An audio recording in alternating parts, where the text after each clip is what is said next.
Hello, y'all. How's it going? Ugh.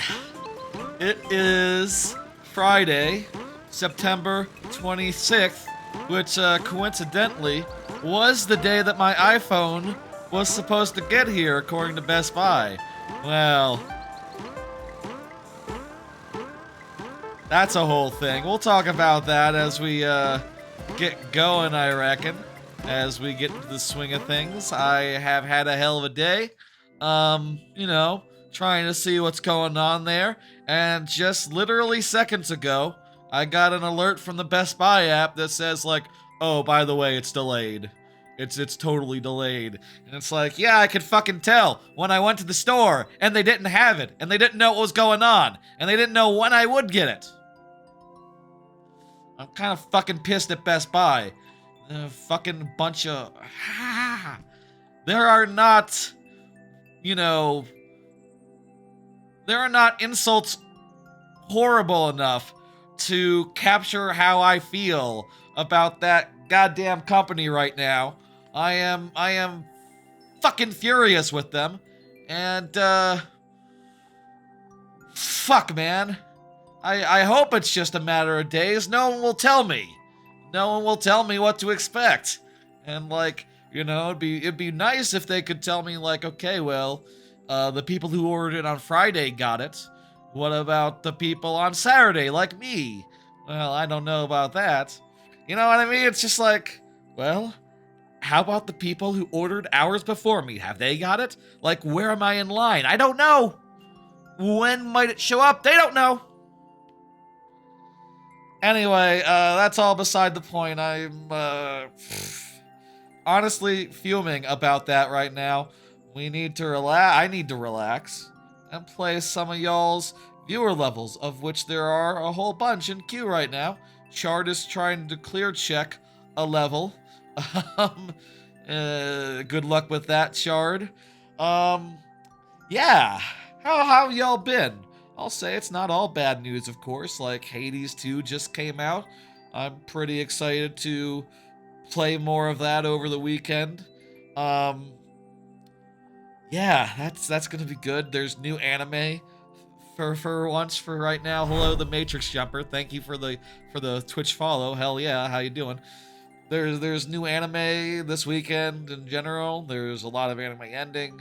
It's a good time for anime right now, for what it's worth. It's not a bad time to be alive, but like, goddamn you fuckers, like, if you are telling me if you're gonna tell me I can get a thing by a day, you better get me that thing by that day. Especially if it's $1,000. Like, fuck off, man. You get no excuses. You get no excuses. Never Best Buy again, I think is my big takeaway there. Anyway, that's how I'm doing. Yeah. Are we ready to go? Is that enough of a hey, how you doing before we get into the swing of things? I think that might be enough of a hey, how you doing. Let's get into the swing of things. I feel like my voice is hoarse from, venting and stuff. Like in the car on the way back home. You know how it is. Sometimes you just want to fucking yell all the things you're thinking. And, do it in the loudest possible voice. Maybe not a good idea. Anywho, let's get into the swing of things. This is viewer levels. Let me explain how this works for those who are new or who otherwise need a reminder. If you are here when your level is up, I will give you 12 minutes plus 5 last tries if that's not enough. If you are not here when your level comes up, I will still play the level, but I'll do so in very nearly but not quite sudden death, wherein I will only have 2 tries to beat the level, refreshing at checkpoints. That is my compromise between playing more levels and prioritizing the people who are here, which is a good policy to do. But also playing more levels is fun, so, that's the push and pull there. I think it's a good policy, and I like it a lot. I'm putting 12 minutes on the clock, and let's go. My God, my throat does actually feel a little bit hoarse as I'm talking.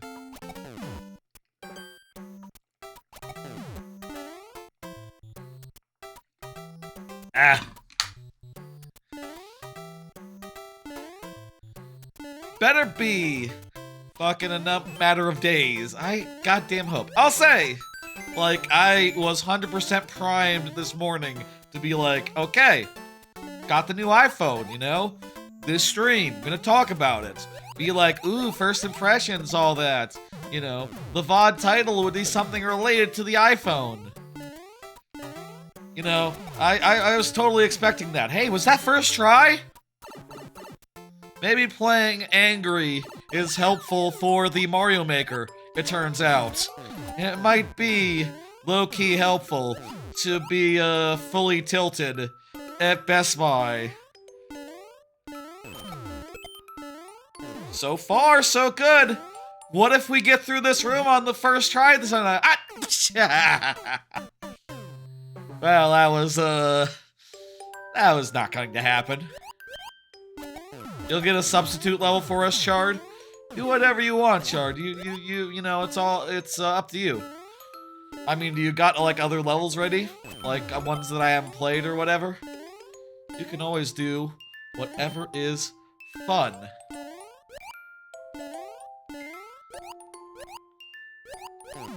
There we go, second attempt here. I got this level pretty much dialed in. I'll say, by the way, if I seem amazing at this level, it's because it has been submitted a great number of times. We have been slowly working our way through it. Slowly working our way through it. Slowly working our way through it over the last, like, couple months. I should, at some point, just, like... I have considered, like, for... Streamiversary or something, right? Like, which is coming up. Should we just do, like... You know, hours of the hardest levels possible that we've done? You know, try to clear this with an unlimited timer? A blank check stream, if you will? I don't know. I do feel like,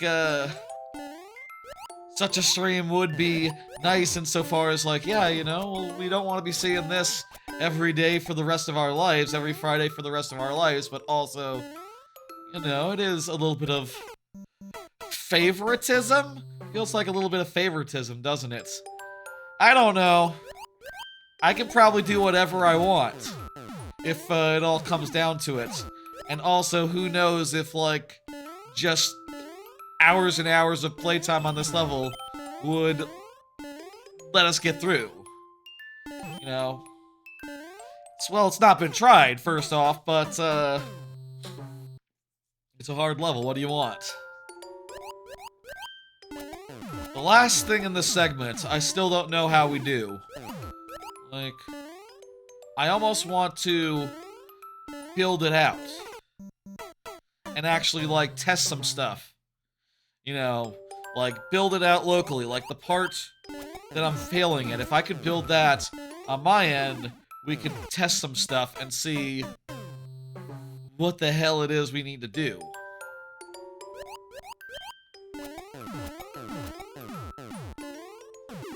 I think that might be a good idea, honestly.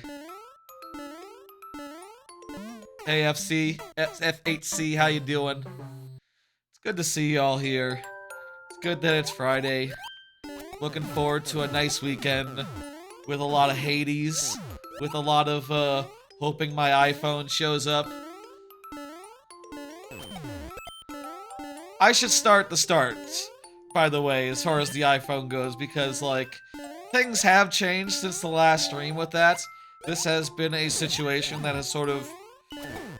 that I've sort of, like, gotten into since the last Mario Maker 2 stream. You can't wait for Steel Ball Run? Yeah, that'll be great. I'll say, I usually don't think about anime that's more than, like, a month out, you know? But, yeah, the next part of JoJo I've heard great things about for years and years and years. So yeah, Steel Ball Run is going to be fantastic, I hope. I feel like that's going to be like, from what people have said about it, it kind of sounds like it's going to be as good as like Diamond is Unbreakable.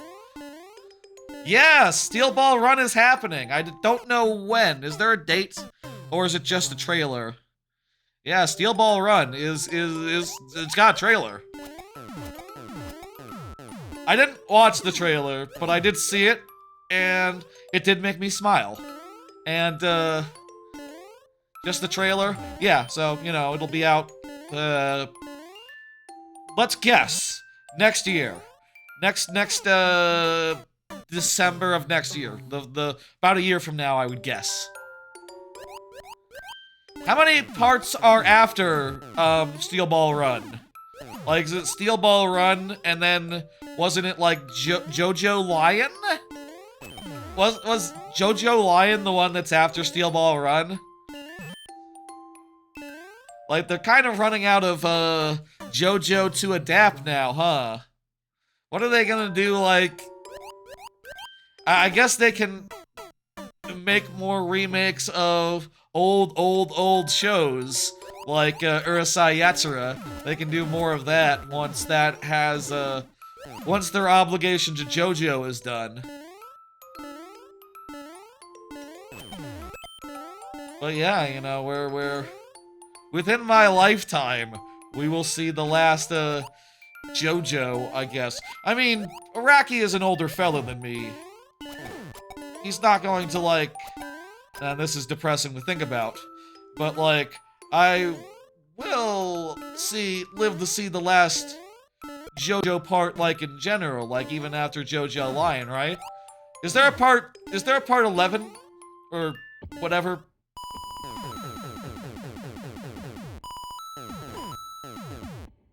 Here we go.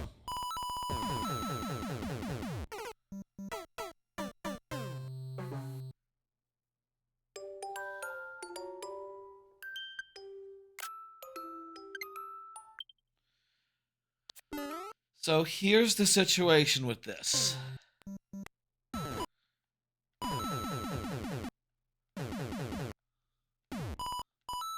So here, as I'm falling straight down, if I hold right, I cannot get far enough to the right from like falling off that thing, right? To get into the pipe. So I just try there, like veering away for a second and veering back. Wait, is Hunter x Hunter not done? I thought Hunter x Hunter was done. We'll probably get all of anime JoJo before Hunter x Hunter. I thought Hunter x Hunter was like long done. I want to veer to the right. Does it make a difference if like you hit right while you're against the wall versus like right before? Like if you hit it, if you start hitting right like right here, does that get you more distance than if you start hitting right like here? Like hitting right here versus hitting right here, is there a meaningful difference? God, I can't quit out and actually like try it in the editor or something because I would lose my progress. So, jot that down, keep that in mind. If there's like a clear video somewhere and it has the answer, I wouldn't mind someone sharing or, you know, checking. Because I am really not sure how you do this. Let's try, next time we have the chance, tapping right, first possible chance when I'm clear. Hey, Manderwin O'Rourke, how you doing? Hunter x Hunter anime didn't go as far as the manga did, from what you've heard? Huh.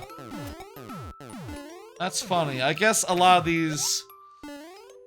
You know, I guess it is a thing where some of these are, like, so long that, like, it would take more time than is, like, humanly available to like adapt everything. You know, I definitely. It's been a couple years now since the last season of Comey Can't Communicate, for instance, and my understanding with that one. See you later, Matrix Jumper. My understanding with that one was that, like, oh, there's just more Comey Can't Communicate manga than you could ever adapt. So, like, you know, how would they even do that? Okay, well, step one, don't take a year-long break. Don't take a 3-year break. That's definitely not gonna help to getting that done. You know, as for a certain degree, like, series like that, you have to sort of do, like, yearly installments of it. Like, you know, actually, some shows have been able to get that treatment. Like, so far, there's been 100 girlfriends every year. Will there be 100 girlfriends every year or so for the rest of my life? Probably not. I'm pretty sure they're almost out of material. Almost out of girlfriends to add. They're almost at the end of their rope, right? Maybe? Maybe they could do another season. Maybe they have to wait a little bit. No. Definitely there is a concern now if they're 10% done. Let's say 100 girlfriends, for instance, you know. They're like 10% done. And, well... They're like 10% done, right? Actually, you know what? I think I've heard that there's like double the amount of girlfriends in the actual manga, so like they could probably do 2 or 3, two more seasons before running out of material, and that's probably enough time to get like another season ahead. So you know it's probably good and fine. No, they should just make season 3 and then make season 4 and then just continue making it for the rest of my life, so that they can get all the way to 100. That is very important to me. There is a concern, I think, insofar as, like, yeah, you know, like, how long can all these characters do their same voices? You know, you don't want a Marge Simpson situation with, like, you know, the girlfriends, right? Like, that might be noticeable, actually.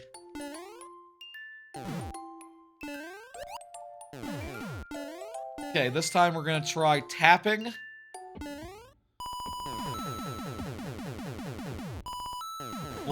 Fuck. We're free.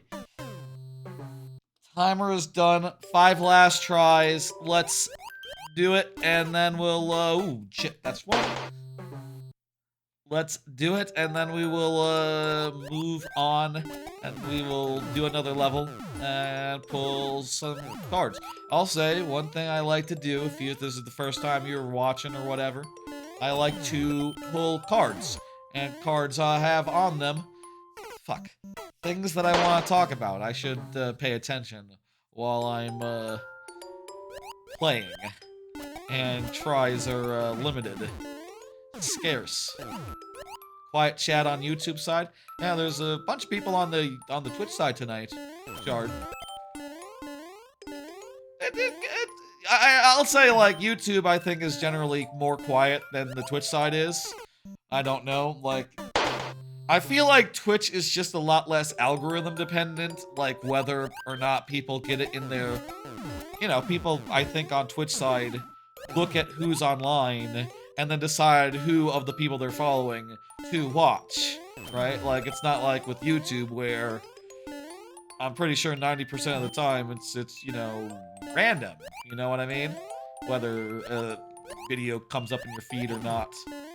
And, like, if you want something, you'll be like, okay, I'll refresh until it shows up, maybe, or just go directly to the person's page, which is, in either case, like, man, YouTube, I watch, you know, there's like, I watch Blight Club every week, at the same time, ideally, and it's like, can you please figure out that, like, right before Blight Club, I want that, fuck, I want it, like, to be there, waiting for me.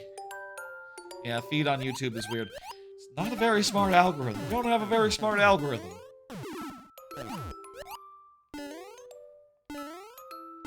Very dumb system, I think. In general. I don't know anyone who'd really disagree with that. You know, people of the TikTok algorithm, they compliment it. They say like, oh man, it sucks you in, it addicts you, it's so great. YouTube algorithm, nah man. YouTube algorithm, it'll you know, you'll watch a thing and then it'll think like, oh, you only want to watch that from here on out, and you'll end up looking at it and going like, man, I don't want to watch any of what you're suggesting, man. Ugh. You know. Okay. How do you do that? How do you do that? What am I doing wrong?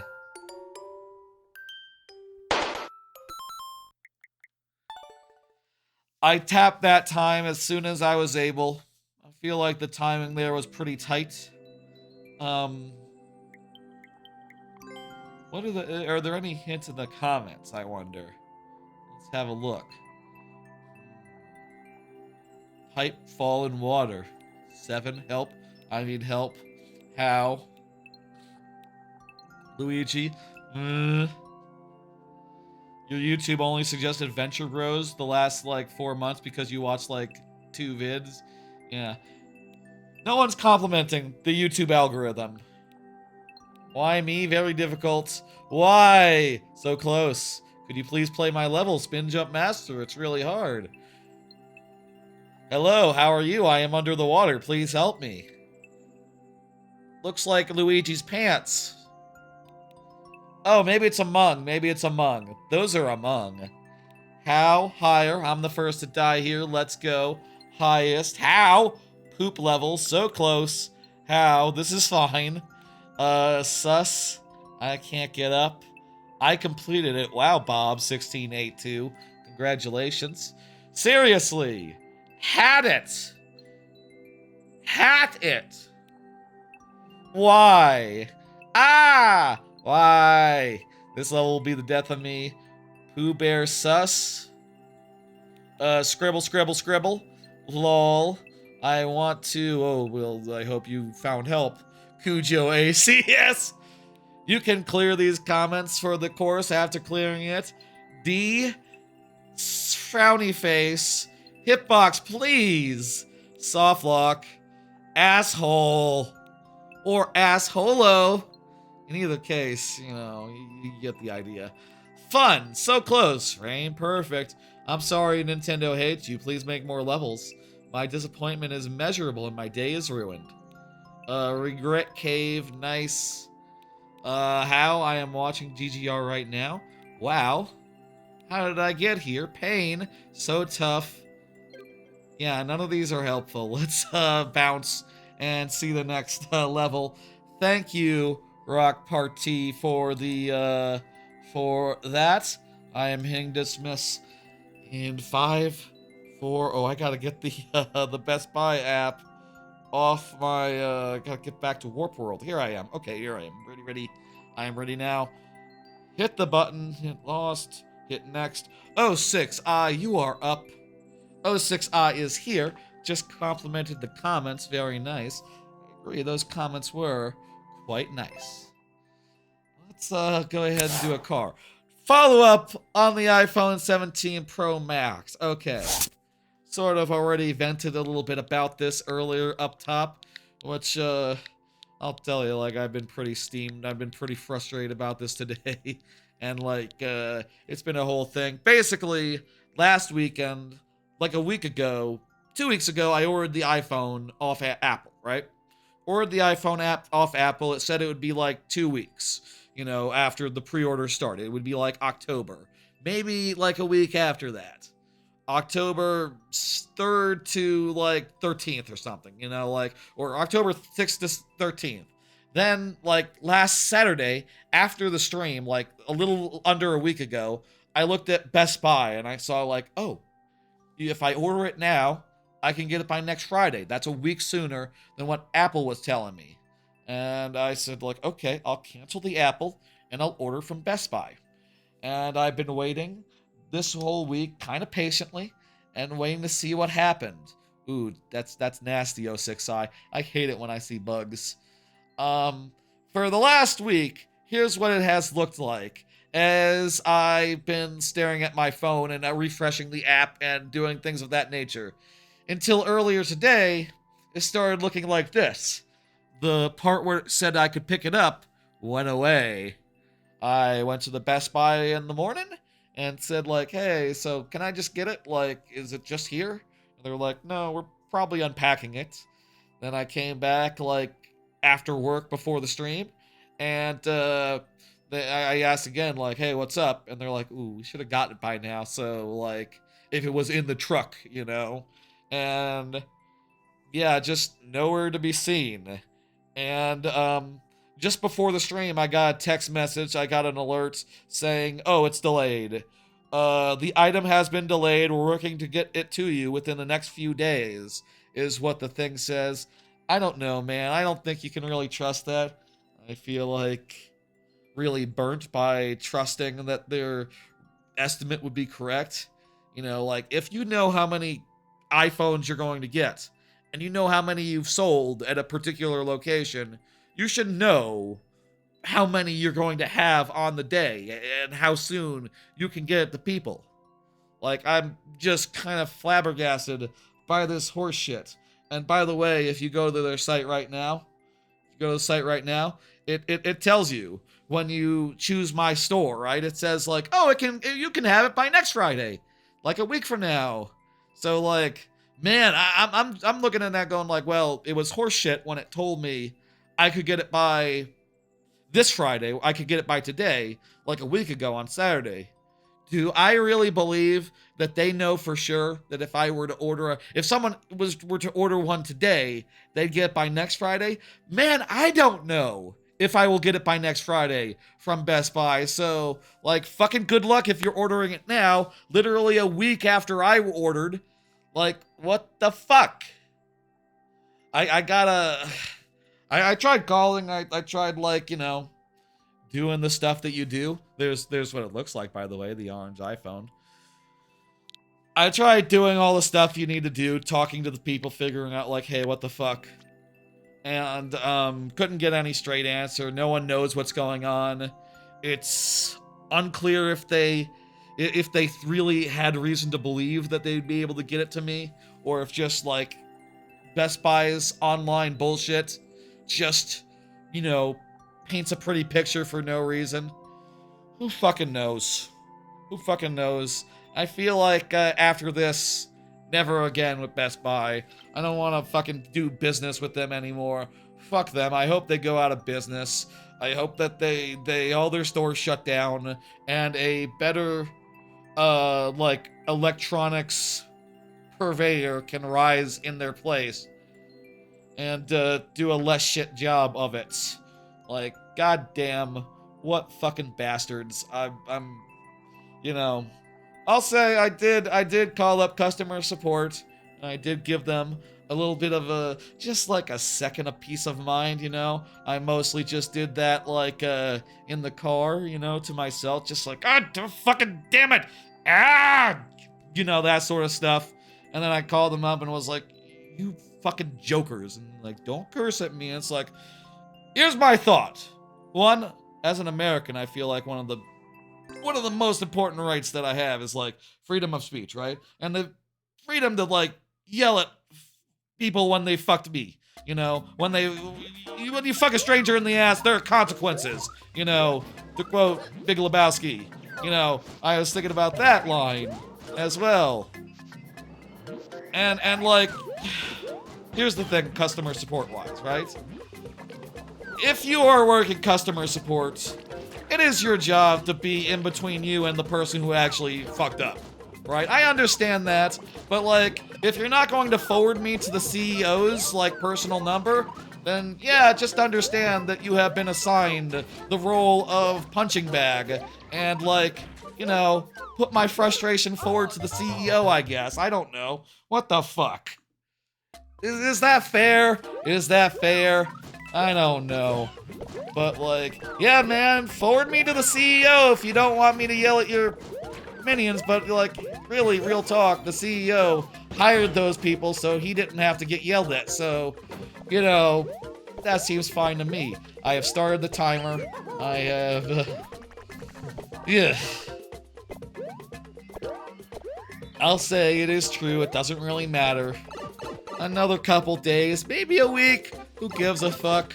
I'll say, here's one thing I believe. If you are selling a product that is $1,000, it should fucking be there on time. Like, I do not give any leeway with products that are that fucking expensive. Like, that is as expensive as a product gets. Other than a car or a house.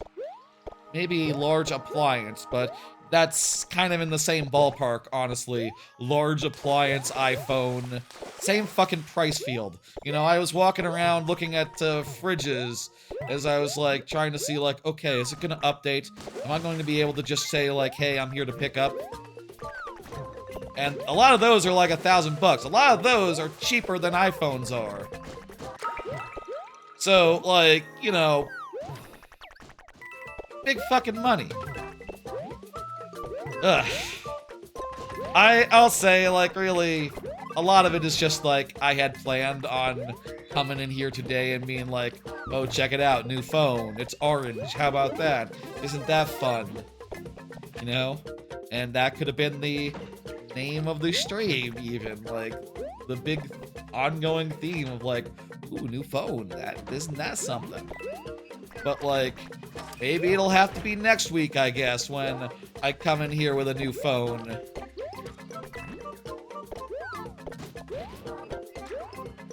Like, I need some sort of, fever reliever, you know, I need, like, some Tylenol,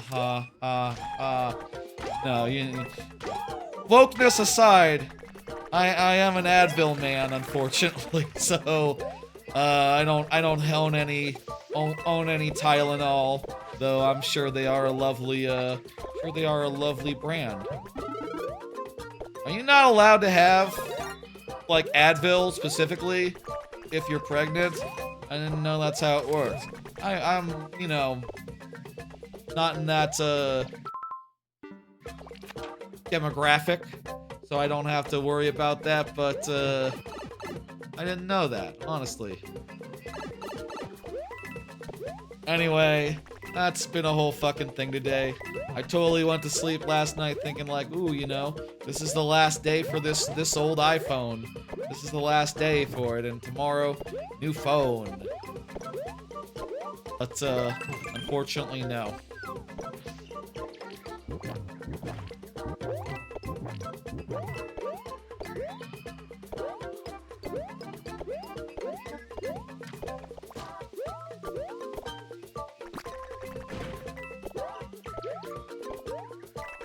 They should be able to know where an iPhone is. They should. That's just true.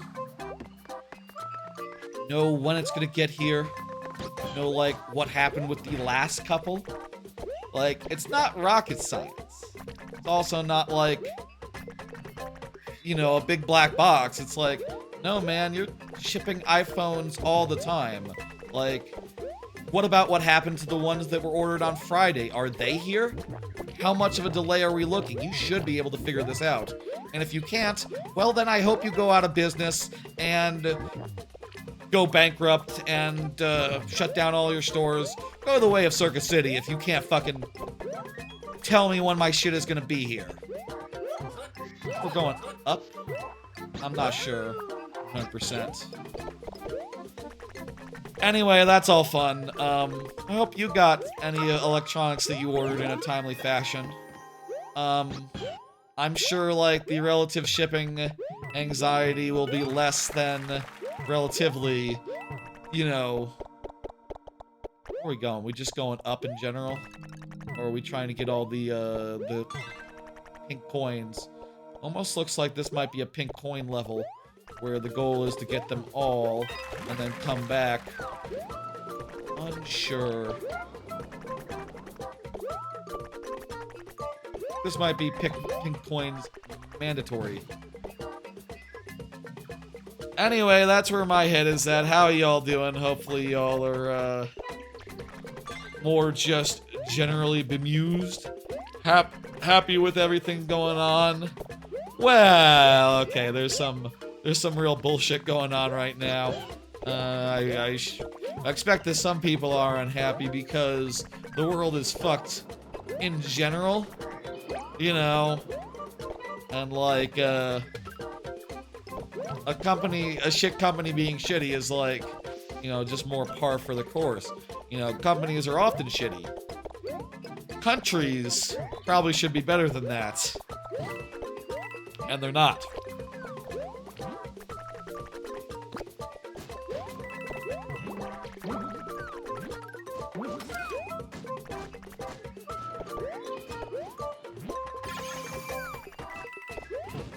Anyway, how y'all doing? There's other things to talk about, and we'll talk about them as we, you know, proceed. How do I get over there? Can I ground pound into this? Yes, but no. Hello, Chimichanga. I was just talking about my, missing iPhone. God willing, you know, whatever the fuck, I'll have it by next week, next Friday's stream. Maybe even by Monday's stream. I don't know. I hope it's just like a 1 or 2 day delay, but fucking there's no way to say. And there's no one who knows, and come on. Come on. No way to do business. No way to do fucking business. I'll tell you. We have spent half our time and, gotten 5 coins. I'm a little worried now. Hey, Chard. Make sure to save your coins. Oh, you can save your coins.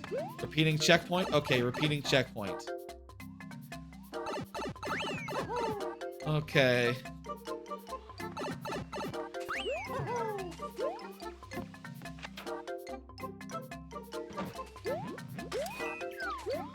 I assume... Did we get all the red coins in that area?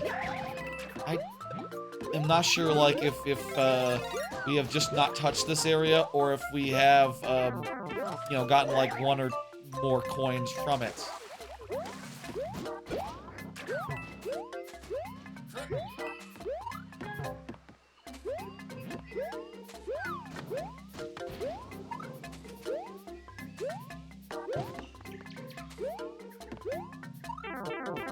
Anyway, in more fun topics, 2 is horizontal, 1 in vertical. Got it. So different things. Oh yeah, there is 1 under the checkpoint, but I need 5 before I can finish, so jot that down. I should just take a spike ball. Just take a spike ball right here, right now, and reset. And, yeah. That last one is for when you want to finish the level. And, you know, you get it.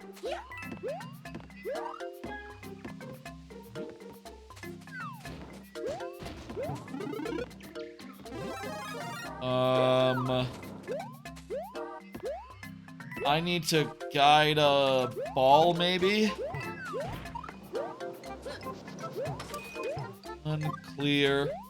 Unsure how you get that one, but let's just keep on trucking and get the ones where we can figure it out.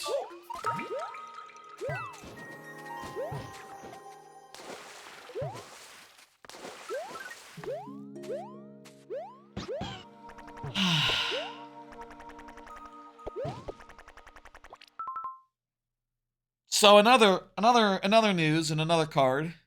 Oh, more news. I got some video game news to start with. I thought it would be Hades, but no. Did y'all watch the Undertale 10-year anniversary stream?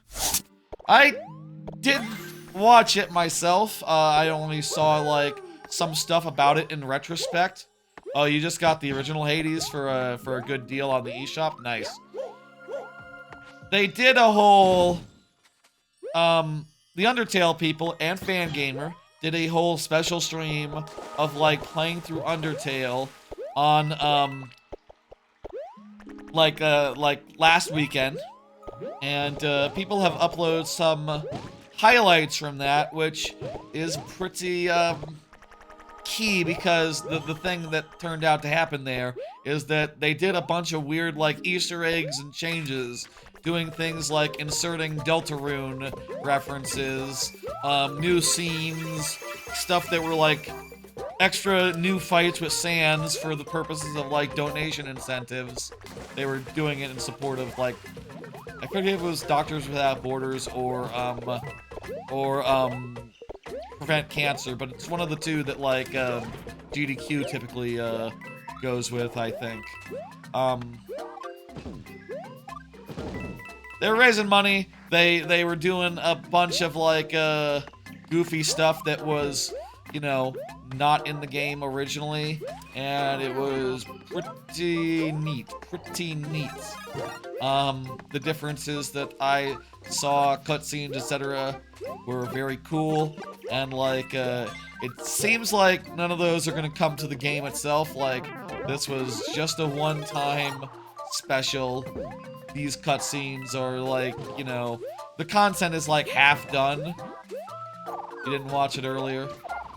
Check out the differences videos that have been going around, or like, you know, a scene or two. They're very funny, especially because like in the first stream that they did, they just walked into these areas where like there was, you know, things like Spamtum appearing, and they were just not saying nothing. They were just like no selling it and going like stock silent as like new content showed up on screen. That's sweet. Yeah, it's very funny. Very funny. Recommend checking that out. Timer's up, so I'll say if we time out again, that might be it for this this run, this attempt, this whatever. I haven't seen that many red coins, and the red coins I have seen, I don't know how to get. Maybe I'm wrong in like which side of the thing it's in on. Maybe the red coins are mostly in the subworld. I mean, we know we have 3 here. 2 now. One that I know where it is and don't know how to get it, and one that's the final one. So yeah, that one. So there should just be one more that we are missing.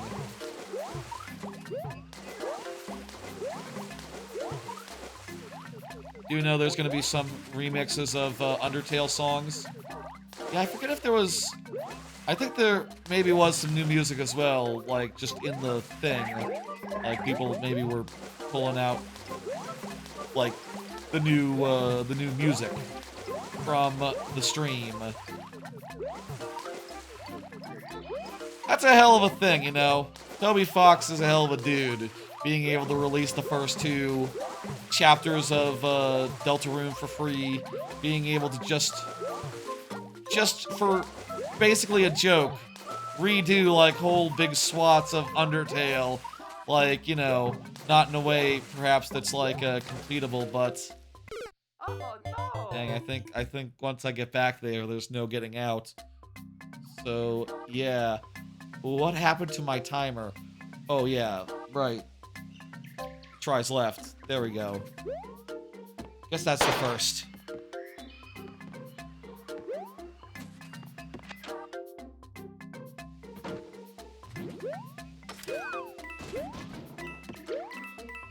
Yoshi could get that. Ooh, yeah, you're right. There we go. That's the answer. Yoshi. Good thinking. I forgot about Yoshi. My Yoshi was dead. My Yoshi was dead, man. I couldn't... But now he's alive because I died. And that's how it works, you know. You die, your Yoshi comes back. Let's go use our Yoshi.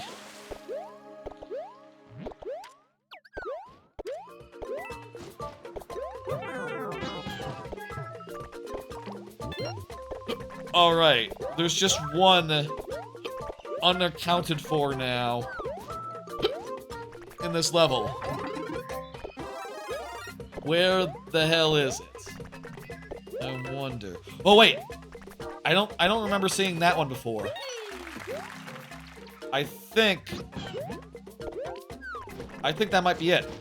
I think we might need to just find the one that we got before, which I believe was like up here or something.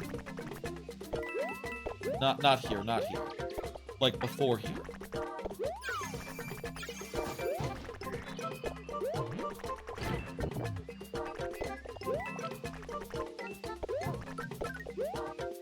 Maybe that was the one that we got last time.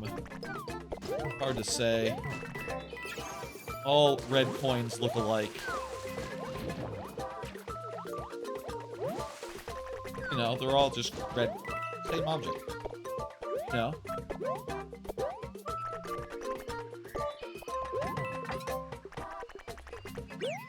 I feel like I have scoured this area though. So, like... Unless... Could that door be what we're looking for? One in the vertical world now, you think? Okay. Let's go check there.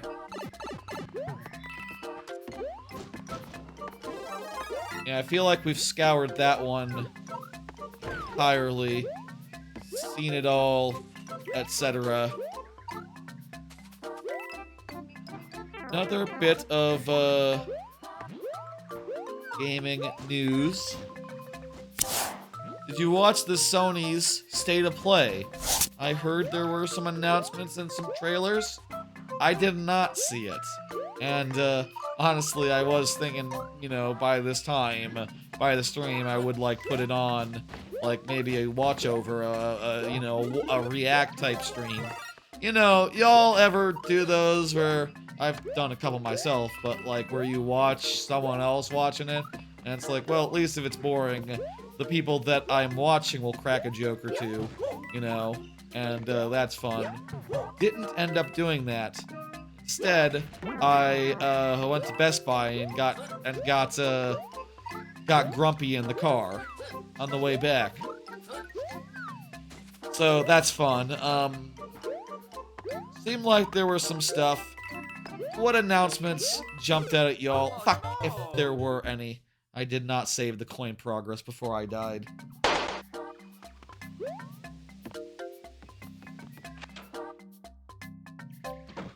Damn it. You're right, I should do that. Oh no! Yeah, you heard there was some cool stuff announced. I've heard that as well.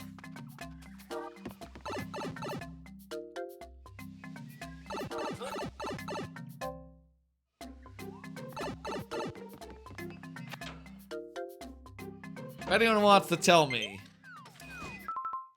1 second.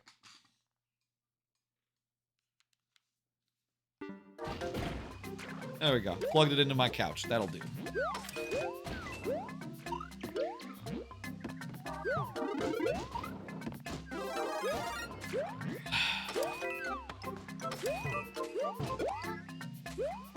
I don't know. I'll say like I have a PlayStation 5. I've heard that they're maybe looking to do a PlayStation 6 by like 2 years from now. I feel like that's too soon, even though it's been like a whole generation. I feel like there's been barely any PlayStation 5 games, so it's probably still way too soon for there to be a PlayStation 6. And also, like, literally, goddamn, like, no, if they put out a PlayStation 6, I would not buy it. I don't think anyone should buy it. It's just too soon. It's just like no big nothing. It's just a big... There's no argument, I think, for a PlayStation 6. It's just too spec-wise, too similar to the 5. I don't know that there's much you can go, much higher you can go with consoles. I feel like the time for new iterative releases is just done. It's just done. Get a different door to go to the save room. See if we can find that different door. It's right here. No, it's not.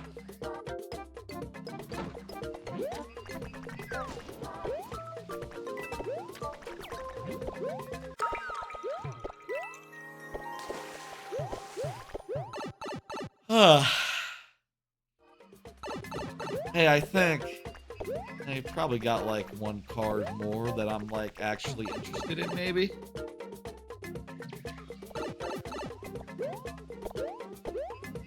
Here, this will reset the doodads. There, and that also does reset our lives, by the by, getting a checkpoint with additional progress. That does count as a checkpoint in the way that it resets our lives, but only if we save more red coins. So, you know, no more resets from here, obviously.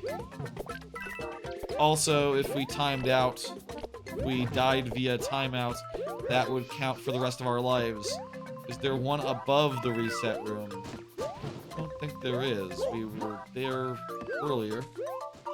We only saw the one at the bottom, which is not really for you to use. It's just for, like, the purposes of resetting. Somewhere bottom? Yeah, let's go somewhere bottom. Definitely somewhere bottom. There it is. I see it.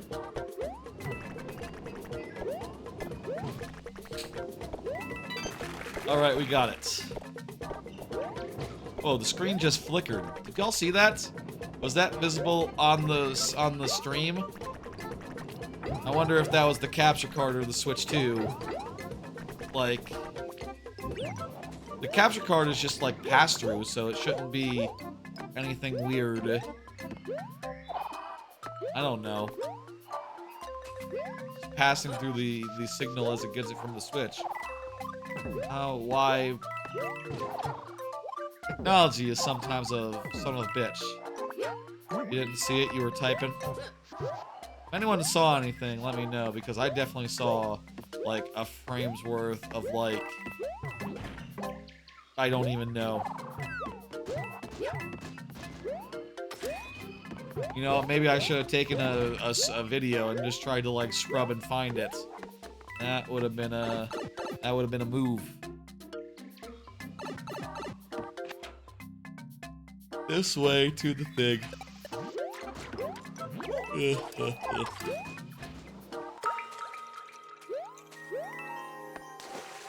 This is inefficient, but I will get there this way, and we will be done.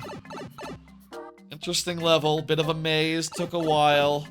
Hopefully not too much more than the usual 12 minutes.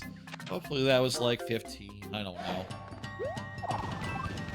Nice, nice, nice. Oh yeah, Mario time. Mario time.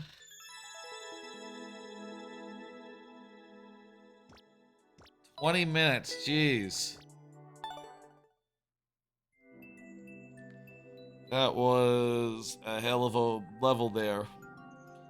8 o'clock for the lightning round, let's say. By the way, Ultimate Mario Builder, you are up. Ultimate Mario Builder, putting that in chat. Please confirm. If you are not here, it'll be sudden death, as has been previously established.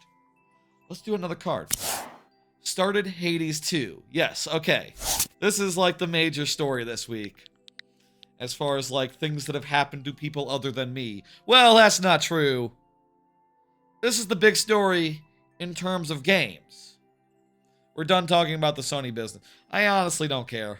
I probably should have just like left that card off, but I did genuinely think I was gonna look up what happened during that. We'll see how many long ass levels are left, Chard. We'll see. Maybe they're all short, or the people aren't here from here on out. We'll see, we'll see.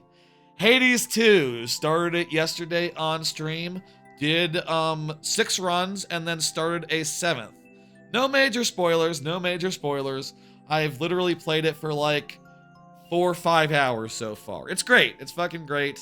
It is right up there in quality with Hades 1. The main, like, mechanical differences I've seen so far have been like, oh, now you can charge every attack, and a charged version of an attack costs magic that have, like, has like complicated rules about how it recharges and like how you invest magic and how you use it. And there's like, you know, there's some new stuff to think about. It seems like there's new resources you're collecting, and I get the impression that it's a lot bigger than the first game, just in terms of like, you know, areas and maybe some branching or something of that nature. I have no idea. Let me be clear. I have not seen it yet. I just get the impression that, you know, it's bigger. And maybe they've gone in that direction. You know, more like a Dead Cells type thing where there's a bunch of different biomes you can go to. It seems really good. I've had a good time with it. I had a really fucking good 6th run. Like, if you go back and watch that VOD from yesterday, which is available on the YouTube, by the way, with timestamps and everything, if you go back and watch that 6th run, like, oh my god, I got a killer comp. Basically, I had a boon that gave me 200% extra damage on my special, so long as they were very close to me. And then I got 2 additional, like, hammer abilities, right? Where my special was bigger and did more damage, I think. Bigger, wider hitbox, and I think also more damaging. 1. And 2, every time I dashed and did a attack, 3 special attacks came out as well in a fan. So like I was just dashing around and causing these really overpowered specials to just come out and just like blaze through enemies. I went really damn far. I first timed multiple area bosses. Like, oh my god, like that run was incredible. That really, like, you know, what are we doing here? Ultimate Mario Builder has it confirmed, yeah. So we're doing a level and it's in sudden death. Okay. Hillside Cave Secret is fun. I like Bianco Hills. Let's do this one. You know, I think this is like Hades 1, where it is a very addictive game, a game that's hard to put down, where after every run you want to do a different one. You want to do a new run. But also, like, thing that I kind of forgot about is that, like, yeah, man, like, some runs are just so much better than other runs. Some runs you just get the comp that fucking destroys, and you're just like, oh my god, this might be it. You know, and that just feels so incredible. Huh?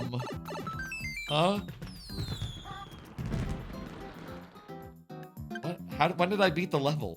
It was so fast. What? Let's go back. What? Okay, here's the entire level. I came in, I ground pounded, jumped on couple platforms, jumped over some blocks. I guess I was collecting coins. And I collected so many I beat the level. Okay. Maybe this should have been on like a 30-second timer or something. Really make it difficult in the way that the original Sunshine level was difficult. This level is based on the Hillside Cave Secret. Again, from Mario time. Sunshine. I guess that is the first secret in the game. It is not that difficult. But man, that just flew by without even, wow, this is just done. Just done. Thank you, Ultimate Mario Builder. Let me go ahead and hit, complete. And 06i has activated the Express Pass, a subscriber perk, where, Twitch subscriber perk, where 06i gets to skip the line once per stream. You got it? That means we get to see these 3 very particular heads for the Express Pass. Let's do it. So yeah, Hades 2 seems really good so far. I'm very curious, like, how it opens up, what systems come online, you know, as I do like 10 runs, as I do like 20 runs. You know, Hades is very much a game where you are just constantly unlocking new progression things and new systems, and you know, it always feels like you're advancing things and getting farther and getting new things to play with, and like that is definitely part of its magic. And so far, I feel the magic in Hades too. I think it's got it. Super Donut Maker 16%. Let's go. The world record here is 2 minutes, by the way, so we should be good. Also, the way the Express Pass works is that we only have 3 levels. We only have 3 tries to do it. So, oh my god. So, jot that down. Interesting. Why are these... Wow. The donut blocks are forming as... How does this work? Like, logistically, this is crazy. I guess, like, all the donut blocks are being disappeared off screen, like, in the upcoming... Just so that they appear at just the right time as we are reaching them. Wow, I've never seen a level form before you quite like this before. They're not even off screen. It's genius stuff. What, you're saying they're on screen when they fall? How does this work? I'm really not sure, but I think it's very cool. I'm flabbergasted. Damn, dude. Apparently, this is the best level of 2025. I think the jury is still out until the end of the year, but this is certainly one of the most technically impressive stages I have seen. Like, how?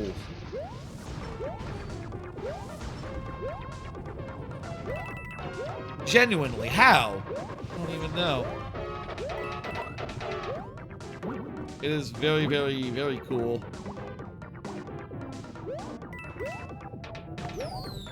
There we go. We did it. Seriously, how did this work?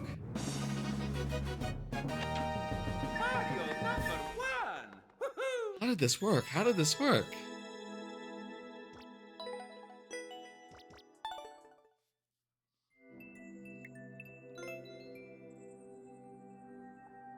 So yeah, the blocks are all there from the start.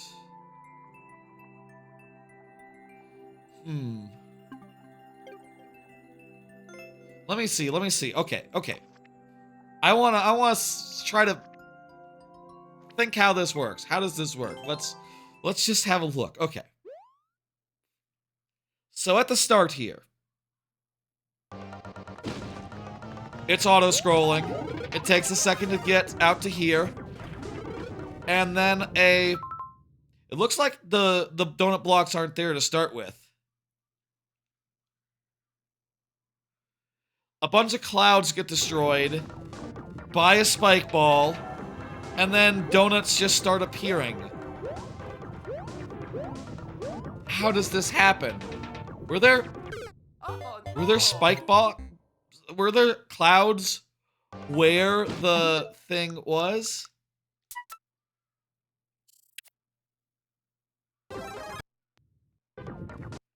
So the clouds end one square below the platform, right? Then the donuts start to appear right below that, so they don't overlap. It's not like impossible like that. Is it like a limits thing where like the clouds get in the way of the donuts appearing for the first time? Some sort of glitch, I imagine. I reckon, because I don't see like how that's possible, how this works.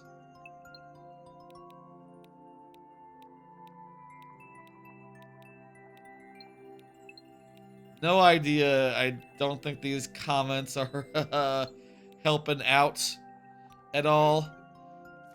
I give that a how. I really don't know. Incredible.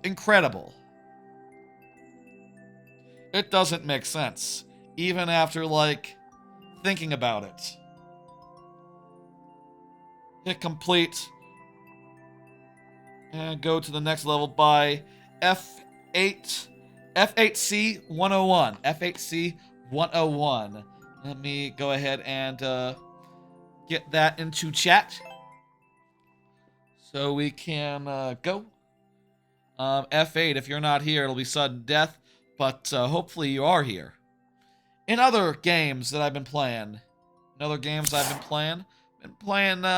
Knight. Before Hades came out, that's what I've been playing the most of this week. It's just like bunch of Hollow Knight. After I finished Silk Song, I sort of started digging into that and having an okay time. I definitely think Hollow Knight is a lot less I think that it's pretty lacking compared to Silk Song, just in terms of like, okay, in terms of content, in terms of moveset, in terms of like general mobility. The heal feels like shit. It's so slow. It's so punishing. You know, you really have to commit to healing, and even with the charm that increases the speed of the heal, it's still really fucking slow. But I've been going into it deeper and deeper. I've basically gotten every item now other than the goo or like what is it called?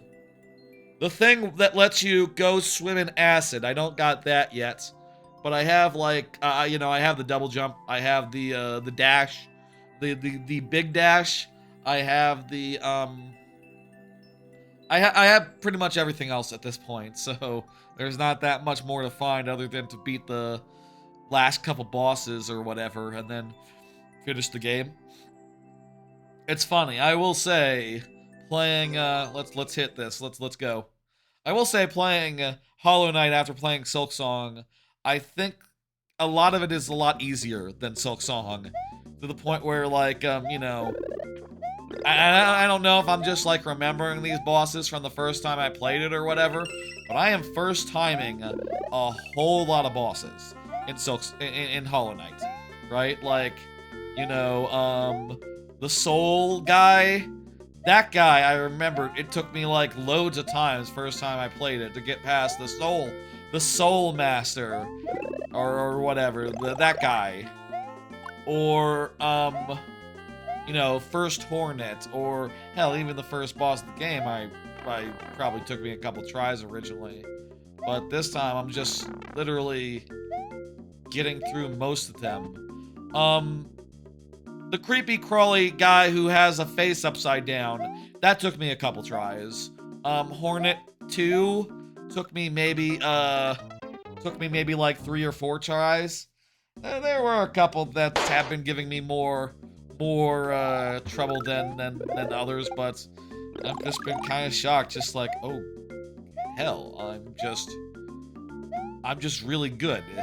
I dodge, and then I heal, and I stay all nice and up on health, and I don't have to worry, and I can manage perfectly good. We have 1 health until such time as F8C101 confirms. Confirm, and we'll do a timer. F8. If you play Hollow Knight, you'll miss the aerial combat. I do agree, generally. Like, I don't know about aerial combat, well, honestly, like the lack of a hover, that is definitely hurts a lot. The hover really helps Silk Song. But I think more than that for me is the lack of a run. The run button just is, I think, so irreplaceable now. I don't know that I could do without the ability to run in Silk Song anymore. Like, I kind of want someone to mod that in to Hollow Knight. If someone were to mod in the run button from Silk Song into Hollow Knight, I think that would improve Hollow Knight like 20%. Maybe more, maybe like 50%. I don't know, Hollow Knight's cool. Can't wait to I'm gonna keep on playing it, I think. I'm going to finish it, and then sometime after that, we'll do a randomizer of it. I kind of want to see what that's about, see what that's like, and, you know, look forward to that, I guess. GG says Prexton. Very good. Let me go ahead and hit complete and bring up the next level. Guess what? It is Chard. Chard, go ahead and confirm. Guess what, Chard? You are outside the lightning round. It is not yet the lightning round. It's not even close to the lightning round. Hello, Cat Boy. Cat Boy, how you doing? Yo, says Chard. Hell yeah. Let's go. Talking about Hollow Knight is making me forget about my phone situation. That's nice. That's good. As it should. Couple of other games I've been playing will come up after this, but first let me do a different tangent, which is that I have tried PC cloud streaming through Apollo, which is like a fork of Moonlight, apparently. I tried it last night after the stream because I was sort of curious, like, okay, I've been playing it on the PC because I got a PC version of Hollow Knight because I want to, you know, do the randomizer, right? So I've been playing on that. I'd rather play on the Switch or like my you know, my retro handheld, my Retroid. So I decided to set up the PC game streaming, and what I found is by default, the way that works is it's like, okay, it takes over your PC and makes it so that the game is on the PC screen and on your handheld. And it's just like, actually, no. What I wanted was to watch YouTube on the TV and then play the handheld on the handheld, you know? Play the game on the handheld. I want to actually have the volume all go to the TV, you know? And the YouTube to have, like, the full screen shit. But that's not how it works, unfortunately. I can do it as a virtual monitor, and then I have to move Hollow Knight over to the second display that it makes for me, and then I can play it on a second monitor. It's just a bigger pain in the ass. I do wish this sort of thing was like more streamlined, natural, better supported. This is the sort of shit that like Windows should be working on, right? Instead of like, oh, it's Copilot for your Explorer, right? Like, just make it so, like, if I want to play a game on a little handheld device and run it off my PC, make it so I could do that, like, pretty easily. Like, make it so that it can just display out to that thing, and it can just be as simple as, you know, you get your Steam OS in that virtual window, and it all works great. Maybe I could do that. Maybe if I, like, do the virtual monitor thing and then pull the Steam window over and then open Big Picture in that virtual window, you think it would fuck up my YouTube like that I had on the big screen TV that is also hooked up to my computer coincidentally and just mirrors the main monitor on my computer, so it's not like I can, you know, make it so that yeah. So basically what I'm getting at is that apparently PC game streaming is kind of a headache, and I'll say it can do what I want. Like, I did play like 10, 20 minutes of like Hollow Knight while watching YouTube last night after the stream, and it does work. But, bah. Wish it were better. You know, I wish a lot of things were better. Seems like to me that things don't really improve as much as you would like these days. So far as technology and so far as everything, things are just a little shit. I think I fucked up. I needed to die.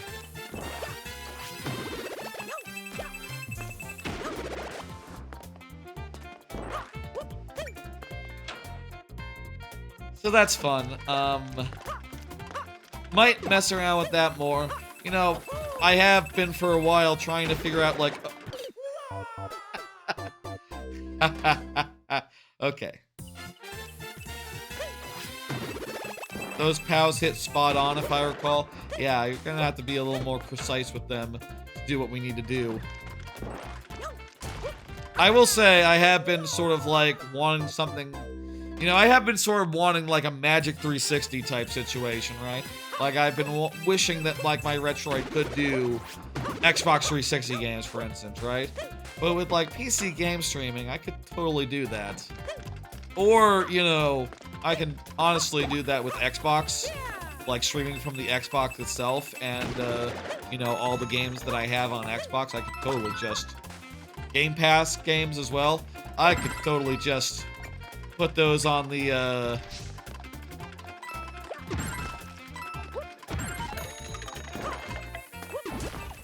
a little confused what I'm supposed to do with this. Ah, there it is.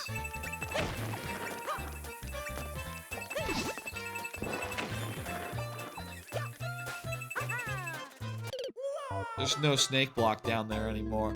We're gonna have to, like, actually do what it expects us to do and not do whatever we want, I guess. Anyway, I guess the lesson is technology is frustrating and, you know, things don't always work like you want them to. Oh, I see. Do the arrows. Go exactly where the arrows are. And, that's that. There we go. Step out the way so that guy doesn't land on me. Oh, and he just, delivers. Perfect. That's what we gotta do. Oh, this is scary.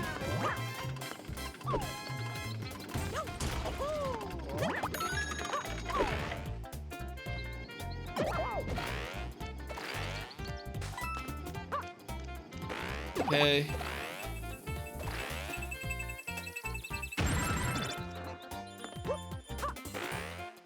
And, ground pound this and go into the door. Okay.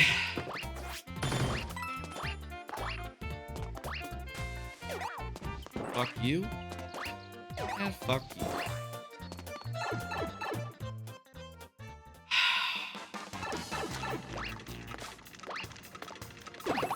This time we need to hit the bombs. And avoid the icicles or something. I'm not sure why those are there. Not like they fall on us.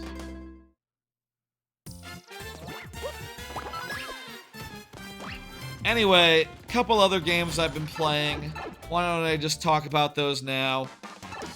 I'll say we're going through these cards quicker maybe than I was anticipating. I think... Let's do the lightning round at, soon. Let's do it after the level, after this level, okay? I think I'm almost out of the, pre-anime cards. Let's save the anime for a lightning round, I think. So, let's start to... How many anime cards are there? 15. I was able to watch 2 new shows and finish everything that finished on Thursday fuck me. Hey, Starboy. I was able to finish everything that ended before Thursday and try out the Thursday shows as well. Just barely, you know, like I did a big Hades stream yesterday, so that took a lot of time after I was able to watch, like, actually, I watched most of it before. Managed to just squeeze that in before the thing. Also watched Dr. Stone during my lunch break on Thursday, so that was key to squeezing that in there and you know, getting the last of the cards like all sorted out, you know. I could have just saved it for next week, but I do want to get it all out of the way. Seems like maybe next week might be even busier, considering that the new season's about to start, and actually has started. So, like, there's probably gonna be a bunch more next week. Yeah, we'll talk about that in a bit. Dr. Stone, yeah. Nice, nice, nice. 2 games that I've been playing. 2 games.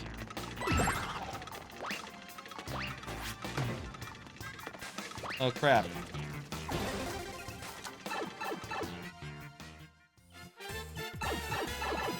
We back to the start of this area? Wait, but the blocks are already broken. Is that gonna be a problem?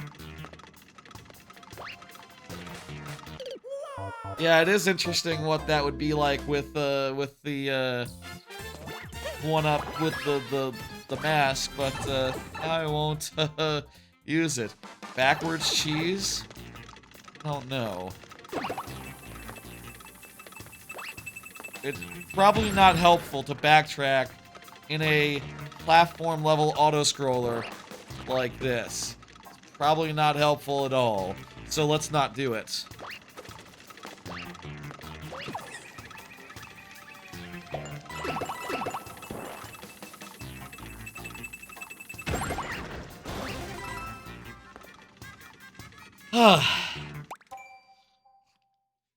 Two other games. One, I finished the Shinobi Art of shit. Oh, also, once you use that block, it's gone, so yikes. So like, yeah, once we go through there and fall back down, we are done. We should die.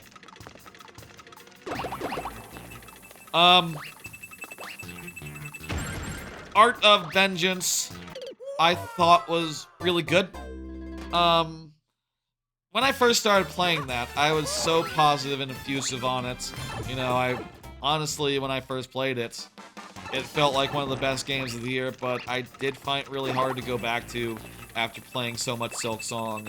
It really does pale in comparison, but finally went back and finished the final boss, and now I'm done with the game. And, no, shit, I think it had a really cool combo system that felt really good for dealing with basic enemies. The platforming is a little bit subpar compared to, like, a more tighter game, you know, like the running around, jumping could feel a little bit poopy at times, I guess, would be the technical term. Little bit poopy. Just a little bit poopy at times. And that can be an issue sometimes when the game wants you to do some platforming, which it sometimes does. But I'll say, like, I do think I need to, like, get it out of the perspective of being compared to Silk Song. I do think it is still probably one of the better games of the year. And if you're looking for a 2D action game, and you are for some reason, like, not playing Silk Song or Hades 2 is more isometric, but you know, if you're not currently, like, locked down with either of those games, probably give Shinobi a shot. I think I would have given it 5 stars with a heart, you know, like the highest rank I could give a game that I personally give games before playing Silk Song and, you know, having it in my head to compare to. I think I will probably give it that status. It is a very different game, that is true. Like, it is not trying to be Silk Song. Silk Song's a Metroidvania.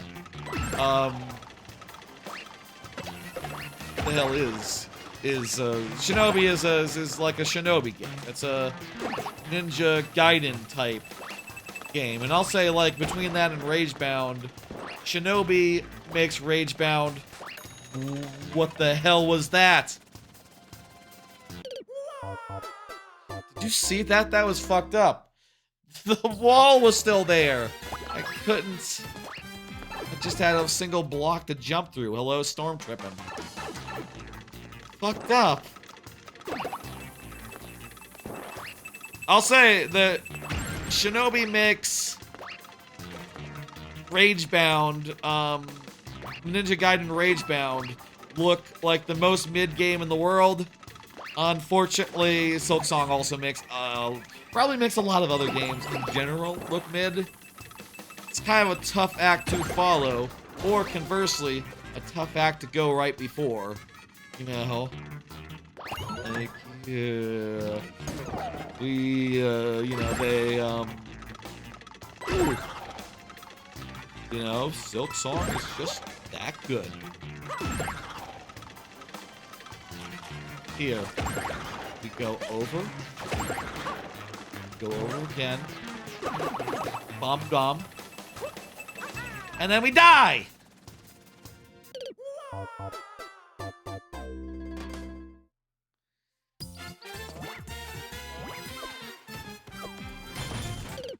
Oh no! 5 tries left. 5 tries left. I feel very different. Yeah, they are very different. It's hard not to compare them, I feel like. To me, I don't know. They are very different. There's a lot less... I don't know. I have heard people say that they are more into Shinobi, which maybe is a sign that, like, you know, it is a matter of taste and all. I'll say, again, like, Shinobi was really hitting me right, like... I think when I first played it, I was out there going like, man, I think this might be like one of the top 3, 4 games of the year so far. Now that I played Silk Song, it's like, okay, well, that's not quite the order of the list, but it'll definitely be up there. I'll say that much. You don't not like Hollow Knight at all? I'll say I definitely struggled to get into Hollow Knight the first time I played it. And even, like, replaying it now, I definitely do feel like a little bit of, like, the mobility isn't there, right? It's a very slow-paced... The first game, specifically, is pretty damn slow-paced. Pretty damn, like, you know, you have to basically just walk everywhere in a way that is kind of... When you're dying and when you've died and you have to go back for your corpse, is just, like... 1, harrowing, and 2, just so frustrating. Like, oh my god, I have to walk back through the same place I've been through. You put a solid 10 hours into it. The first game, dang. I definitely, like, after getting through like 3 hours of Hollow Knight, I really started warming up to it and really, you know, got into it. Silk Song, I think, is a lot better. Like, I'll ask you this: what did you hate? If it's like mobility, if it's like the speed at which you move and the speed at which like new moves are added, I'll say I do think you have just a lot more mobility in Silk Song. You get along, you get around a lot faster, and to me, that just makes a huge difference. You know, I'm not a patient guy, as you might have noticed if you were here earlier when I spent like, you know, 10 minutes cursing the name of Best Buy for losing my iPhone for I don't know how long. Hopefully just a day or 2. I'm still mad at them. Not a very patient guy, what can I say? But like, if I can run somewhere, I'm feeling pretty good about that, you know? I like to run. I like to not stop for nothing. And the Silk Song is absolutely a game where you can...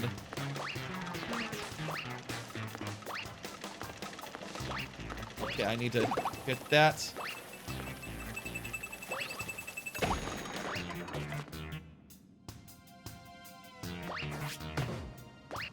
If you didn't like Hollow Knight, then Silk Song is still worth a try, says 06i.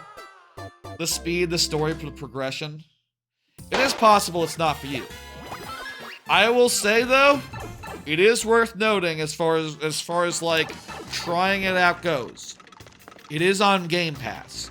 So if you have Game Pass, there's kind of no harm in giving it a go. I'll say I think it has a lot faster of a start.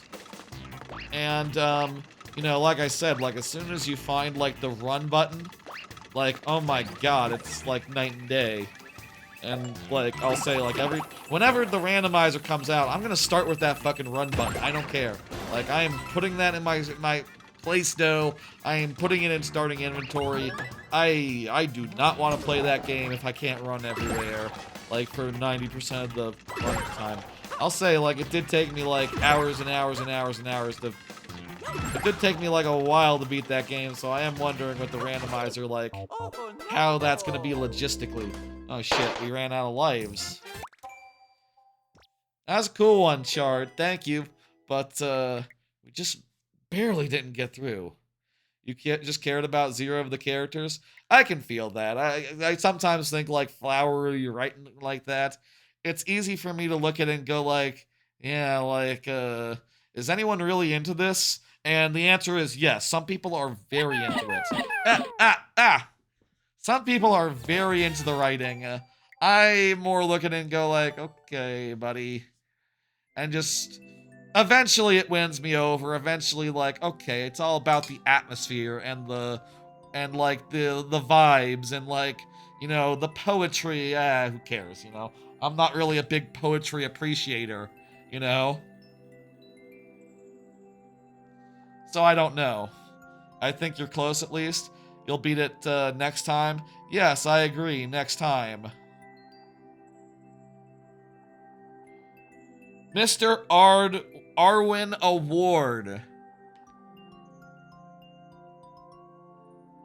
I do think Hornet is a cool character, and I do like her character design. But hey, you know, to each their own. I haven't finished Clair Obscur yet, and I don't know if I'm going to. Mostly just because I'm really bad at the quick time event. I'm really bad at the dodging in that game, so... And I really don't know how to build a character, and every time I play Clair Obscur, it feels like, you know, a whole lot of energy just to go through one area that is just one area's worth. And then it's like, okay, I want to put this down for like another month now that I've gotten through an area. I need to get back to that, but I'm probably not going to. But it probably will still be on my top 10 list. I'll say Clair Obscur seems very cool, but you know, I did see people saying it's like one of the greatest games of all time. And in a year with Bonanza and Silksong in there, and I would probably put Blueprints over that as well. And Deltarune. And is there a third game? Hades 2. You just realized my PvP is a rocket and not a sword? Yeah, I've heard that before. Some people think lightsaber. You weren't into DK? Oh, too bad. Did you like Odyssey before that? Let me go ahead and do the next. You did like Odyssey. Huh. I think that's the first I've heard someone not feeling DK as much. But yeah, to each their own. You know, there's definitely been sequels where I didn't get into it. Anywho, what is your favorite game this year, Storm Trippin'? What are you feeling? Is it Hades? Is it Clair Obscur? Blueprints? I would guess one of those 3, just based on what I've seen bouncing around there. Shinobi. Oh, interesting. Speaking of, we already talked about Shinobi, but speaking of the other game that we just talked about, I did play more of the Bonanza DLC. I did play a little bit more of that. Realized that, first off, there was a couple things I realized with that since I played it, like, before last week's stream, and I was like, I don't know, what the hell? I'm just running around and hit the bricks and stuff. Hit the, you know, the whole, like, green banana gem things, and that's alright, but I don't know. There's no enemies or whatever. I realized that you have to do the missions for enemies to show up, and then you'll kill the enemies to get the stuff, and that's how it works. That's how you get to, like, the higher levels. Also, each world, like, has multiple difficulty levels that have, like, more waves and more higher expectations. I don't know. It seems alright, and certainly playing it right feels a lot better than playing it wrong, but I also just don't know, like, as far as, like, what strategies I should be using, for, like, what upgrades to get, etc. You know, that is all just a big... This is hard, and also it is, 100 seconds. I think we're supposed to not do that. I think we're supposed to jump off these guys.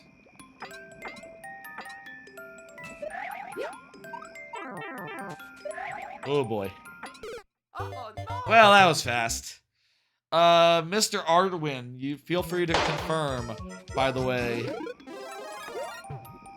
Seems very, very difficult. Thank you, though. Let me take a drink of water. And, yeah, you know, I want to play more of that, but also between, like, Hades 2 and, you know, other games, I'm not sure I will have time for it. I do think the island is really cool, and you know, I'll say I think I've seen pretty much everything on DK Island. Hadn't seen. It took me a bit to find the banana horde under DK's house. That's pretty cool that that's there, and it has like the authentic sign from like the original game. That's rad. I like that a lot.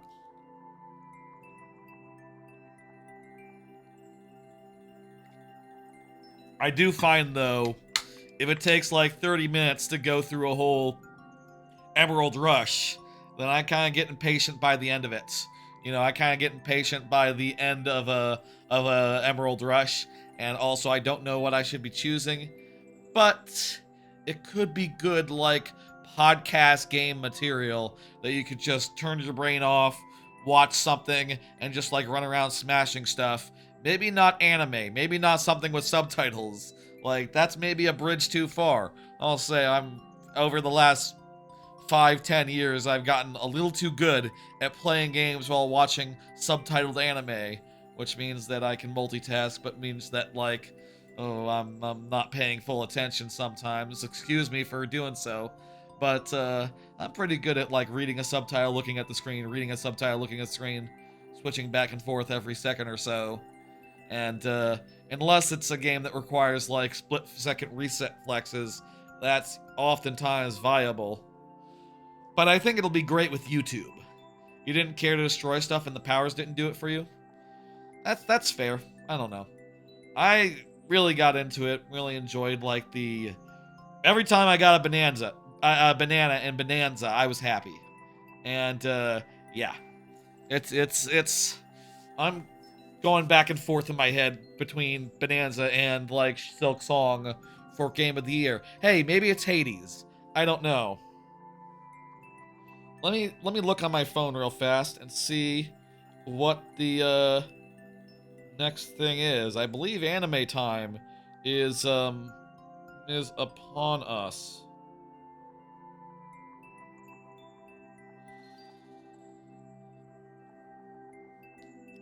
Hades seems much better. It seems really good. I can't wait to like really get into its depth and such. I'm excited. I'm ready for it. Hades 1 was definitely the game of the year for 2020. Yes, I feel like most people I knew said that. And then the Game Awards said something different. I don't, you know. I respect the game of the years of the people that I see in life in general, and the people that I see out there are oftentimes saying that Hades 1 was Game of the Year 2020, and it wasn't even close in their head. I don't think it was even close in my head. And it certainly wasn't Last of Us Part 2. Like, my god, no, that was like number 8, tops. Like, hang on, let me see. I have a list on backlogged. You're just trying Hades 1. I wonder what it would be like going from Hades 1 to Hades 2. Hades 1 was excellent. Good luck with that. It's gonna take you a while to go through it, but definitely, you know, geez, you know, they're both like, I'm sure they're both worth playing individually. Well, obviously, it was a game of the year, right? So it was a really good one. Let me look. What did I have as my runner-up that year? My runner-up was Ori and the Will of the Wisps. Ooh, that was really good, too. Ori 2 was phenomenal, yeah. Ori 2, that's a good number 2 for me. Yeah, I would put Ori 2 over Last of Us Part 2. No question. Oh my god. No question at all in my head. Folks, I don't think that Arduin is here, so that means that we will dismiss Arduin. Did I navigate away from Warp World on my phone to Google what the thing is? I think with Last of Us Part 2, here's what I think about Last of Us Part 2. It had a really weak first half, where the plot was just literally, I am out for revenge, I am out for revenge, I am out for revenge. And it's just like, oh my god. Get a second plot point other than I am going places and trying to get revenge. And then the second half was actually kind of made it worth it. And I think kind of justified the first half in a way. You know, like the second half was sort of made possible by the setup in the first half.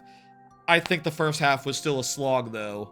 You know, as a result. Also, I accidentally exited the open world area before I was done with it, which was a damn shame because it seemed like there was more stuff to explore, and I had to mosey on. You know, I had to vamoose, I had to go. The plot called. The Israel-Palestine conflict metaphor that was not at all terribly forced was banging at the door. Definitely was a good metaphor and has definitely aged really well. And more than that, definitely at the time people liked it as well. Yes, that was it was bad at the start and has continued to age badly. It has only gotten worse with age.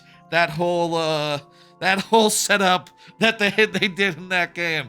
That whole analog, that whole very clear inspiration. And also, like, let me just say, Folks, do you know what time it is? That's right, it is time for the lightning round. During the lightning round, I will have 5 tries to beat each level that comes my way. 5 times refreshing at checkpoints. Now, I will get bonus heads in the following circumstances. 1, the first level of the night. 2, any level with a clear rate under 1%. 3, super worlds. The bonus heads come in a variety of forms. You can see there's many of them. The Mario ones are more likely than the non-Mario ones. You can kind of see that the non-Mario ones tend to just flash by. That's because there's one of those for every 5 Mario ones. Though I'm not sure the ratio of Mario to non-Mario. Let's randomize for the first person up, which is Rock Part T. Rock Part T says here, excellent. We got Luigi. Luigi is up, let's go. Also, I do believe we'll be talking about some anime as we get into this. Let me just say, we'll be doing it the way that I've been doing it for the last, say, year or so, where I pull 3 at once. So we'll get through them in like 5 pulls because there's like 15 of them. A bunch of stuff has been ending. It's the end of the season. And, you know, a couple things begun, and I have thoughts on all of it. The ones that I finished and the ones that I've tried. Apparently there was one this, like, overnight or something that started. I don't know. But haven't given that a look, and I can't speak to anything I haven't seen yet. I think another show maybe ended today. I forget if, like, Anne Shirley is like a Saturday morning, or if it's a Friday, like the last thing that airs on Friday. I forget, but that's apparently ending. Nuki Tashi ended? Oh, right. Okay, yeah. That's, that one's good. I like Nuki Tashi. Silent Witches next Sunday? Yeah, that's like the last thing. Wait, Sunday? I think... First off, we got a refresh there, and we lost one. I'm pretty sure Silent Witch is a Friday show, yeah? Unless it's on Sunday instead. Ooh. They delayed it by 1 day? Huh. Dang, man. Like, they're already, like, you know, into, October, right? Like, already? Question mark? That's, it's next season time. You know? Like, you gotta wrap it up, wrap it up. Come on, let's go. That show's been great. Shout out to Silent Witch. That show is one of the top shows of the season, to be clear. But, you know, it's time to leave the stage, you know? It's time to make room for the next guy. Can't have me talking about Silent Witch as other shows are starting. Yes, you can. It's fine. Oh, nope. I fucked up. I still don't know how we're gonna get through that one part. We should like do a quick test. See like what is the best way to like gain some space here.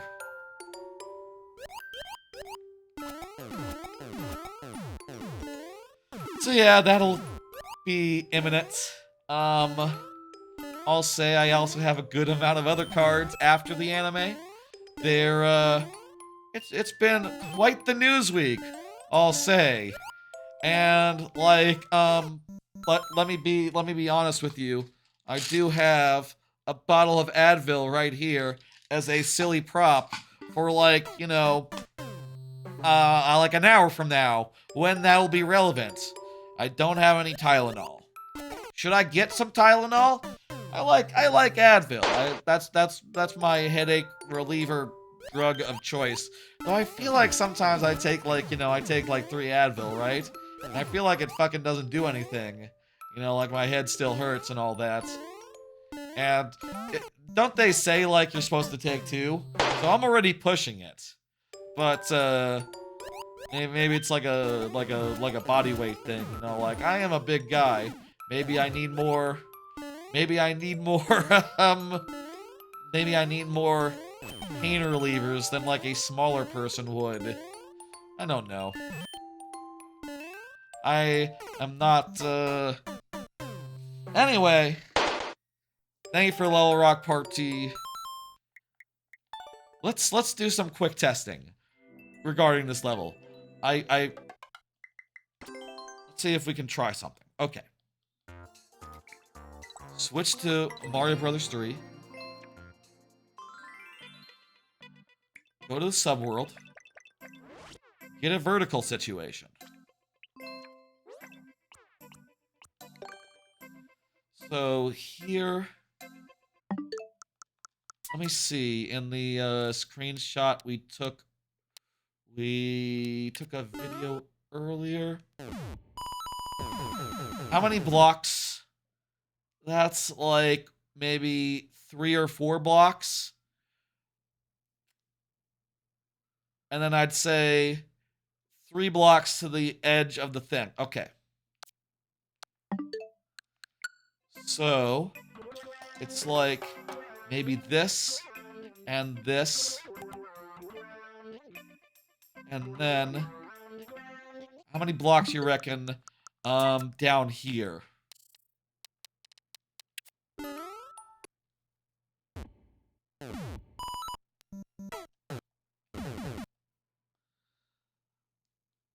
I don't know, man. 1, 2, 3. 1, 2, 3. I'm sort of comparing like the where the pipes on the left. We can sort of trace over to there and say like 4 gets you to there, and then like 1, 2. I'd say 6, and then the pipe. 6 and then the pipe. Like there. And is that right? And then there's a... How far over is the thing?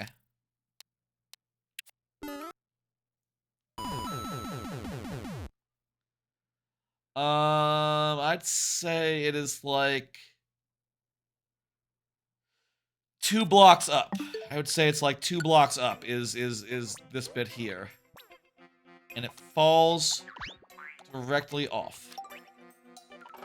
Okay.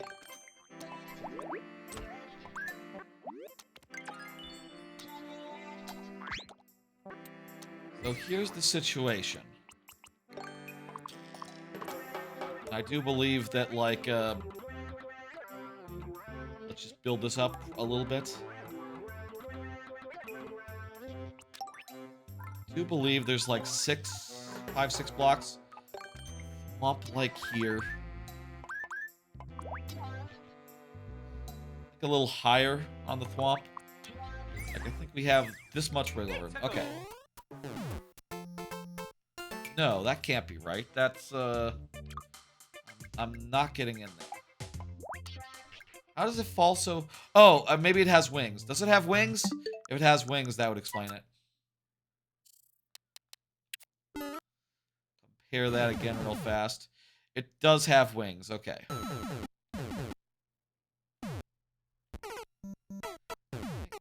Hang on. Wait a minute. Wait a minute. Wait! It's already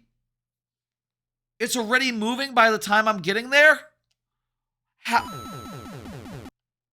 I'm just noticing. It's already moving by the time I'm getting there. How?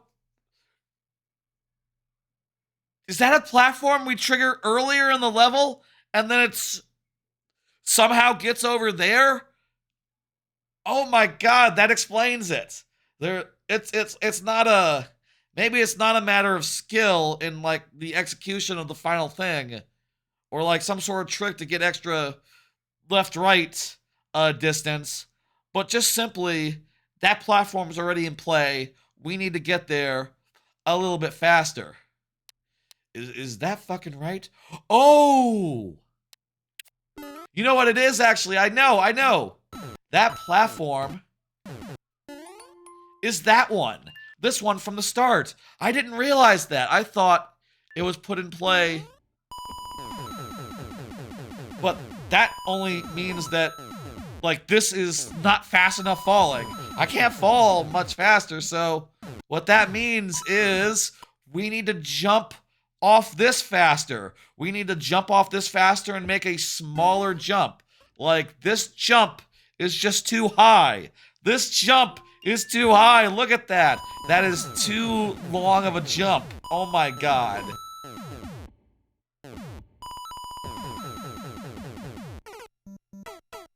Wow, okay. We're starting to understand what we have to do now. But by now, I mean in the near future. Because we gotta mosey. That was the last life. Thank you, Rock Party. Let me go ahead and dismiss so you can get another one in there. See if we can have another crack at that later on if you want to resubmit it, as you have been doing for some time now. Maybe tonight is the night we do it. Let's start. Prexton is up. Prexton, I think I just saw Prexton in chat relatively recently. Prexton, go ahead and confirm. Prexton, I think maybe that was like a level or 2 ago. Maybe like a level or 3 ago. Prexton, go ahead and confirm. You know what to do. I'm going to put next in chat so that Prexton can see. Meanwhile, let's start talking about anime. This time we'll do 5 3 polls and we'll go through them a bunch at a time, basically. All right. Oh damn, I need to. There we go. Here we go. Here's the first 3. I finished Call of the Night Season 2. I finished Betrothed to My Sister's Ex, and I finished Dress Up Darling Season 2. 3 fantastic seasons. And, well, 2 fantastic seasons, one that's really great. That's what the heart, the heart is like, I do the thing where, like, in a letterbox fashion, where I use the heart, basically, to indicate, like, it's even better than 5 out of 5. That's sort of how I use that scale. Call of the Night was a fantastic season of Call of the Night. Really continues to nail those, like, fantastic nighttime vibes. It's really cool and fun. The characters are lovely, and we get to know them better in this season. more of the vampires get more of a spotlight, and I thought that was very fun and good. And also the villain was great. She chewed the scenery. She was a real menacing presence, and the way the show dealt with her and how that all unfolded was, I think, delightful and really great. That's as good as the last season, I think. Good as the first season, which is to say, it's fucking really good. I loved it. Betrothed to My Sister X, I think really avoids the pitfalls of a like other Cinderella type stories. It is a Cinderella type story, but the it doesn't like get too bogged down in like, oh, the evil stepsisters are back and they're ruining everything. No, in this one, the main villain is self-doubt and like self-confidence and things of that nature. She's just a little bit just doesn't believe like the charming, handsome gentleman who has fallen in love with her really loves her, but he does, and they're charming. They're a charming couple. They really get along well. There's like real chemistry there, and it's just a bit of fun. I really enjoyed it throughout, despite the worries that I had as far as like, oh, I've seen lots of shows like this, and they've all like just gone nowhere, gotten like bogged down in misery. Like, nope, this is good. I liked it throughout. Great time. Dress Up Darling season 2 is fucking fantastic. Everyone on the show is just having so much fun cosplaying or thinking about cosplaying or like, thinking about the games that they like or the media that they like and therefore want to cosplay of. I think continues to be one of the best shows that there are out there. And my God, it was just a fucking delight every week to see more of these two. The romance is nice. The various arcs were really fun. I really enjoyed all the new characters and like, just even random side characters like the old guy who is very supportive about cosplay and cosplay stuff and at the cosplay store, like that dude was really nice and cool. I liked that guy a lot. And just about everyone on the show I liked a lot. That's just so nice and good, and I loved it. And my God, it's one of my favorites of the year, I think, honestly. And just as good as season 1. Let's go ahead and punch this in now and do the thing. Oh, you just took a shower? Excellent, Prexton. Perfect. You came back. I bought you the just about right amount of time. Anyway, yeah, Dress Up Darling is just so good. Just so good. One thing that I really like about it, and in like comparison to say, one show I've been really loving that hasn't ended yet is Witch Watch, which has had some points where it like does like a parody of like an anime that some people in the universe might like, and I feel like Dress Up Darling is just so much better about like whenever it shows like an anime or a game, it is actually a cool anime or game that they are showing. It actually like looks cool. You can be like, oh, this if this was the real thing, I might watch this. I bet this would be really a good watch. Whereas like,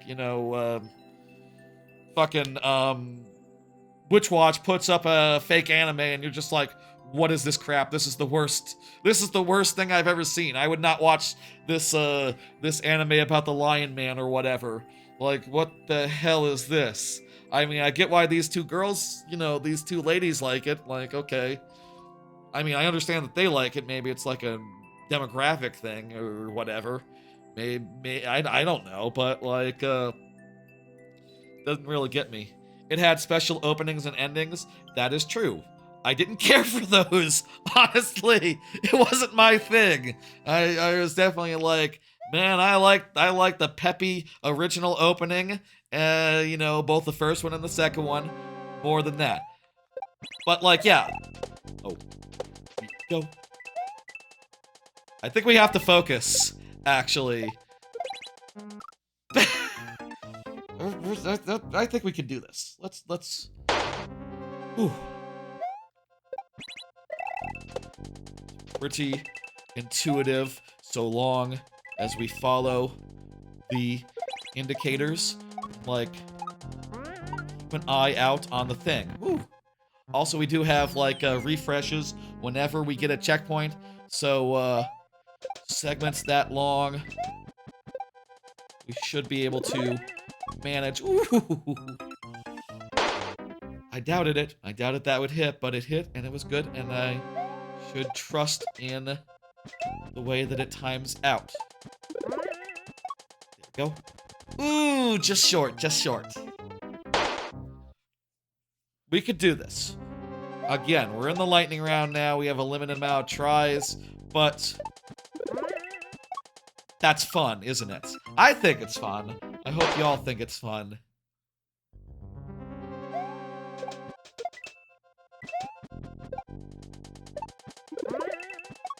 Here we go. First time. Fuck!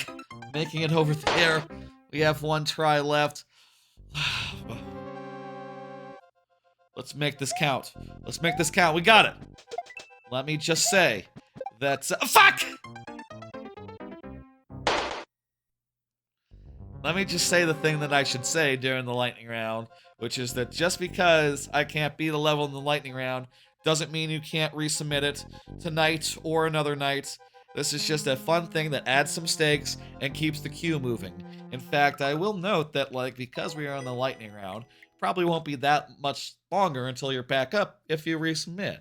Like, now is a great time to submit a level. Resubmit a level even.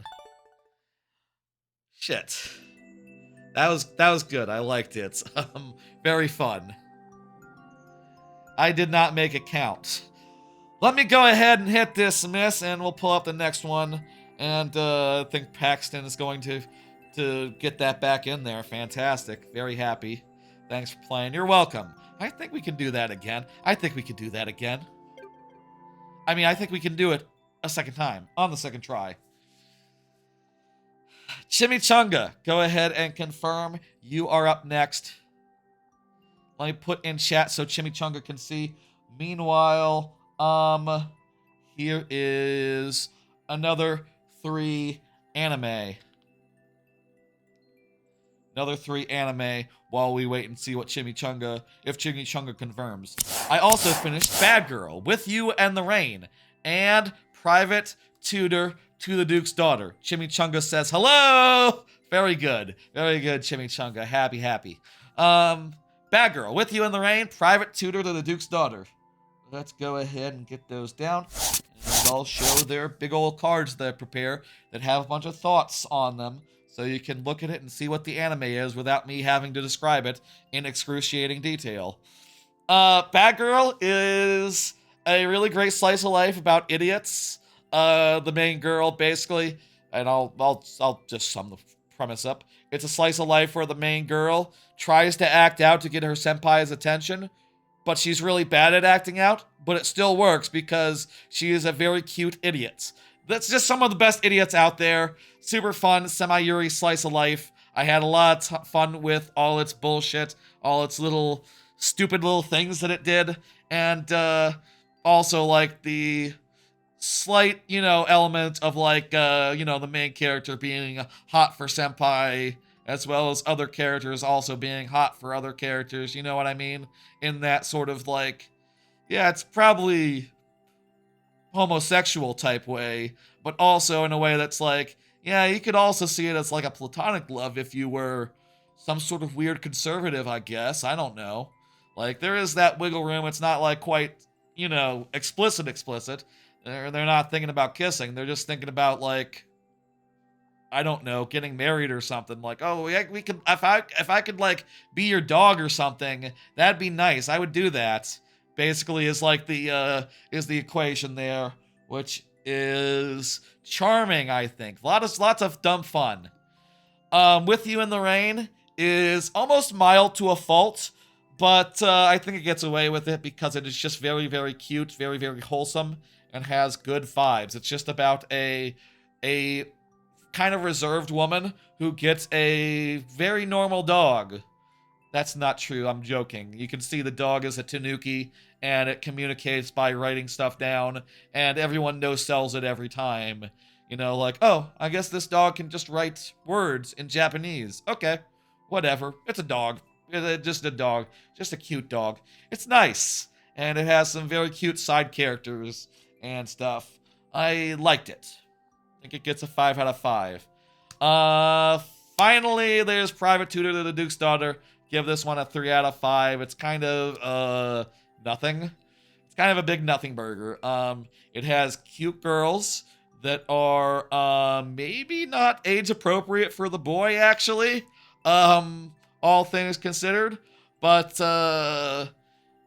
you know, it has some story at first. There's this whole bit about, like, oh, you know, the main girl, she has never been able to cast magic, and the main boy has to teach her how to do magic, get over her, like, roadblocks.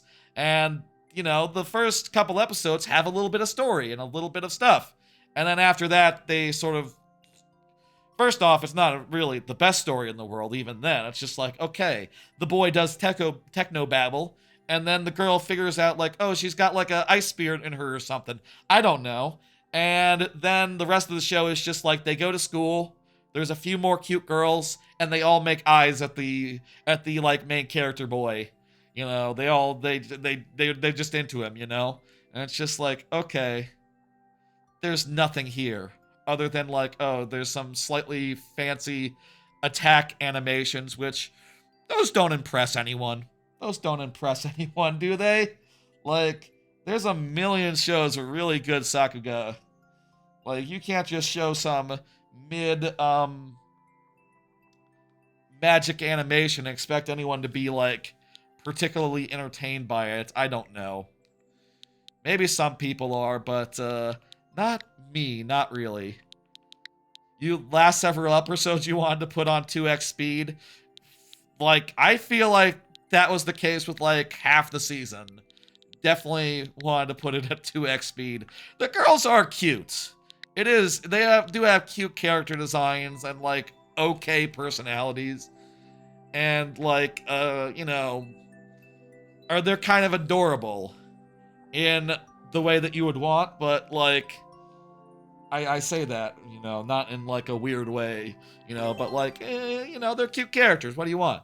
Not, like, in a horny way, but, like, in a more harmless kind of way, you know? I think they're supposed to be, like, really young, so, you know, don't get any ideas, you know? You know what I mean? Don't get any ideas here, you know? Watch out. But, yeah, it's just some slop, basically, at the end of the day. And it's like, not the worst stuff in the world, but definitely ends up being kind of mediocre, etc. Played this one last week, right, Chimichanga? Let's see if we can do any better. So far,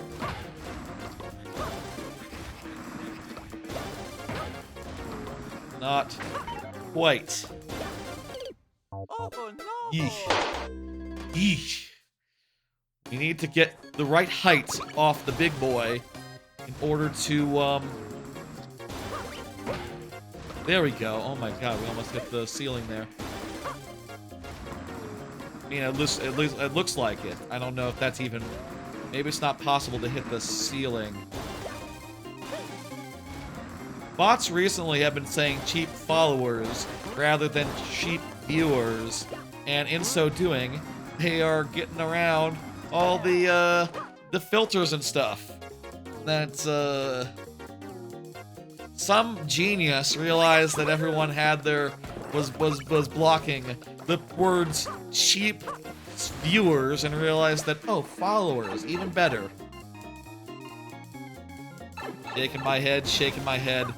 Wish they would, kindly fuck off, you know? You know. We got a checkpoint, so that refreshes our tries. Let's, make them count. Here, the key is to get enough height off that bounce, and then we can get up here. Get these 3 blocks done, and then fly over here. Okay. Okay. Get. Is this a case where we need... No, okay. I was wondering if we need like a triple jump or something. Not sure if there is such a thing in this game. I think we might have done it. Was that first try this second section? Or did I like refresh weirdly or something? Fan-fucking-tastic.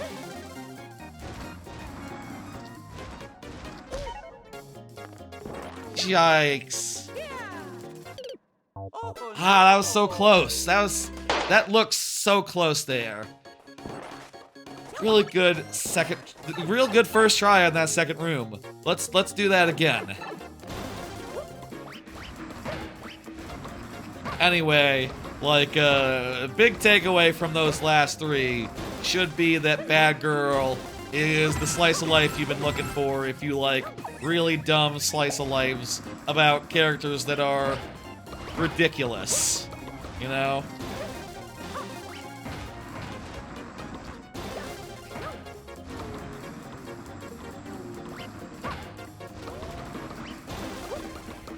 One thing I really like in Bad Girl is that the main girl, she sort of has like a like bespoke phrase that she some bespoke words that basically mean to her like getting horny at senpai, basically. Like she says like, oh, you know, whenever senpai, like I see her, I go kwahoo!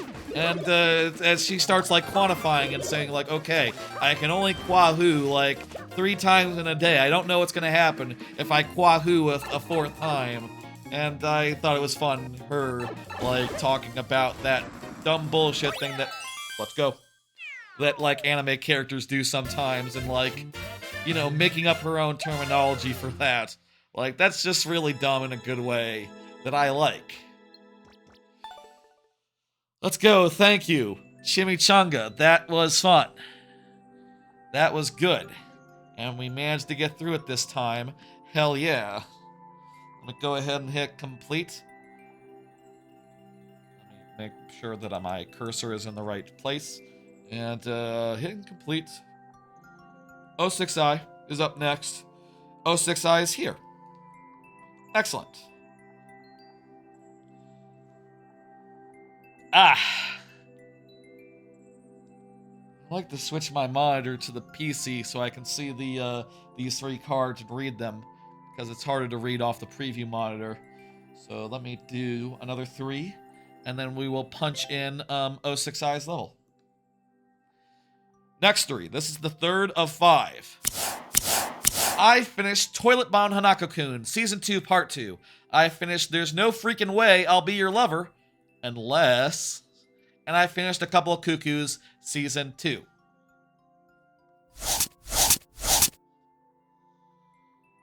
Where's the anime? It is... here. Toilet Bound Hanako, Season 2, Part 2. It's a really climactic core, you know, a really climactic half season. You know, technically is part 2 of season 2.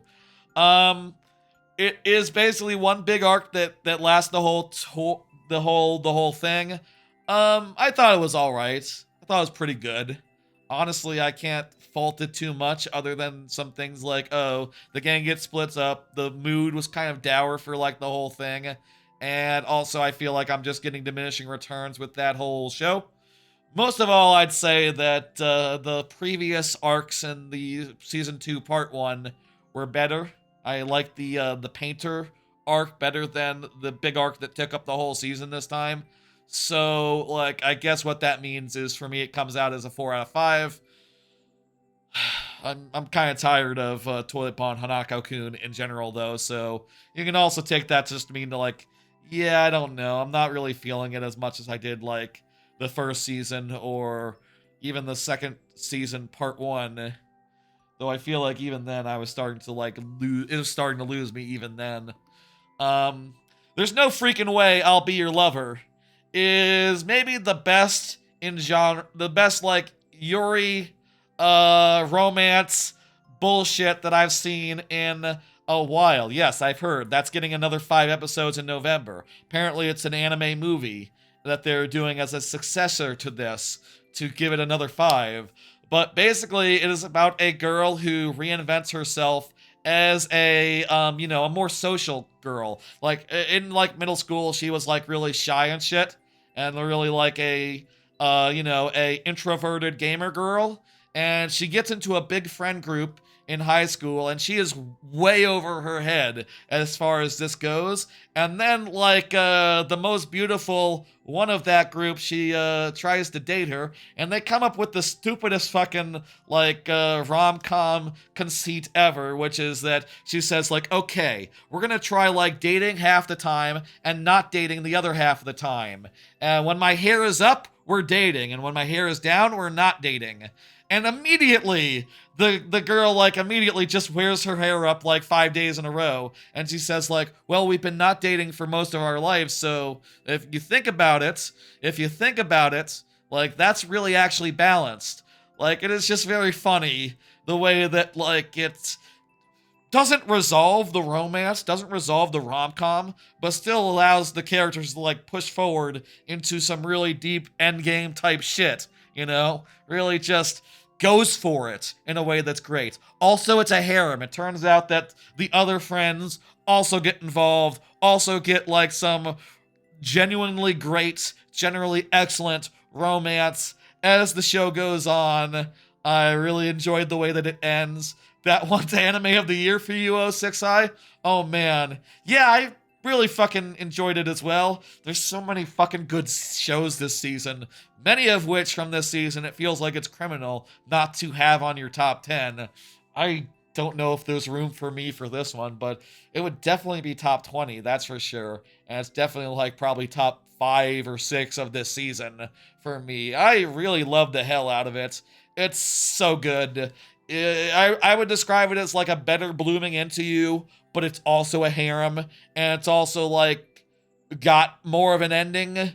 Bloom Into You. There was another one, Yuri anime about a popular girl and an unpopular girl. What was the other one like that? There was one like there's Bloom Into You. Then there was another one that was later on, but similar in a lot of ways. I forget, but this is, I think, the best version of that. Plus, there's like more relationship going down. Let me help you, Jose. I think the bot at some point. I think that the application that I use for my chat bots at some point became unable to recognize names with like accent marks in them, unfortunately. So I'll add it on your behalf, okay? Okay. Fucking hell, that wasn't a problem until relatively recently. That's software for you, huh? Finally, A Couple of Cuckoos is, another harem rom-com type thing. I think this is a messier season than the first season, so it doesn't really rise to the heights of that first season, which I really loved. It had a heart, the first season did, when I first watched it, but I do think it has enough big moments, and the new girl is a good wild card to qualify for a 5 out of 5, which is, pretty good. It's not as good as a 5 out of 5 with a heart, but I enjoyed it. It was a very enjoyable season, and, can't fault it. I do think with, like, returning shows this year, in general maybe even, there's always somewhat of a diminishing returns. With like, I'm watching a new anime unlike I've ever seen before. That's like a new formulation. And it's like, oh, also this show that you loved is back and it's just the same as it was before. It's like, okay, it's more of a known quality. It's a known quantity. It's not really like hitting as hard as it could do. What are you gonna do? Yeah, I feel like Anime of the Year is such a fucking go fuck this year. Honestly, like, there's let me say where I'm at with Anime of the Year, honestly. Earlier this season was Taco P, right? And Taco P is, like, hard to argue as far as, like, quality goes. Like, in 6 episodes, they do so much good stuff. I'll tell you though, right now, as far as where I'm at, as far as like where my head is at, like if I had to pick one from this season, it might not be Taco P, actually. Let me think. Which one is it again? Um, Remind me. Best of the season. Better than Witch Watch. Which one is it? I'm sort of blanking a little bit, but I shouldn't because it is a show that I really enjoy the hell out of. What show am I forgetting that I love? It's not City. I'll say that much. Oh, it's Rory Rocks. That's right. Rory Rocks is one I've been feeling very strong about last few days. It's from the same guys who made the same production team as like Oni Mai, except I think it's better, more wholesome, and more just generally recommendable than Oni Mai, which kind of came with its own like whole assortment of like, this is cool by the way, let me say. Came with its whole assortment of like, well, hang on, you gotta understand that like, I gotta warn you about Oni Mai before you watch Oni Mai, but you could just watch Ruri Rocks and it's just extremely good. It's just so fun and slightly informative and, ooh, lovely and beautiful. And the characters are great. Ruri Rocks is gonna be one to beat. I definitely want that in my top 10, at least! And really, maybe even the top slot. I don't know. Taco P is a pretty good, is a pretty good, like, oh shit, we gotta go low. I didn't realize that. Taco P is a fucking pretty good choice for number one, honestly. But Rory Rocks does rock. 100 Girlfriends is still is still like I feel like 100 Girlfriends might be like top 3. I don't know. Maybe top 2. Maybe that's the second one. Whichever one gets third. And I'm definitely thinking things like, oh man, like, can you cut City? Can I cut City?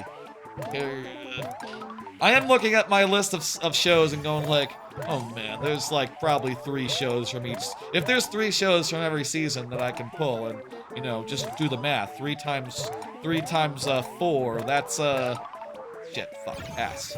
That's more than that's 12. That's more than 10. So I can't actually do that. But if it came down to it, like, something's gotta go. You know, that's sort of my feeling right now, as far as a lot of the... Dang it. Concentrate.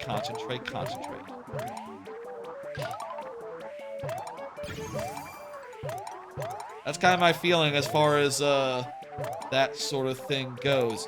I should go report that bug. I should report the bug to, like, the stream, what fuck, I wanted to go over. Feels right to go over. I should report the bug about the foreign characters seeming to get like ignored by the chat bot. That is a real serious issue and affects everyone who uses this bot software. I'm assuming I just don't need an update. Possible I just need to update my my Streamlabs chat bot. Also possible that's not true at all. Who knows?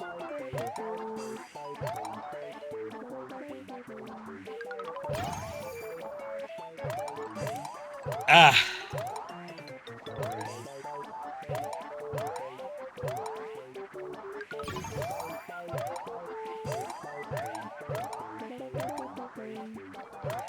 I got it this time.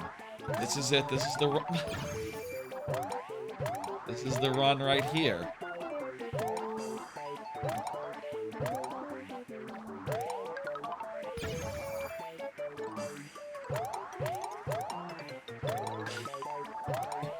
Okay.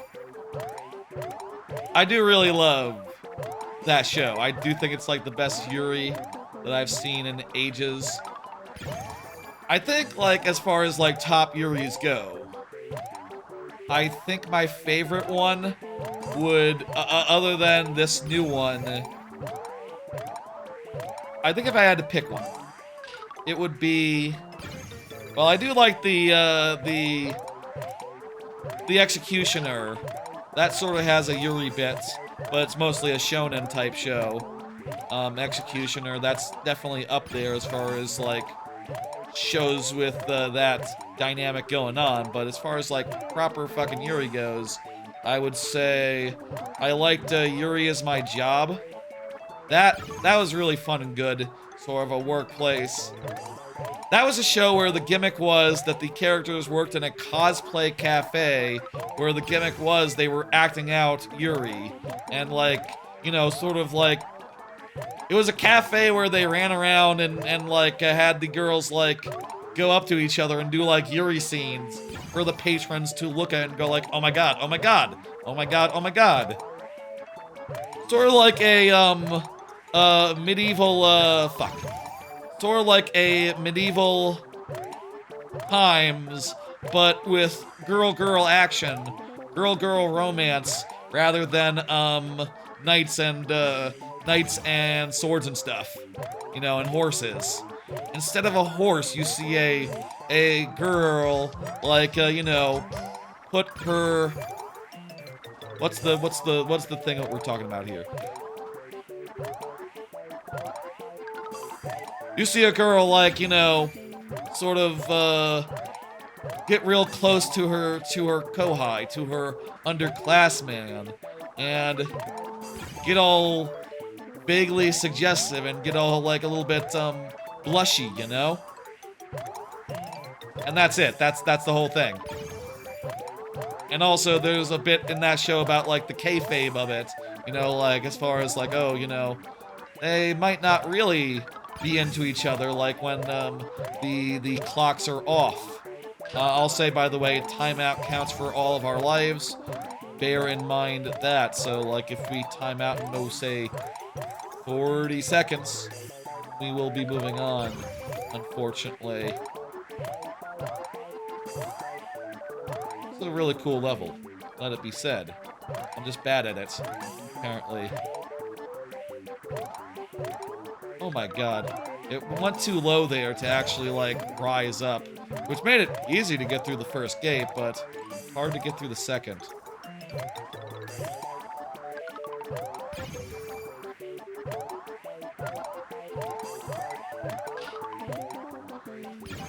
Ah, we're done.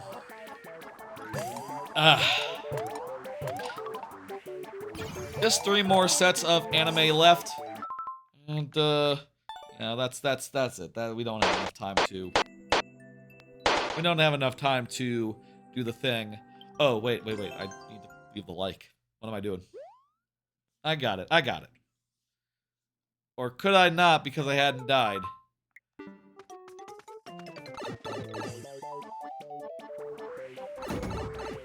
Oops, I hadn't died, so I couldn't leave the like. I should have died so I could leave a like. Oh well, that's the first time that's ever happened. Here. That's oops. Would have liked it if I had hadn't done that. I shouldn't have done that. That was a mistake. Thank you, 06i, for the level. Let me hit dismiss, and we'll go to the next one. Thank you. It's the Cat Boy. Cat Boy, please confirm. It is your level. There, look in chat. That is your name. Take it as a clue.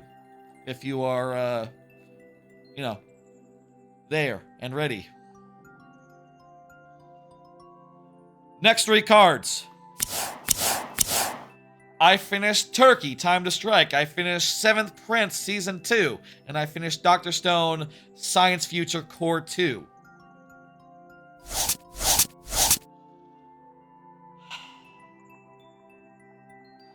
Turkey is really weird. But I think in a good way. You can read that whole synopsis, but it's not going to actually tell you what the show is about. After the first episode, they revealed it's actually a time travel show where they go back to the past and sort of hang out, and it's more period drama than sports drama, but they do teach the primitive, the like, the like, medieval, feudal type Japanese people, samurai era type, like Japanese people, how to bowl, which is kind of fun and good in a weird way. It's like weirdly realistic with it. I don't know. It is pretty cool, pretty fun, entertaining. The characters are pretty solid. I think that it like focuses on more of the cast and like more of the past and future, whatever. There are really good episodes about that like shine a light, and like I liked it when they showed me more about what all the rest of the cast was all about. It was really fun, and I do think it's a good one. I do think it works. It is very weird, but I think in a good way. Seventh Prince was a phenomenal season. I do think, for what it's worth, Seventh Prince was my anime of the year last year. I do think this season isn't quite up to that level. Honestly, like, yeah, no, this isn't. Like I said, there's a lot of shows this season that are probably, like, should be on the top 10 list. There's not room in that top 10 list, unfortunately, now for this season of Seventh Prince. So, I did think it was great. Basically, Seventh Prince is just a show that goes really fucking hard, has a really fun little gremlin child at the center of it, like a little tiny femboy gremlin, and all he wants to do is learn magic and do better magic, and it is just ridiculous the ends at which it goes and how hard it goes to that ends. Like, as far as like the animation is amazing, the way he just like busts out the most powerful spells anyone's ever seen, and how the other characters react to that, whether they're like, a big scary villain, like sort of swaggering, and then he starts doing his stuff, and the big scary villain starts to go like, I'm gonna get out of here. Why am I in a bubble? Wait, there's a wall around me. Oh fuck. And the boy is just going there going like, yeah, let's go. Okay, here we go. I'm gonna cast 100 spells on you. Let's see how long you last. I'm hoping for like 30 minutes. Let's go. And this season, he stole God's magic, is basically the long and short of it. It was, anyone else, you would say, oh, that's going to be hard to steal God's magic and do ridiculous things with it. But for Lloyd, it's very easy. Very easy. It's very funny and good and charming. There's like, it's hilarious, and a lot of it's like bullshit. And yeah, it's great. It's not... It's still phenomenal. Not like anime of the year, this year, I don't think. Finally, Dr. Stone's Science Future Core 2 fucking ruled. It was a fantastic season. Loved the whole cross-continent chase type thing that was going on. I won't give into too far details because I don't want to spoil or anything for anyone who's like seasons behind or whatever, but it's a whole on-the-run type situation. There's like a whole bunch of adversarial science stuff. There is one character who is kind of in the group, who is a very fun, like, extra bit of science in a way. I'm trying to be vague here. That is a little bit adversarial, if you know what I mean, which is a very fun dynamic that they play with. The finale was great, and the aftermath of the finale was even better. This was one of the best seasons of Dr. Stone, I think, and goddamn, I really had a fantastic time with it. My only note would be like, yeah, well, they don't invent too much stuff like brand new. Like, mostly it's more about the action than the particular inventions at this point. Like, they've kind of invented most things by this point in the show, reinvented most things, but it's still really good and still really fun, and they still, like, make every step of the action and the conflict really damn compelling. I don't see the cat boy, so it is time now to play level in sudden death style. Let's do it. We just got one more anime pull left after this one. It's kind of exhausting when I watch so much anime, and then I feel like I gotta talk about all of it, because if I've seen the whole season, the whole whatever, I definitely want to do it. Why Man is very mysterious. Yeah, I really wonder what's up with that. Next season is the last season, right? Like the last season period. I really wonder how that whole conflict is gonna work out. Like, I kind of have no idea, you know? Like, where does this go from here? Like, they left it in amazing spots, but also, like, where they're going is... And I'll say, like, we've known where they're going, generally, for, like, 2 seasons now, for what it's worth. This isn't 3 seasons? Have we known for 3 seasons? We've known for a while what the stakes are, and, like, how the hell is that gonna work? How the hell is... Well, how even do you make that a conflict? I wonder, at this point. I'm very curious. I see what we're doing here. We have to go through the tube by being pushed through. On account of sudden death, we only have a couple of tries. We really need to rush. We really need to go fast.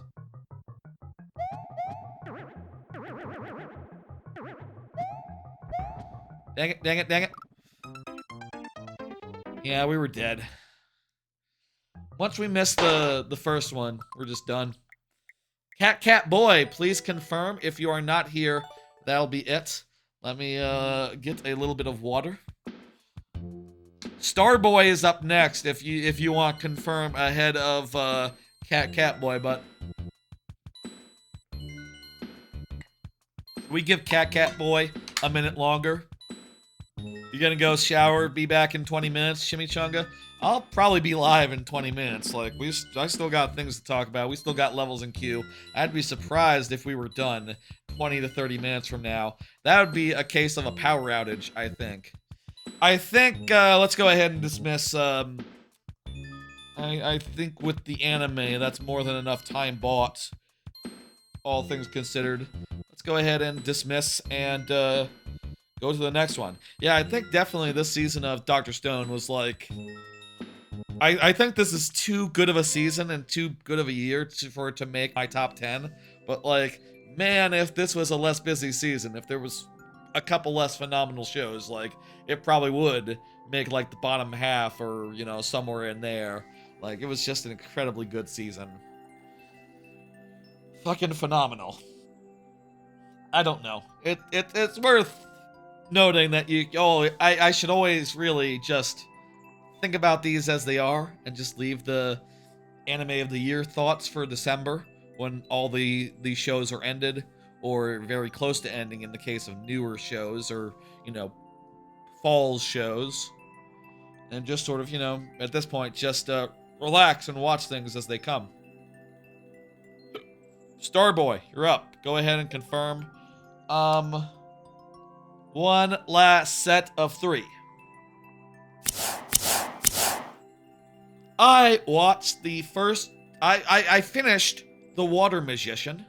I watched the first episode of Hero Without a Class, Who Even Needs Skills, and the first episode of Dusk Beyond the End of the World.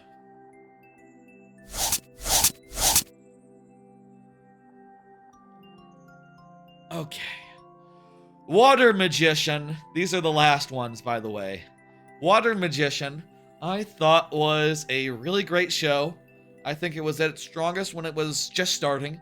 When it was just starting, I felt like it was sort of one of the best things on, honestly. But I do think it sort of eventually goes a place that is a little less compelling, but is still still a good time and worth watching and still a 5 out of 5. But maybe not with the heart, you know what I mean? That's sort of how I feel about Water Magician. It is a cool little isekai thing where, worth noting, it is an isekai. It's not really important. We're like the guy comes to the world and he's sort of isolated for a while, living in a cabin in like no man's land, and he sort of learns like how to water magic on his own, and sort of trains and levels up and gets real strong in creative and interesting ways. And the animation is really good, and like his whole the path that he charts for himself while out in a cabin in the woods, just like training with water magic, hunting like animals, and like training with a big spooky spirit guy, is pretty cool and pretty amazing, and like kind of nice and chill and good, and has great vibes, and is like pragmatic in an interesting way. And then he like, goes on a trip, gets to a regular JRPG type town, and just sort of like goes like, "Oh, I guess I'll become an adventurer." And it just becomes like a much more generic type show from there on out. He just wants to hang out, do quests or whatever, learn to do quests or whatever, and maybe also get to know a nice cute elf girl who is pretty nice. I like her. And that just doesn't have as much like originality as the first half, I think, but it's still pretty good, and I still give it a 5 out of 5 overall. I just feel like, once he gets to town, it's like, okay, turns out he doesn't want to be a monk in the woods and do stuff that's original if he can be a JRPG protagonist. If that option's on the table, if there's an adventurer's guild right there, he's gonna go in and become an adventurer, basically. It's still good. It's still a lot of fun. I still think the character is charming. He's like soft-spoken in a fun way, and like his magic is like creative a lot of the time as far as like applications of water goes. And the conflict after he gets to the town just tends to be pretty orthodox, pretty unremarkable. But he's still cool and charming, and the characters are still alright. The other characters are still alright, so, lovely. Next, I watched Hero Without a Class, which is a new show where the concept is, in a world where people get various classes that basically give them, like, automatic abilities and stuff, this guy doesn't get a class, and he figures out, like, oh, with practice, I can basically do everything they do in their classes, including, like, special moves if I learn how to do them, like, physically, rather than, in an automatic type style, which apparently is how it works for everyone else.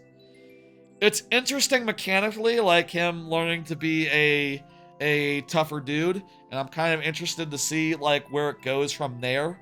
And if, like, eventually he goes on an adventure that's interesting. Eventually, obviously, like, currently where it starts, he's like a little boy or something. Eventually, he's going to be like several years later in that picture there. Look at that. He's definitely older there than he was in the show, but seems alright. Could be good. I don't know. Jury is out. I will watch more, like a 3-episode rule or whatever, and decide over time. Finally, I watched the first episode of Dusk Beyond the End of the World, which I cannot judge yet because the first episode is one of those, the second episode ends on a cliffhanger that changes everything from, everything, and promises to become a very different show. But the first episode is weird. Let me just take that down. I blurred out all the spoilers because I saw them and was like, after I watched the episode, and go like, oh, that just totally tells you what happens in episode 1. Like, the first sentence is just the first episode. It's just the first episode, basically. That's anime. I'll finish talking about it as I'm pulling up this level. Starboy does not appear to be here.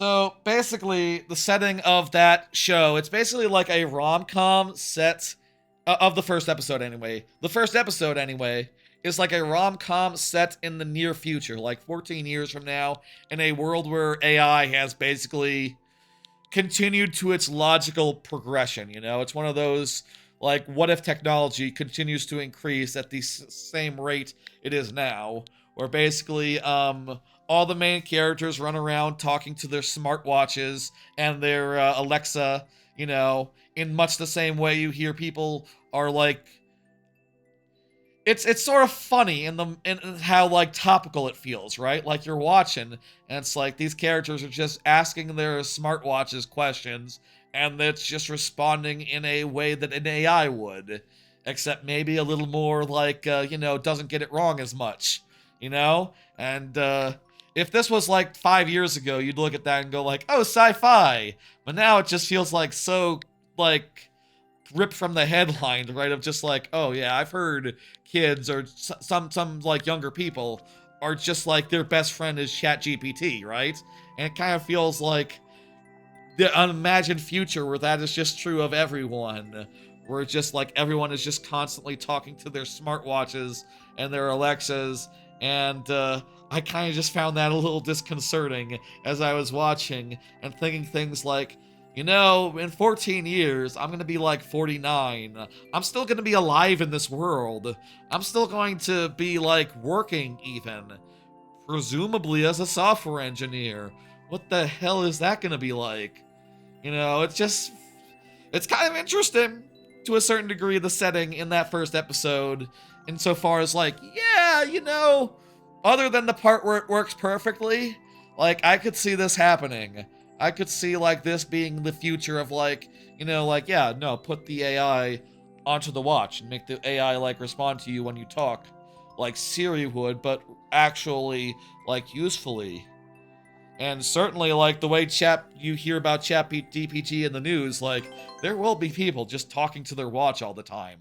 Once, like, Chat GPT can be on a watch like that and be voice activated and maybe even context aware. Like, yeah, that could all happen. And the rom-com stuff that happens in that world is like, I honestly felt like I was kind of distracted by the whole setting. Like, oh, wow, okay. It's just like, oh, you probably should focus on the story and the setting and the characters. And it's like, no, I can only think of the implications of this AI world gone amok. Also, the main character is like the inventor of a bunch of AI. She's like an 18-year-old prodigy, which I guess means that most of the really advanced AI, like, got invented, like,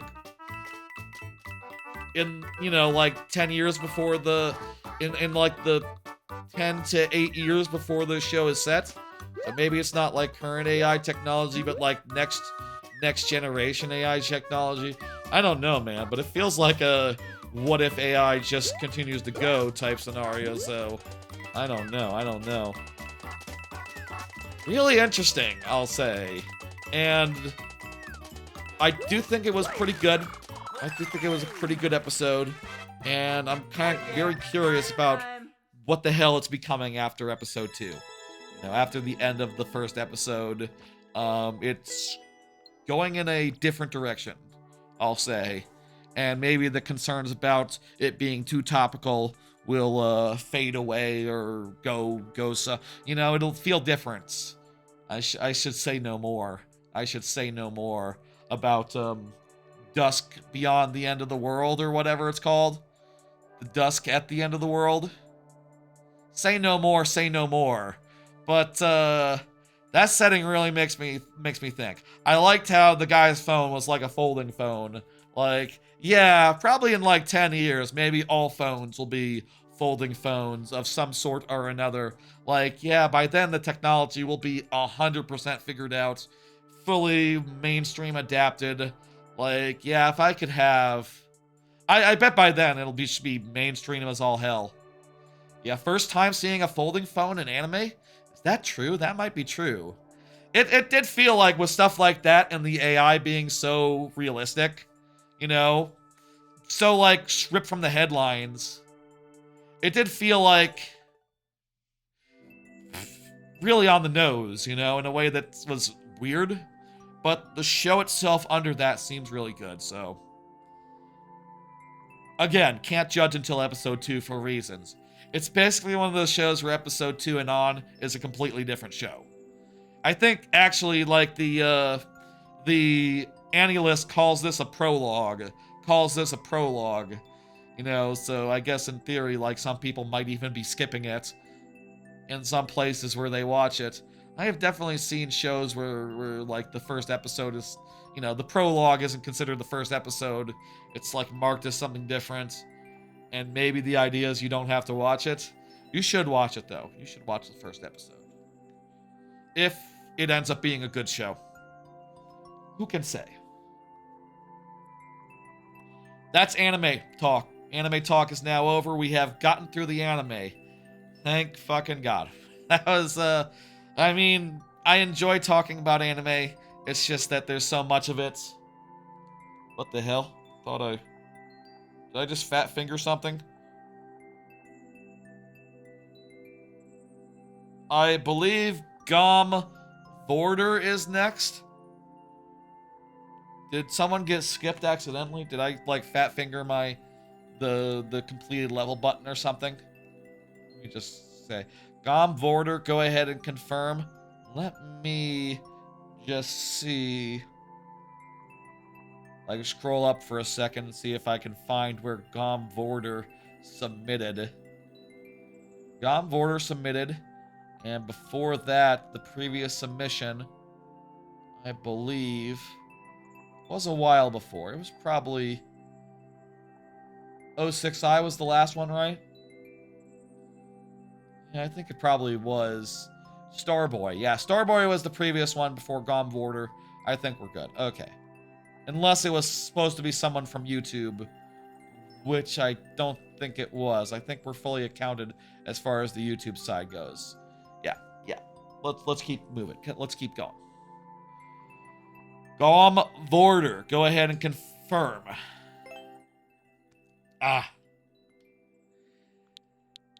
Great season of anime. Great season of anime. Looking forward to seeing like all the new shows this week. Next week. I understand there's at least one that's already out, and I think by this time next week, like probably 20 shows will have started, and like all the ones from this season that haven't finished yet will have also ended. Next week might have even more anime, and also hopefully an iPhone. So look forward to that. Let's do a card that's not anime. Like, hey, remember how earlier this week there was a whole bunch of fucking funny jokes about the rapture? Did anyone get raptured? I don't think anyone got raptured. Apparently evangelicals got it in their heads that the rapture would be last Tuesday or maybe Wednesday. It didn't happen either of those days. No one went to heaven, as far as we know. And no one disappeared in a spontaneous fashion. Other than normal type disappearances, people disappear in real life. There's such a thing as a missing persons case.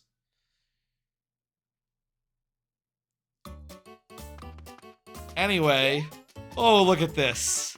Look at this. You have to go in between two spikes, get these coins, and then we can finish the level. That wasn't even close. Gom Border, you can confirm if you want me to have 5. That was terrible. If you want me to have 5 tries here, 5 more tries, but failing that, this is all I can do on account of you haven't confirmed. Prexton is up next. Prexton, if you want to say something, let me give Gom Border like a second more to confirm. But like, honestly, I don't see myself beating this, even with another 5 tries. If we had 12 minutes, if this had gotten in earlier, maybe. Gom Border would have to be present for that, though, so, that's right out in the current circumstance. Let's go ahead and hit dismiss and bring up the next one. We got more like topical news to cover, folks. That rapture thing was a funny joke, and mostly was just a funny joke, honestly. Some of the next ones were less funny. Like, did you see how... Oh, this one was actually good, actually. Did you see that Jimmy Kimmel's show, got uncanceled. Hey, Double 420, how you doing? That's right. There was a whole hubbub last week, a whole situation where Jimmy Kimmel's show got canceled by Sinclair and Nexstar affiliates, and then Disney moved to fully suspend the show following some not even very insensitive comments on situation last week. Last week's Reichstag fire. No word on like how the government feels about this week's Reichstag fire, the whole ice shooter situation, which is another one of those all of a sudden. Anyway, he came back this week. He got his show uncanceled, and even further, earlier today, Sinclair and Nexstar both backed off and said like, okay, we're airing Jimmy Kimmel again in all of our territories. It's cool, good. You're fine. They didn't do it for the first thing, and apparently, like, maybe as a result, like, apparently that first episode of him being back was like the biggest. There you are, Prexton. Hell yeah. Was like the biggest second try. Oh, hell yeah, let's go. And we got 3% clear rate, so yeah. Apparently, this episode of Jimmy Kimmel was like the most highest ratings he's ever seen. And I'll say, like, I've not really seen that much Kimmel in general. I don't know that much about the man. I only recently found out he was on the Man Show. Like, and as someone who was like 14 at the time of the Man Show, like, maybe it shouldn't be a surprise that, like, yeah, I watched the Man Show when I was like 14 and an idiot.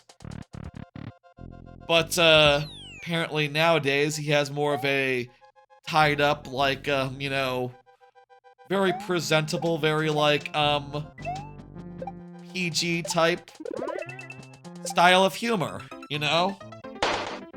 And, I watched that first episode, and I'll say he had some funny jokes, but I do think, like, watching it, like, I did think watching it, like, oh, I don't, he is much more of a liberal than me on the, on the left, you know what I mean? Like, he is much more of a just big ol' centrist type, in a way that, like, I kind of find hard to believe in a way. You know, I'm kind of reminded, I feel like Republicans often see people on the left, right, expressing sympathy for people, right, and think, like, that's fake. You're faking that. Meanwhile, I see, like, Jimmy Kimmel getting choked up over, like, a guy who got shot and he didn't know. And also, like, all you do know is that he was a big bellend. Like, come on, man. People get shot every day. You gonna cry over everyone who gets shot? I don't think so. Come on, that's fake. It's a really convincing, like, bit of choked up voice that he did. It's like, my God, I didn't know. Man, maybe he's just a really good actor or whatever, but my God, man. Like, I don't know, man. There's so many people who get shot every day.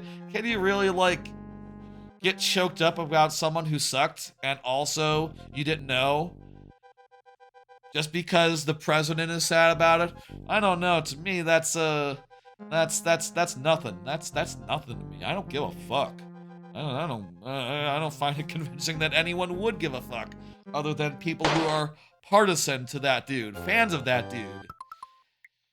Lots of people get shot in this country. It's a pretty bad problem.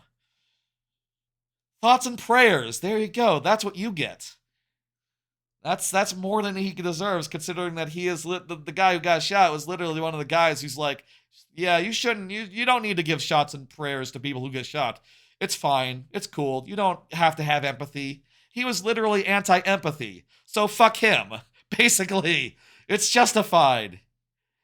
If you're not allowed to dance on the grave of a grave dancer, whose grave are you allowed to dance on?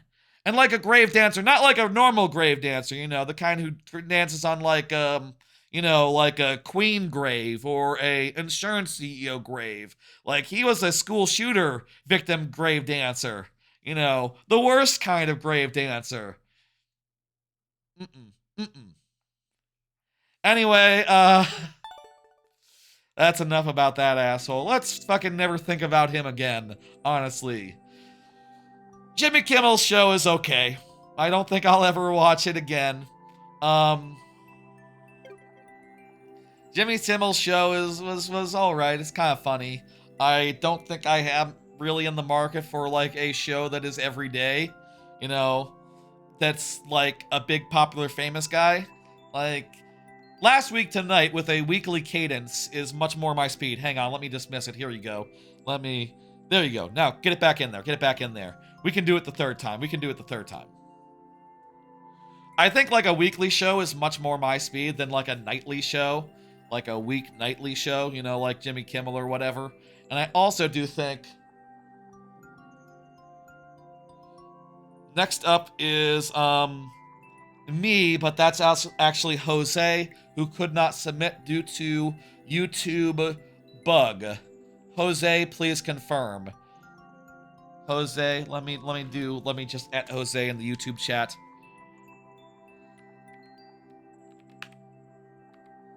This is you.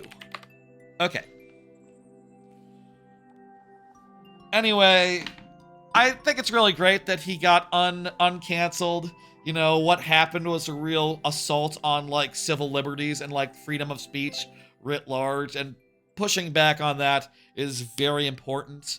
I also do think that like Jimmy Kimmel is just a little bit too centrist for me, for my taste.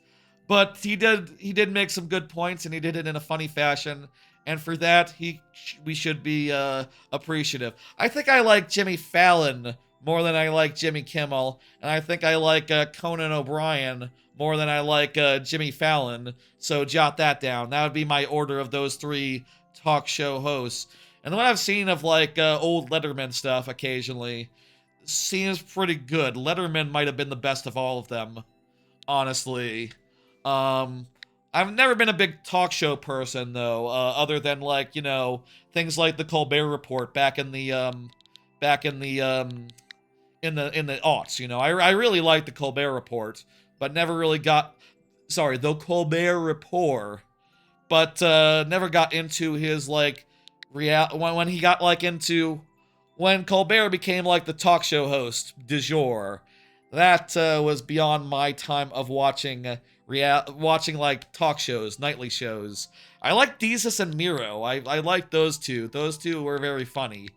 And you know, Desus and Miro and like Last Week Tonight, those are the ones I probably watched like the most of in the last like 10-15 years. And I think Desus and Miro was like 10 years ago at this point. So yeah, you know, that was a while ago for sure.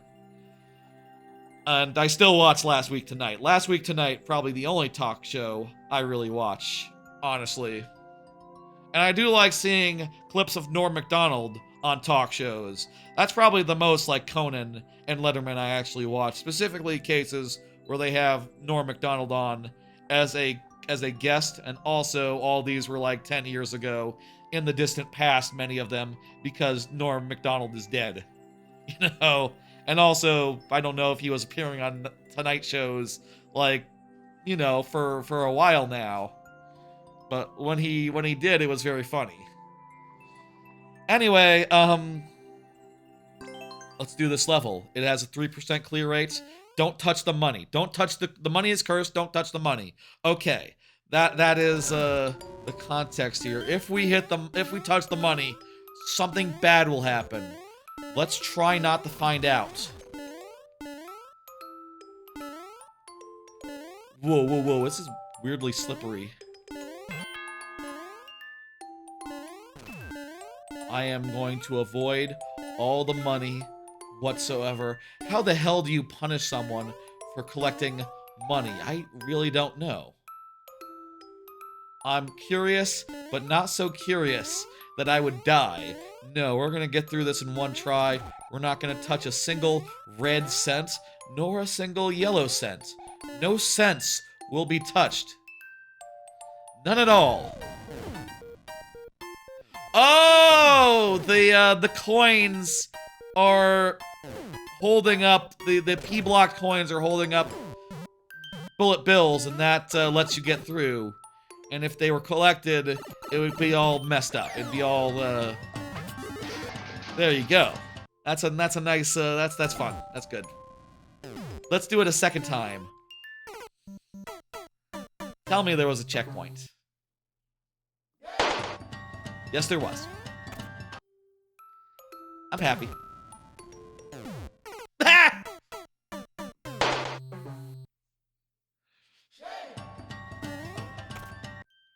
It's a good level. Anyway, more thoughts on Jimmy Kimmel. More thoughts on Jimmy Kimmel. I do think it makes a lot of sense that these, like, you know, Sinclair and Nexstar back... Oh, Jesus. I think we're fucked.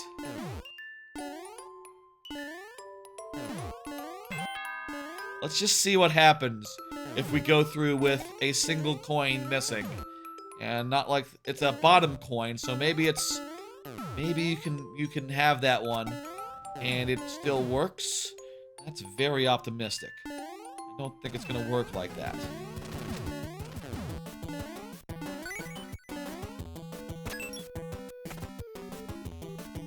That was pretty good, but we're going to die. Right? Maybe? Actually...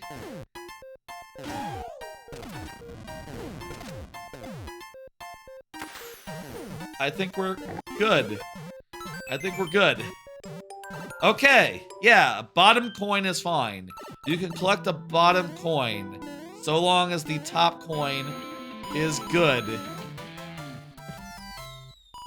I thought for sure that was gonna actually end up being bad. I thought for sure we were going to die there, but instead we got a world record.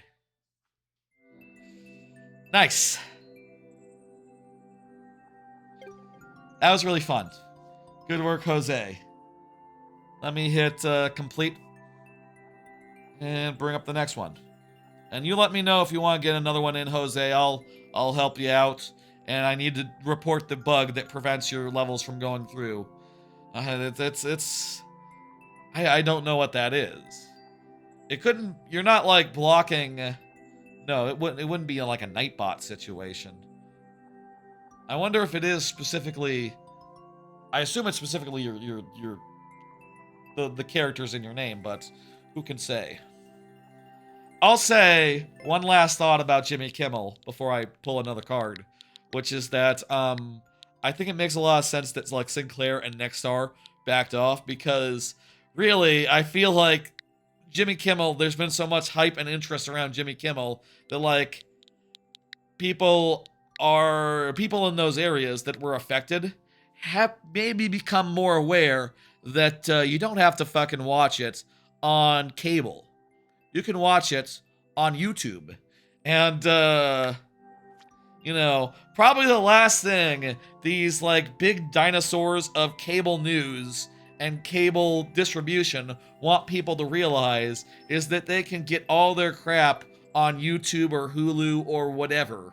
You know, they don't want them to know, like, oh, you can just cut the cable and get, like, a sports package on Hulu or something. And then maybe also, like, you know, maybe get some, watch your talk shows through YouTube, watch your this through that. Like, don't worry. If Sinclair and Nexstar says you can't watch it, you have the internet. You can watch it. You can watch whatever you want. And Sinclair and Nexstar should be looking at it and going like, oh my god! Oh my god! No! No! Watch on us! Watch on cable! Oh my god! Oops! Oops! We didn't mean to do that! We didn't mean to give anyone any ideas! Please watch cable. Please watch cable. Please continue to pay for cable. Or, it's not cable, it's like over the air or whatever. I never really understood that. I had cable as a kid. And then I didn't have cable as an adult, and I went through the internet for everything. I think there are still, like, radio... What the fuck do you call that? When you get the TV through the air. I honestly... It is not my thing. Let's play this level. 06i is here. by the way. Just replaced this seconds ago before we started. Or like maybe minutes ago, technically.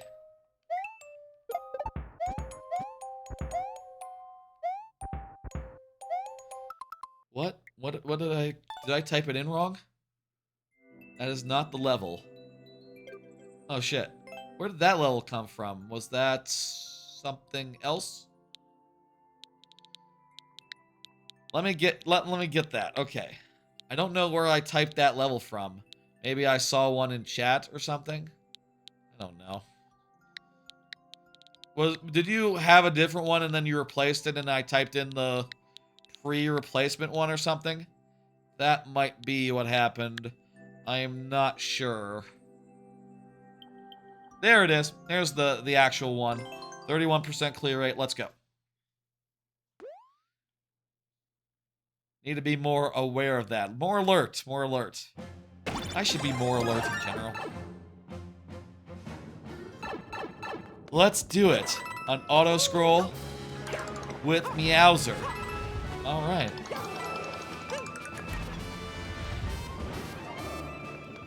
I saw that Donald Trump got really pissy about this. I will say, speaking of Donald Trump, I did find it really funny. I did see like he did like a speech to the UN that was like incredibly like weird and stupid. I watched like a YouTuber reacting to that real fast. Not like, you know, I didn't like subject myself to that raw or anything. You know, I'm not that much of a sucker for punishment, but it is really funny to see our dumbass president stand up in front of the leaders of the world and say, America is so great, we're the greatest in the world. He's basically giving a campaign speech, but for, you know, the audience is like a bunch of world leaders, basically. And then saying things like talking about immigration.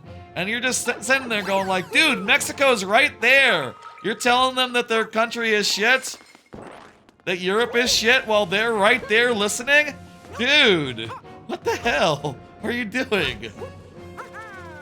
That's really weird. We're not going to have trade partners for very long. That's done. We're done in the world. Us having like good relationships with the rest of the world, with manufacturing partners, security partners, all that, that's done. What a stupid country we live in, honestly. I live in, anyway. Maybe some people don't live in this country. Good for y'all. That's nice. Hopefully your country is less stupid. That seems unlikely. Pretty sure all countries are pretty dumb. I gotta punch this Meowser as a cat when he chooses to come over here and say hello. Got a couple hits in there. We did it! Alright. That actually didn't take that many hits, turns out. Go figure. Thank you, 06i. I don't think I've ever beaten Meowser as a cat before. I mean, probably in, like, the actual game. But, like, not in Mario Maker, I don't think. That is, rare. I might have done it in my own level, but used POW blocks, because in that level you can use any power-up. But, you know, I didn't, like, swipe him to death. That, is an odd thing to do. Double 420, you are up. Oh, sorry, let me help you, Jose. Let me get that. Here you go. There you go. Facilitated. Nice. Let's see the bot put that in queue. Very good. Double says nice. Excellent. Another bit of topical news here. Did you hear about Tylenol? Now, let me say, I am not a doctor. But I do know better than RFK Jr., who is a very special individual. He is an idiot. He is a quack. I don't know if he even qualifies as a quack. He's like just a sucker for like, you know, homeopathic type shit. He's an anti-vaxxer who has recently come to the conclusion, due to some incomplete science, that is by no means, you know, by no means very convincing. Like, the biggest studies apparently do say that Tylenol is safe. The biggest ones do, with the most individuals, but, you know, the president is out saying that Tylenol, which is apparently the only pain medication that is safe for pregnant women to take, is giving kids autism, which is not true, and you shouldn't listen. And you know, if you are pregnant, it is the one pain reliever you should take, according to doctors, and you should probably consider continue to take it when in pain. I like Advil, just like as a brand thing, but it is very interesting to me. Let me say, I think it is very funny that Tylenol is woke now. I do. I think it is very funny that Tylenol is suddenly woke. Just apropos of nothing. Tylenol is woke. It's true. It's woke. It's gay and trans and all that. Like, it's, you know, it is now the pain reliever of the minority, presumably, I guess, of like various communities. I wonder, actually, apropos of nothing, like, do they know what the market share is of all those various, like, pain relievers? I bet ibuprofen does quite well. Ibuprofen has the longest name, and to me, like, I feel like you can, that's something you can trust. I like Advil because it sounds like anvil. I think that sounds pretty cool. And I like the red capsule as well. But I do feel like sometimes when I take it, my headache doesn't go away. So maybe I should try Tylenol because it's you know, it's woke now. I'll say, you know, going into the stream, I was definitely thinking, like, my god, like any other week, Tylenol is woke would be the title of the VOD.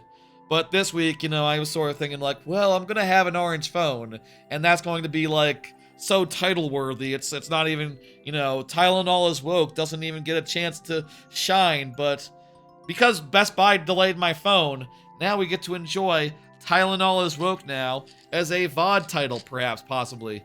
Let's see if something better comes up. You know, maybe it could be related to the actual, like, Mario Maker for once. You know, like something stupid I say while dying in a comical way. I don't know, man. Tylenol sudden cancellation is just objectively hilarious to me. And also just like one of those things where, by the way, any level? Any level, okay. Was there a super world that we could do, or just no super world? Okay, just any level. Let's go Purple Constellation.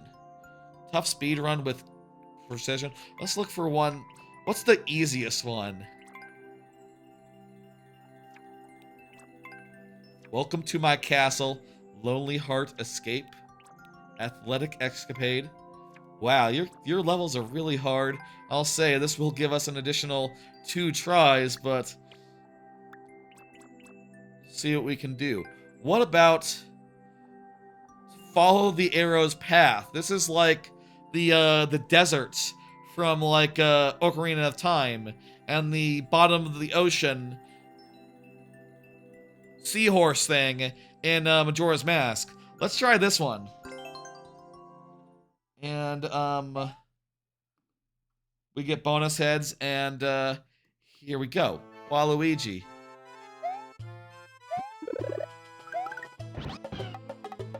So we go here. We just have to follow the arrows. I see. And we have as much time as we... Why would you have to wait there? Why don't you just jump off immediately? We have as much time as we need. And I think as a result, we're going to go by. Wait. Why these precise movements? Like, can you not just jump directly to the blue? Like, what happens if you jump directly to the blue? Does that... Is there something that would be fucked up by that? What happens if you jump to the block above? Well, it's harder to jump down, for one. But,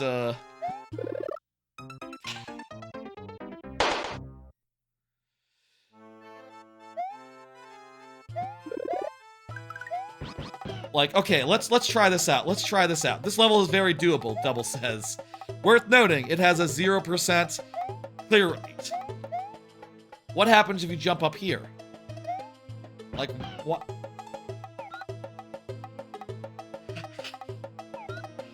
I dropped the spring because I landed on the Yoshi. And I left the Yoshi there because if we left the Yoshi at the left, maybe that would be a better place for Yoshi to be, and also a better place to, like, reclaim the Yoshi later.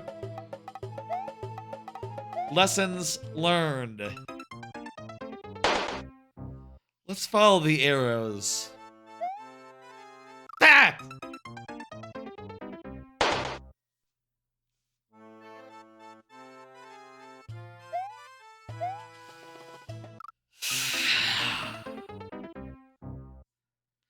Damn, we ran out of tries. That was fun though. That was interesting. Let's zoom in and look. Like, how long is this level? You have 1 minute allowed for your mistakes. Oh, so there's like there is some give, but just like a minute of give. Oh my god, look at that. Like there's the first screen that we were on, and here's the rest of the level. There's a part where it's all spike blocks, a long part where it's all spike blocks. Spike blocks, spike blocks, spike blocks. There's a subworld we can't see, and then I don't even know what this is. Are those coins? Are those semi-solids? I have no clue. But it all looks real screwed up there. Looks like there's some blue plats. And vines? Coins. Definitely coins. They're coins according to Double.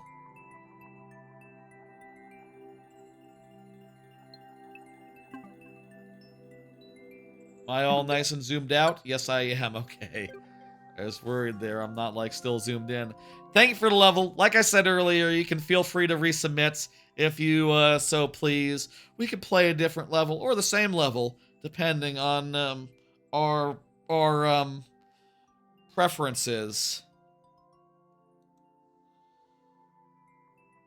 I should try Tylenol. Should I try Tylenol? I mean, I've said multiple times before that I feel like Advil doesn't really do that much for me. You know, I feel like it doesn't knock down my headaches well enough. Does Tylenol do headaches as well, or is it just for, like, fevers and stuff? I don't really know that much about Tylenol, honestly. But I do know it doesn't cause autism. I do know that much. Neither do vaccines, by the way, for what it's worth. If anyone is wondering, please vaccinate your children and yourselves. Especially your children. And, you know, you should as well, like, for the sake of everyone else. But, like, if some anti-vaxxer dies because they got a, like, a disease, they got COVID or something, like, you know, so long as no one else gets sick because they get sick, it's like, doesn't bother me. That's literally what you get. That's the consequence for fucking around.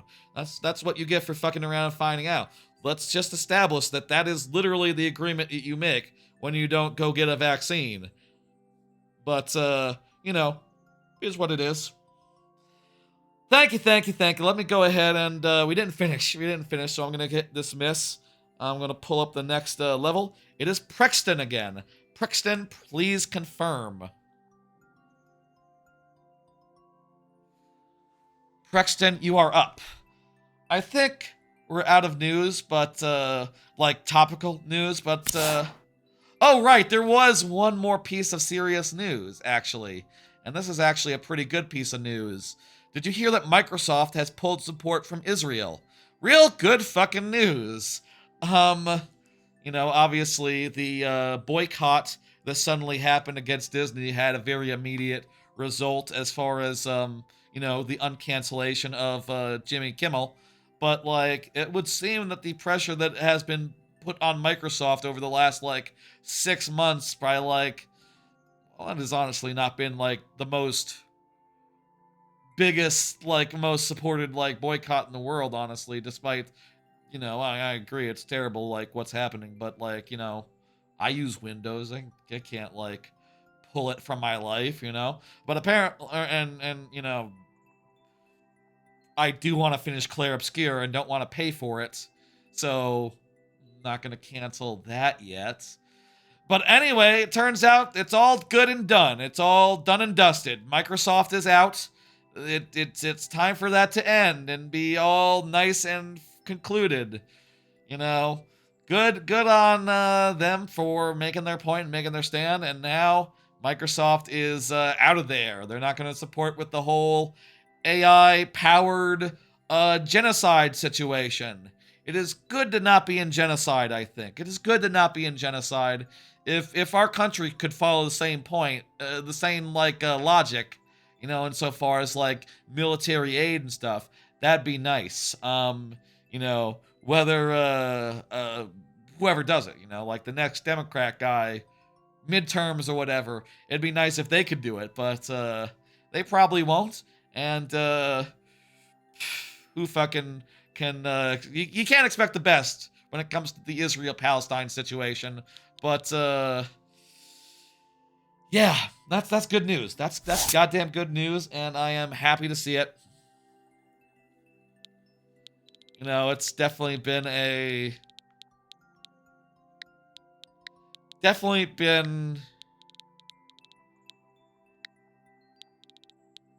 shit that they were doing that. You know, I feel like a lot of companies now, they dabble a little bit in being evil. And they're the biggest companies that are hardest to cut out of your life. You know, like Google and Microsoft. And is Apple evil? Does Apple do any evil stuff? They charge a lot for their products. No, I'm pretty sure Apple just... I don't think Apple's evil. Is Apple evil? Apple might be evil. I don't know. But Microsoft has just said, like, we have declared ourselves to be less evil as far as genocide goes. We've decided to be less evil insofar as genocide. We don't want to be involved in that, actually. I wonder, didn't they fire someone who was like pro-Palestinian like a year or two ago? Maybe I'm imagining. That doesn't sound. That might be half true or not true at all or of a different company. I shouldn't say things I half remember. I'm not the president of the US. I can't get away with it. Yes, I can. I can get away with it, but I shouldn't is the thing. And probably he shouldn't as well, for what it is worth. He shouldn't do that either. I don't think anyone should. Prexton, please confirm. You were here it wasn't that long that you submitted this, so I think you should be good for it, Prexton. But I'm gonna start with 2 lives, and whenever you say something, I'll get more. Okay? Does that make sense? We'll convert over, basically. The amount I lose now will become the amount I lose after, which is 0. I lost 0. I got to the checkpoint. Hell yeah. 3rd try. Let's go. Yeah, there you are. Let's go. Concentrate. Focus.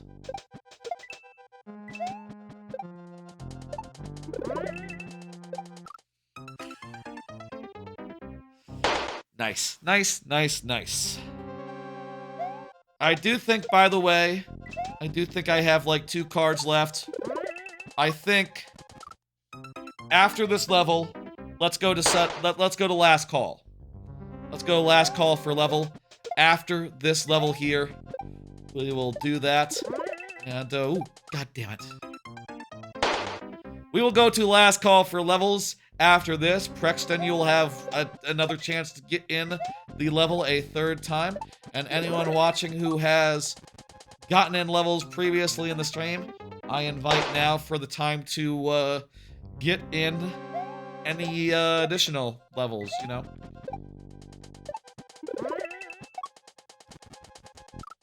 Damn it. That jump, I don't know what it is, like the height or the distance. It's really hard. But like the rest of the level we were able to do. Trust the indicator. What was I doing wrong indicator-wise? Let me see.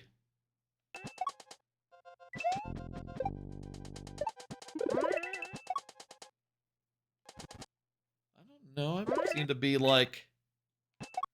I guess I should be more centered. I should be more towards the right of the thing. I was pretty close to the center when I bounced on it. But also, I definitely, like, pulled back a little bit on the way up. I definitely pulled back a little bit.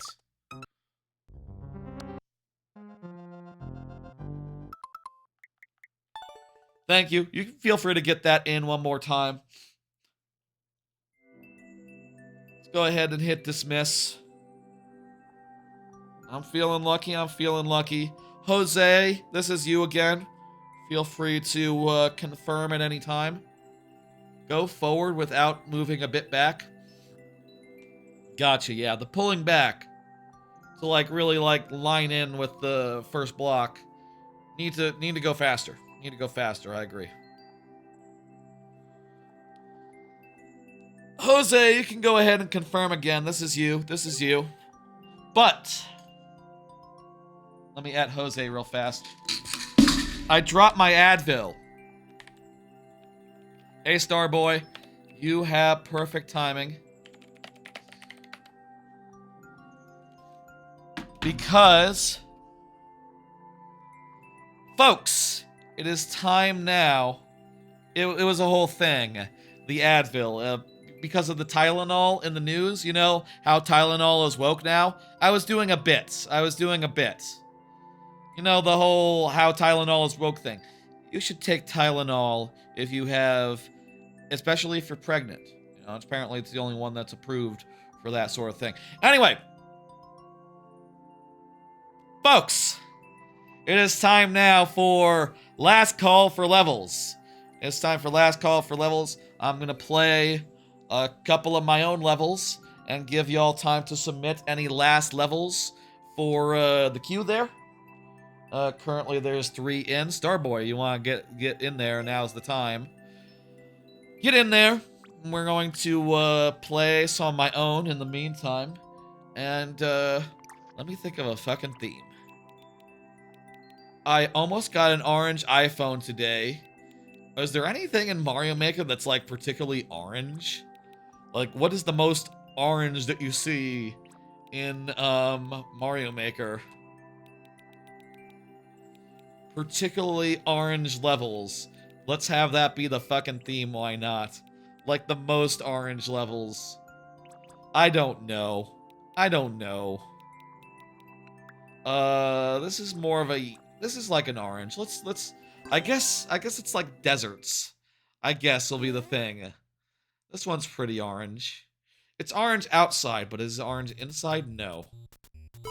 The enemies are orange. I think this one counts. This one is an orange level.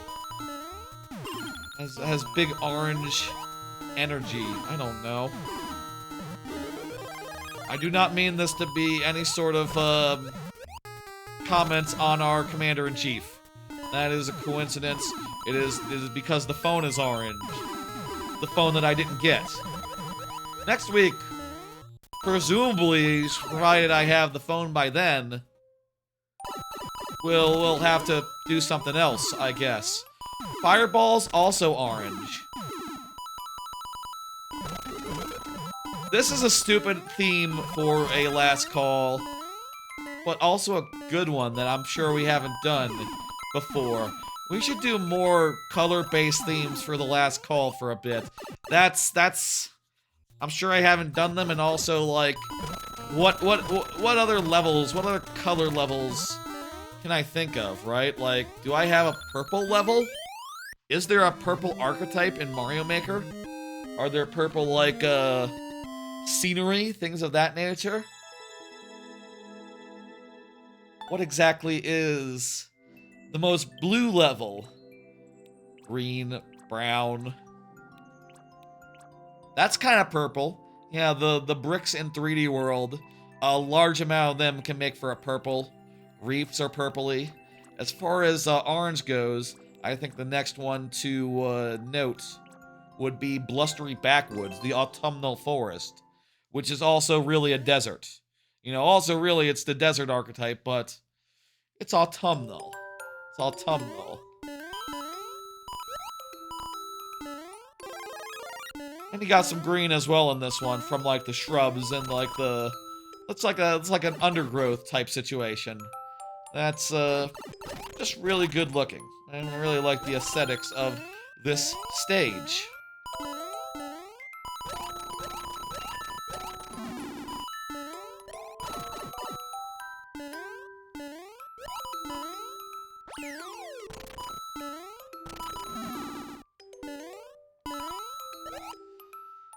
Ah, fun. Good. The Monty Moles are also orange, and the white is pretty neutral of like the most of the other enemies. Goes well with the orange. This is a level with a good color scheme.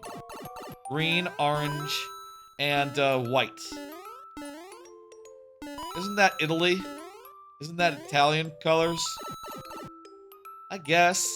There's a blue sky behind. That's also, you know, similar colors. Definitely one of the stages with like the best aesthetics, I think. Hey Chimichunga, it's last call for levels. It's the last chance to get your level in there. So get it back in there if you want to be back in queue. And this is true of anyone. Again, it's last call. Any other orange, particularly orange levels that I can think of, that I can see? Bricks and coins are kind of orange. Do those count? I mean, I said that like it counts for like the color purple. It counts for purple in that one. The sky is orange in this level. That's an interesting like that's true in any like in multiple other levels. And like if this one is orange, this one also is clearly. I feel like Wrecking Ball Hall with its long lines of orange blocks qualifies as being a little bit orange. I'm gonna play that as the next one. The Goombas also are pretty orange in this. Maybe the secret is there's enough colorful things in Mario Maker where you can point in and go like, yeah, this is a green level. Look, there's a green guy right there. If there's a second green guy, you know, watch out. Now, green would have to be like a forest that also had some green enemies. This is a level where a lot of the platforms are you know, made of bricks. And there's whole long segments that are just purely bricks. I think that's a cool look. Also, there's additional blocks that are destroyed, you know, that are also orange in nature. These semi-solid bridges, orange. The Goombas, orange. The coins are orange. That feels like cheating. Coins are always orange. I feel like an orangey... In this theme, they're orange. You know, you can tell the outline is definitely a dark orange and not like a yellow.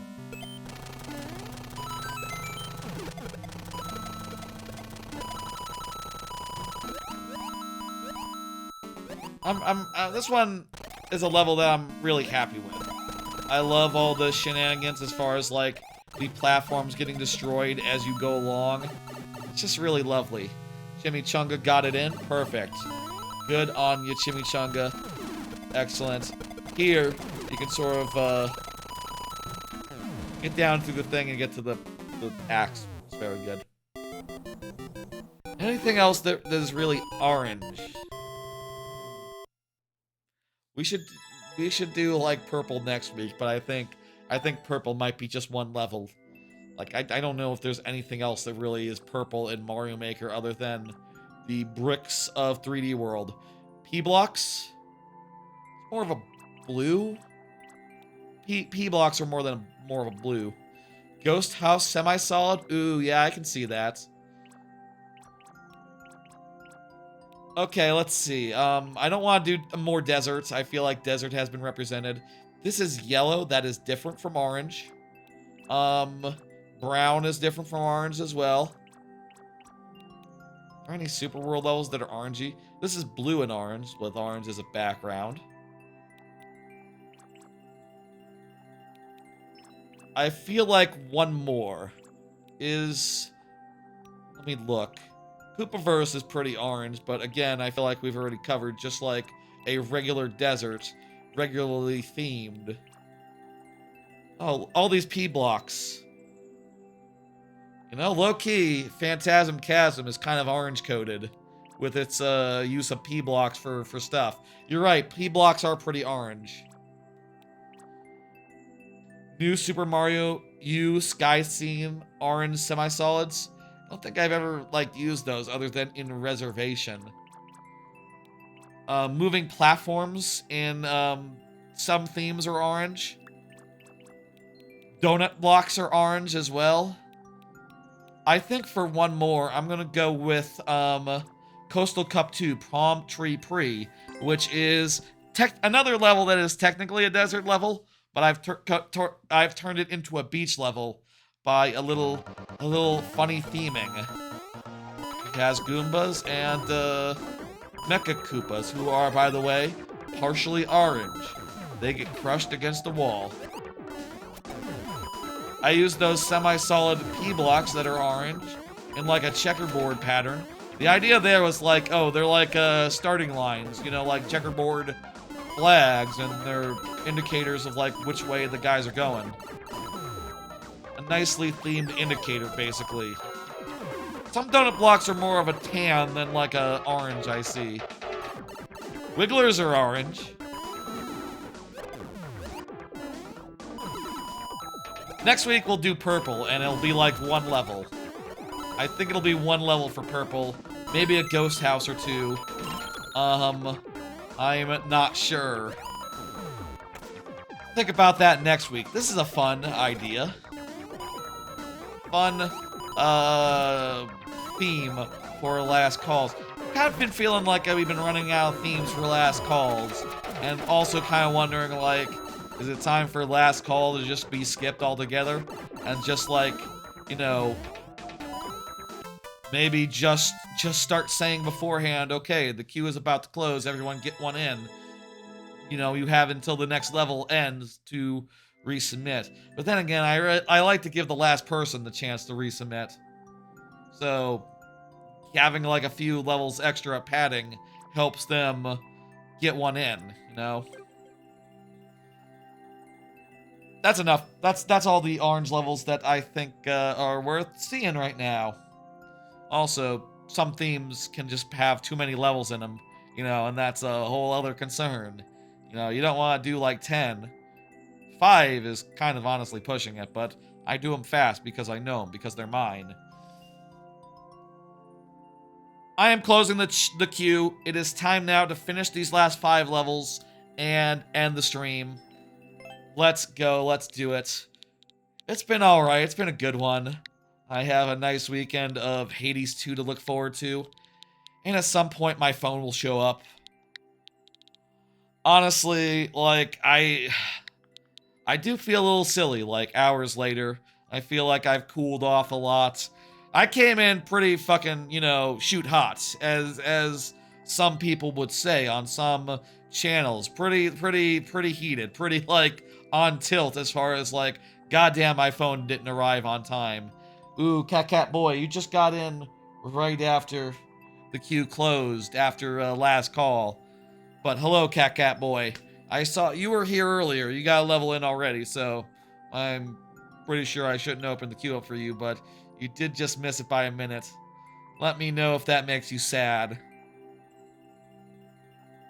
I will say I'm feeling less heated now after playing some levels talking about anime and stuff, you know, about getting my mind off it. I definitely had my heart set on showing off the new iPhone during this stream. That's sort of what it came down to, right? Like, I was planning on just having picked it up and being able to go like, ooh, new iPhone, look, check it out. And every time I, like, pull up my phone to, like, dismiss a level, you know, you'll see its bright orange ass on screen, and it'd be very like you know, noticeable and remarkable, and like, ooh, I would feel pretty good about it, I bet, for that entire stream. But like, now that I've spent some time and like cooled off, I can now feel like, okay, well, I didn't have for this stream. I'll probably have it by next Friday, and I can still do that fucking same gimmick. Bullet Seesaw Castle, let's go. I can probably do that same gimmick next week, you know, and call attention to it and give first impressions with the new phone. It is in short supply, I understand that, but, you know, again, I'll say, if you're going to sell me a $1,000 thing, you should know when you tell me, like, when it's going to be in stock. You should know that that's accurate, and it's actually going to be in stock when you say so. Something screwed up here.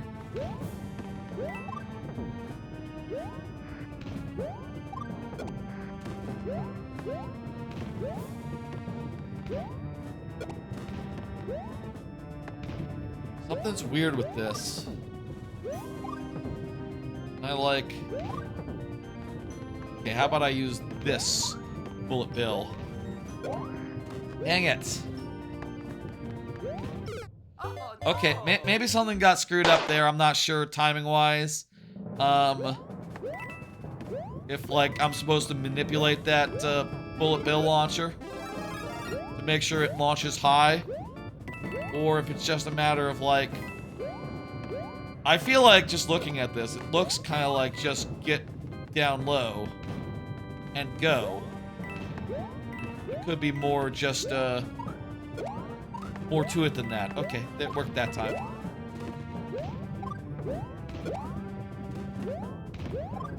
Excellent. Oh, I see. Go down here is what it's saying. This is some real good use of bullet bills. I love this bullet bill usage you got here, with how there's bullet bills everywhere. It's sort of a complex space to navigate, and for once you're kind of worried about getting hit by a bullet bill unawares. I feel like in a lot of levels, in a lot of like traditional design, it's very hard to make bullet bills threatening. You know, they fire real slowly, and like if you can just like keep on running, keep on trucking, a bullet bill will never be scary, right? Like it'll always be something you never have to worry about, right? Something that just is never in your way. Or at most in your way once, and then you're out of there. You're out of there. What is this? What the hell is that? I probably needed like a propeller hat for that. Damn. This is really good, Jose.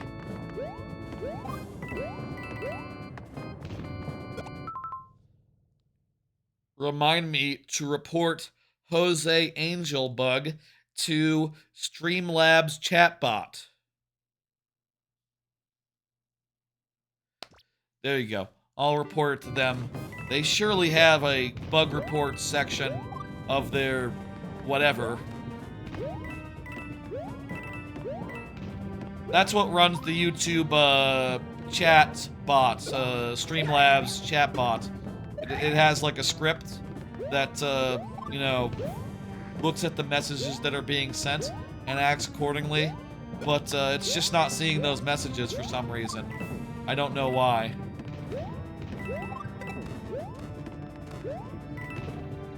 Your messages, Jose. And I bet it's something like, oh, the name is just it's probably like an ACI thing, ASCII thing, where the characters are just giving up some sort of error where, you know,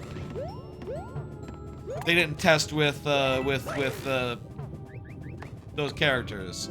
You know, accent marks. I wouldn't be surprised if Japanese is also broken. If like, you know, Chinese and different character sets. It's very possible. What are you gonna do? Report it and hope it gets fixed. There we go. That's what we should do. We shouldn't just live with this forever. very easy to live with something forever and never, you know, just assume something will never get fixed, but they broke it, they can fix it as well. We got a checkpoint that refreshed our lives, and then we lost one, so, you know, we're at 4. Let's do this. This is a ride. Very nice. And very orange. This is a really good one. I'm really happy with what you've done here.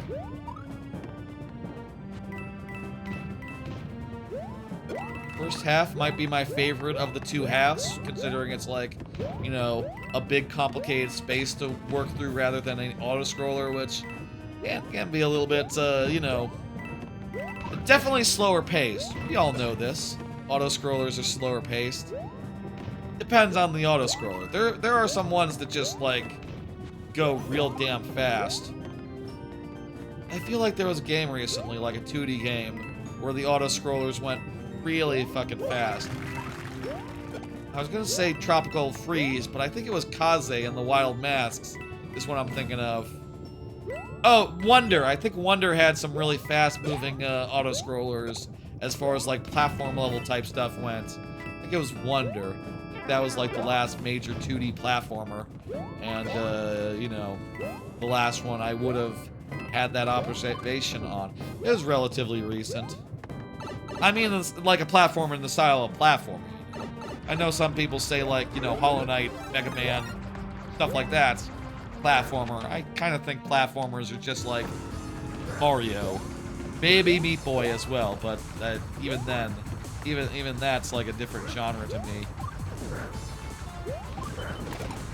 I see ground pound twice. Wait for him to get over there. I think I need to hit him with the bomb. There we go. Neat boss fights.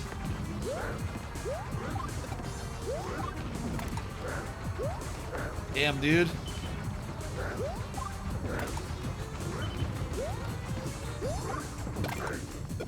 Oh no! I think a bullet bill came out from below and bopped me up into the thing.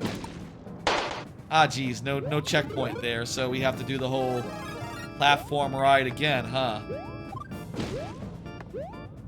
Could have used a checkpoint there just because of the length of the auto-scroller, but still cool. How about a card? I have 2 left. What do you think of channels that just post other people's stuff? Y'all ever see this? Of course you do. You're on YouTube, same as I am. And occasionally there's just channels that are, you know, recycled, in other words. Or just like, you know, it's a channel that posts movie clips. And it's not their movie clips. They haven't really gotten the rights for them. But, you know, hell, if those movie clips aren't posted by the company themselves, it's this sort of a for the greater good type situation going on, right? Like, oh, you know, we all want to see that scene of Arrested Development. So, yeah, it's gotta be posted. I think that's kind of a weird thing, though, because it is. I've been feeling weird about that recently, honestly. Just insofar as, like, you know, I'm a streamer. I'm on YouTube. I put a lot of, like, time, effort into metadata and all that crap and all the necessaries. And, like, it's just kind of weird to know that, like, yeah, someone just took a Seinfeld clip, you know, maybe edited it a bit, didn't license Seinfeld at all, and now they have, like, you know, tons and tons of views. I guess the other thing to remember is, like, well, that's all nothing, though. You can't monetize a channel like that, so it's all for nothing, so don't worry, it's all, you know, it's all for fun. And like I said before, there is a genuine need for channels like that, so, you know, that's fair and justified in most cases, assuming they do a good job of it. I will say, though, I have on occasion been, like, a little bit pissy coming up across, like, channels that don't do a good job of it, if you know, like, if you know what I mean. Like, What was that POW block for? Oh, for this, but it didn't work because they weren't on screen. I have been a little pissy about that in the past. Like, you know, if I come across a channel that takes the clips but, like, edits them to hell, I'm just sitting there going, like, you edited out all the silence and, like, some of the good parts of the scene. Maybe that's for copyright strike reasons or things like that, but, and fair, like, yeah, no, you probably shouldn't be profiting off, like, you know, high Q clips. But also, you should probably be allowed to post them because I do want to see high Q clips, you know, on occasion. But it's just like, I don't know, man. That seems like a whole complicated can of worms that at the very least is non-profit. So maybe it's fine. I've definitely been having some thoughts about that. There's also reaction channels, which are more, you know, transformative in nature, but also sometimes I still feel weird about it. I've been watching randomly a bunch of popular streamer YouTuber called Atriok, who apparently is I don't know how popular he is, but he popped up on my feed like a week or two ago, and I've been watching a bunch of his crap since. And he has like a bunch of channels and all that. And I'll say, like, I really enjoy watching him watch Shark Tank. Like, that's good content. And he adds a bunch of like context, and it's just like big network television, who gives a fuck, but like random YouTube video react, like a channel that's like smaller than him. It's like, okay, well, just let me watch the actual content from a source that seems like on the level, doing it right, etc. Let me just watch the original thing. Content from CNBC? Like, you know, the news from CNBC, it's like, okay, well, that seems like it probably should be fair game. I'll say, like, I have watched a lot of stuff through various streamers throughout the years in watch party form, you know, on the up and up, or like just, hey, here's like a random TV show from the 80s that no one remembers, Battle Dome, check it out. Like, that's fun and harmless, and like, you know, who's gonna fucking watch Battle Dome normal style of their own accord? I don't know, but it seems like a real complicated thing that has a lot of like societal implications that we really haven't worked out, and copyright outlaw implications that have super not gotten worked out. You know, like, it's currently illegal to make a game with summoning in it because of Pokemon. No, it's not. I think that's probably not going to be an issue, really, realistically speaking. But you can make a complete clone of threes, and you also can just you know, do some stuff and dodge the copyright thing and do a Shark Tank thing.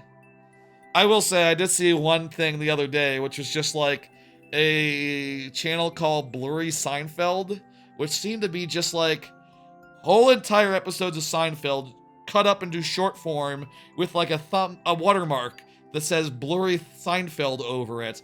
And I was just sitting there going like, okay, well, this is just copyright infringement here. This is just literally entire episodes, like not like the best bits, not like transformative at all. Literally avoiding copyright by posting it in 3-minute chunks. And also they added an obnoxious watermark, which is, you know, if you're going to steal, don't like make me hate you for like stupid reasons, right? Don't make me go like, oh my god, that's terrible. You know what I mean? Does that make sense? I don't think that channel... Definitely a channel I saw and I was just like, what the fuck? Like, I can find a way to watch Seinfeld normally without a goddamn watermark. And also, like, I don't like the idea of you just... This is really weird that this is, like, positively received. I don't get it. Like, this seems like it shouldn't be allowed. But whatever, man, we're all doing stuff that probably shouldn't be allowed in some facet, in some respect. Like, you know, I do have over there a bunch of Mario heads representing my lives. Like, would Nintendo smile upon that? Probably not. I'm playing Mario Maker. Does that make it okay? Mario's in the game. If it was in-game life counting, it'd be fine. What about the font from Paper Mario? Are you fine with me using that? It was on Spriter's resource to be used and, like, documented and all that. To be remixed into new things, I think. Feel like a font. Isn't it true that you can't actually copyright a font? Like, that's not actually a thing? Like, there's like, things about that you can't actually do that. That's probably fine, actually, considering that. I got a Mario Maker font off the internet. Is that cool? I don't know, man. We're all doing things. I guess. Meanwhile, the biggest, most valuable companies in the world are based on stealing, like, all the things and using them to build AI models, so I guess theft is cool, so long as no one cares. I guess that's always been the case, you know? Like, it's been... I've for all my life, there has always been a 7 C's. There has always been, yar har har going on. And, I wouldn't be surprised if a majority of adults now have, A, done it in their life, B, maybe even still do it. Who knows?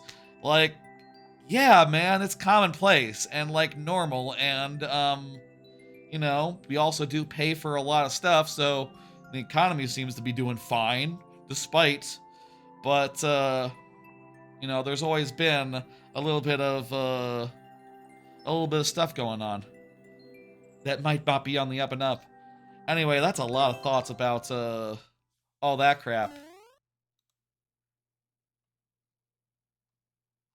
Let's do it. We have, what's this, 5 tries? Hey, DS, those are the letters in my name. At the end of my name. Is this like a custom deal? No, probably not. Probably a coincidence. This is like not a, from 06i's self. No damage. Also, it is a very famous console of Nintendo's. Probably in reference to that, maybe. I don't know. That is what the DS in my name is in reference to, by the way. Yes. That console. Indeed. Music level where we're dodging fireballs. Hell yeah, let's go. This is a nice little bullet hell swimming level. I mean, actually, these bullets kind of come in pretty predictable paths. They're not that hard to dodge. And more bullets. Don't make it that much more complicated. Like, there's kind of a big safe zone just like in the upper, in the middle. Not that safe of a zone.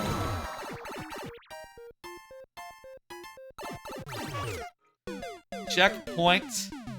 Killed us, but some sort of like death reset setting checkpoint. Result.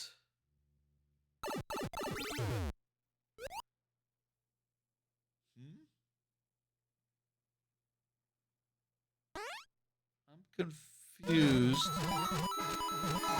I'm not sure. What? What happened? I got a key? Some sort of minigame was going on while we were dodging all that stuff. And this has judged us on, like, how much of something we did. I'm not sure what.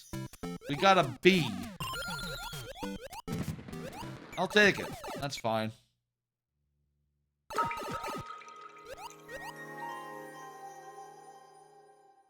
Fun level. Thank you, 06i. I'm hitting complete. And we're gonna pull up the next level.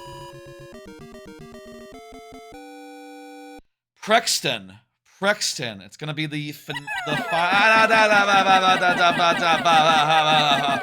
Prexton, please confirm. It says yours is up for the third time's the charm. I'm hoping I can do it. Let's see if we can. I will save the last card that I have until after this level because, you know, it's sort of like a big climactic bit I want to get through without the next topic getting in the way. The next thing I want to talk about. Let's go right into it. Prexton, confirm. I have the 2 lives until such time as you confirm, at which point I will have 5. I've been able to get through this in one go, this first room in one go, multiple times. So, there we go, did it again. Okay, I'm gonna take a drink of my water, and then we're gonna do this in one try. Now remember, we need to hold forward to get the jump that we need. We need to not pull back at that one bit. There we go, okay. I just went to neutral rather than pulling back all the fuck out all the way. Okay. That jump is also kind of tricky, but not the evilest thing in the world. There. Go to neutral, not back. No, there's a POW! I missed the POW! I didn't see the POW! Okay, crap. Prexton, if you can confirm, we'll have 3 additional tries. And with how that try went, I think we might have it. Now that I know that the POW is there, I think I can get it in 3. I think. Right now, I'm feeling pretty good. Like we got that jump twice in a row. The jump that was killing us before. I got past the other jump that was killing us once. I think 3rd try might be the charm. If should you be here. Let me say, it's Starboy after Prexton, so Starboy, if you want to confirm, Starboy has confirmed, so if we know who's next, yeah. Yep, okay. Let me pull my next card and talk about what's on it, and then, if Prexton isn't back by then, we will, move on. This is the last card I prepared. Did y'all see YouTube's new stuff? Apparently there was just like a press event thing where YouTube announced some new stuff, including stuff like, you can now... I think like the most interesting stuff for me of the stuff that got announced was collaboration. They announced like that you'll be able to put like a collaborator and their YouTube channel in a video of yours, and they'll like, you know, send a notification to them to say like, hey, are you in this video? And if they say yes, you know, basically the algorithm knows that like, oh, recommend this to their viewers. Okay, got it. That's kind of interesting. I don't do that many cameos, but like, or that much like collab type stuff, but I think that's a really smart feature, similar to things that Twitch has had for like the last year or so as far as like stream together goes, and like the combined chat feature in Twitch as well. Clever. A good addition, I think, to the platform. The other thing that I found really interesting and worth looking at was this whole thing, stuff for the live platform, which, you know, I stream on myself, so I would really like it if the live platform got better. A lot of the things, though, other than horizontal and vertical formats, which does make me go, like, should I do that? Is there, like, an interest in that? Vertical? Should I make, like, a vertical version for like, the live stream? Is YouTube, do you care about that? I don't know.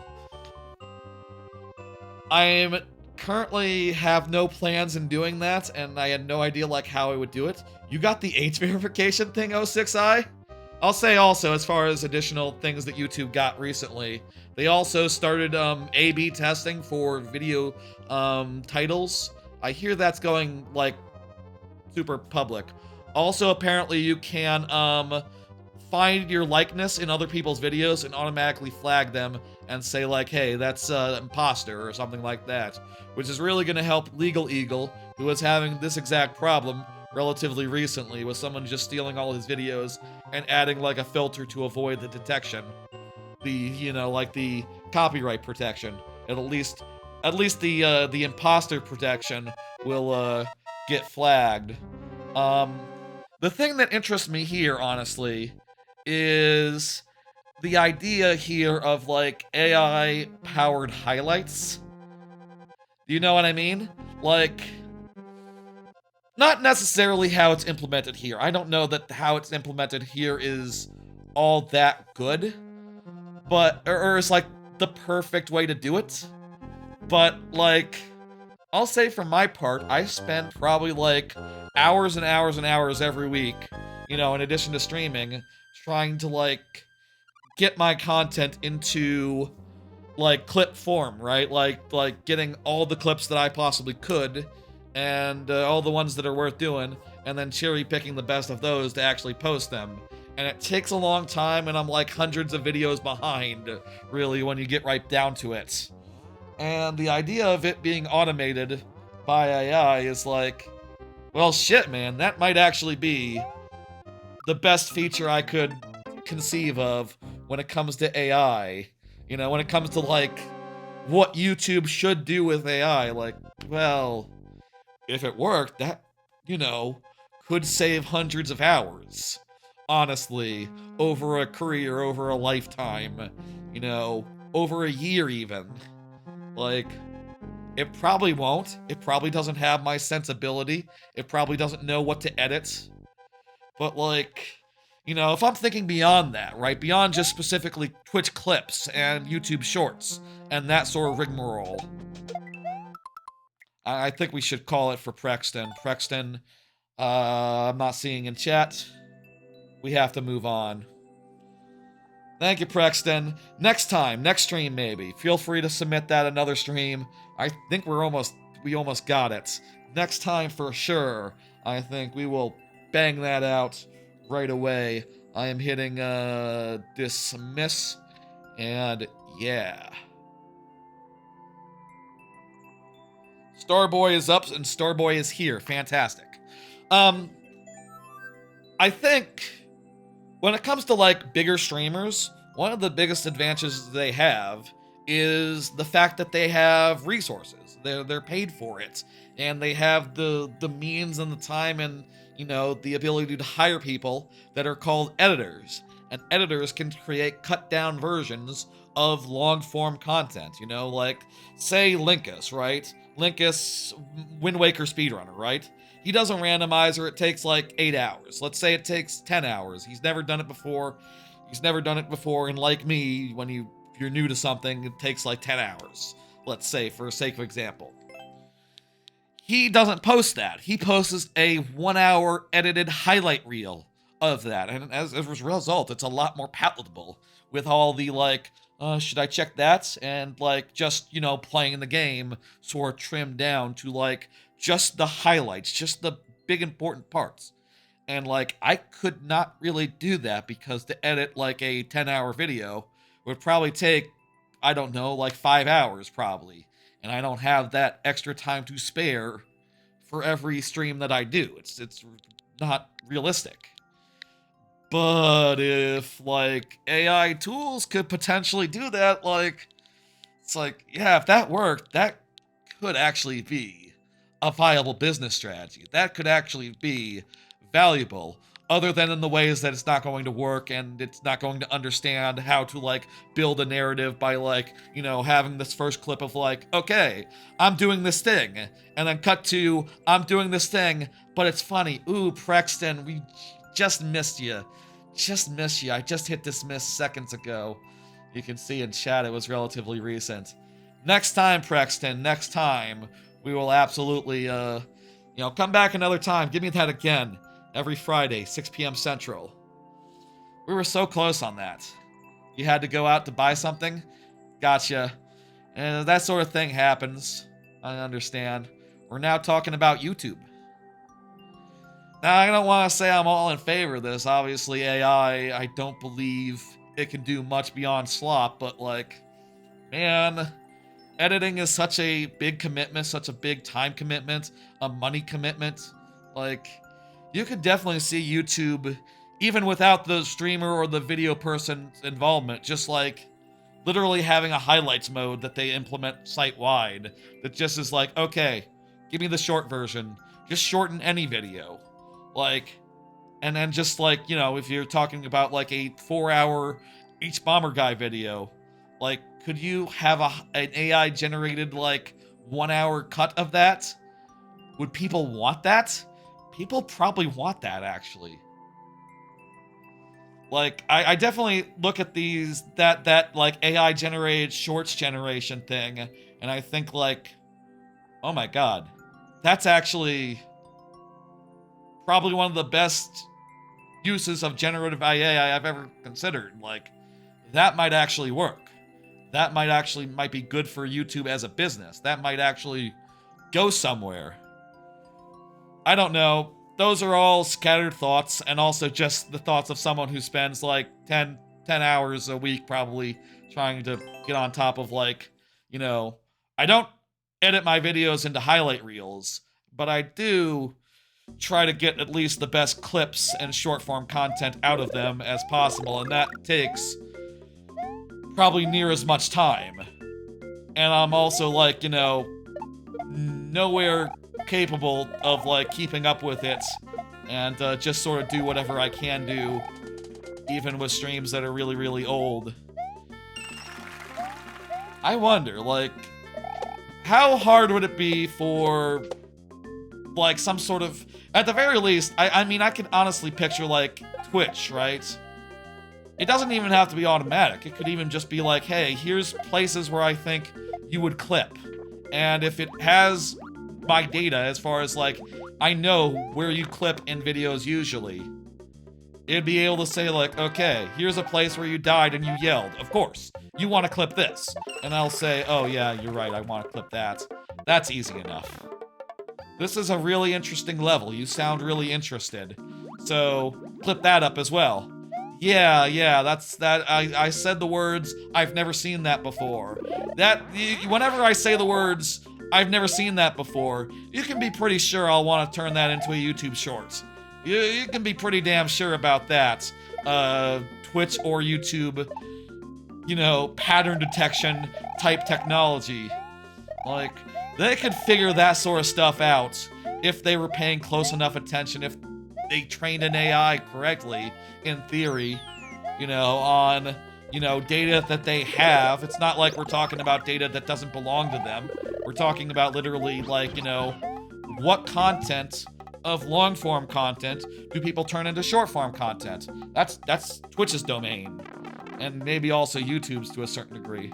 I usually go through Twitch, so, like, Twitch would probably have the data more than YouTube would have, but YouTube could definitely use AI or something to compare, like, okay, where do the short-form clips come from? You can actually figure it out because it's, like, the same fucking footage. The same audio. But, like, that's probably way too sophisticated for, like, AI to manage. You know, that's like, I do think a pie dream.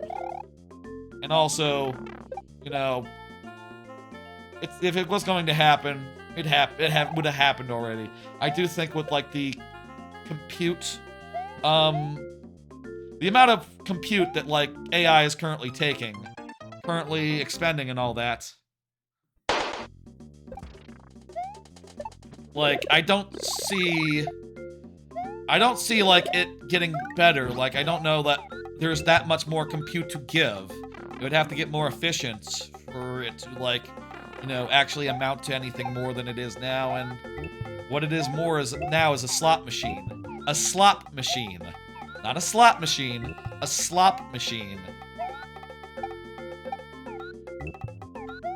Just some scattered thoughts I had about that. You know, like I've always said, you know, I'm not really a big AI supporter or nothing, or, you know, I'm a big cynic of the shit, honestly, but I will admit that, like, I have generated, like when the AI stuff was starting, right? When it was just like 9 funny little images you put in a text prompt. Like everyone else, I thought that was hilarious, and I got in on that. And then, you know, it wasn't that long before we all realized, like, oh, immoral, we're out. Dusk at the End of the World reference, that thing is really AI. That's really big eye, but I wasn't thinking about that, but that sort of thing does give me food for thought. I am going to have to live in this world as presumably some applications make the cut, go the distance. I do use, it is worth admitting, like, I do have, like, face AI tracking on, you know, face detection on my camera, on my webcam. It detects a face, and they say that's AI. It's not quite, really, but I guess I'll say I do believe that some amount of... I feel like I don't want to admit that, like, you know, that, like, what I do could be automated in that way, but probably could. Like I said, there's a certain amount of, like, patterns that you could find in me clipping stuff up, like, if I died in a funny way. Like, did you see one of the lightning round heads go down? Then you know that I died. Also, there's other signs as well, like the Mario thing. Also me going like, ah, something like that. Like, that's just comedy. There you go. That's it. Am I making a really salient point? Also could be a clip. And also could be content. But it would have to be a really good salient point and not like a middle of the road salient point. Does AI know what a salient point looks like? Does it know how to compose one out of, like, several different clips? I don't think so. It's not good enough at that yet, but, like, shit, man. They might be onto something. That's all. Thank you for level, Starboy. I'm gonna hit complete. It is now up to Chimichunga. I'll say, Prexton, we did get past that jump 2 times in a row when I played your level, you know, and you were, you just missed it, you know, again. I did get past that jump 2 times in a row. It was pretty amazing. But I got to the end and I didn't get the POW block, so I died, unfortunately. The next time I play it, I will do it. I hope that you will come back, and I hope that you will give me your levels again. You know, follow on Twitch and YouTube. I guess I'll cap off this, like, YouTube technology talk with just, hey, you know, subscribe and in both places, on YouTube, Twitch, both of them, ideally. I'll say the YouTube is about to hit 500 pretty soon here. I don't know when, but I think they're like 14 away last I saw. 15 away. Yeah. It's coming up. That's coming up, so that'll be a big milestone, landmark, whole nine. Look forward to that. Let's do this. Spin jump master. Clear rate 3%, we get 5 lives.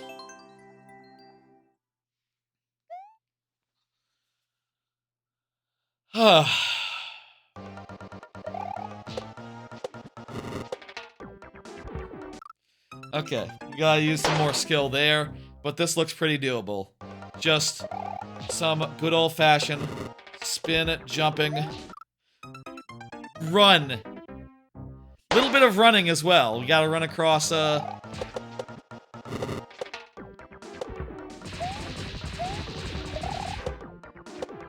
maybe use the spin jump there to, like, short jump so you don't, bonk your head. We're getting farther. We're getting it down.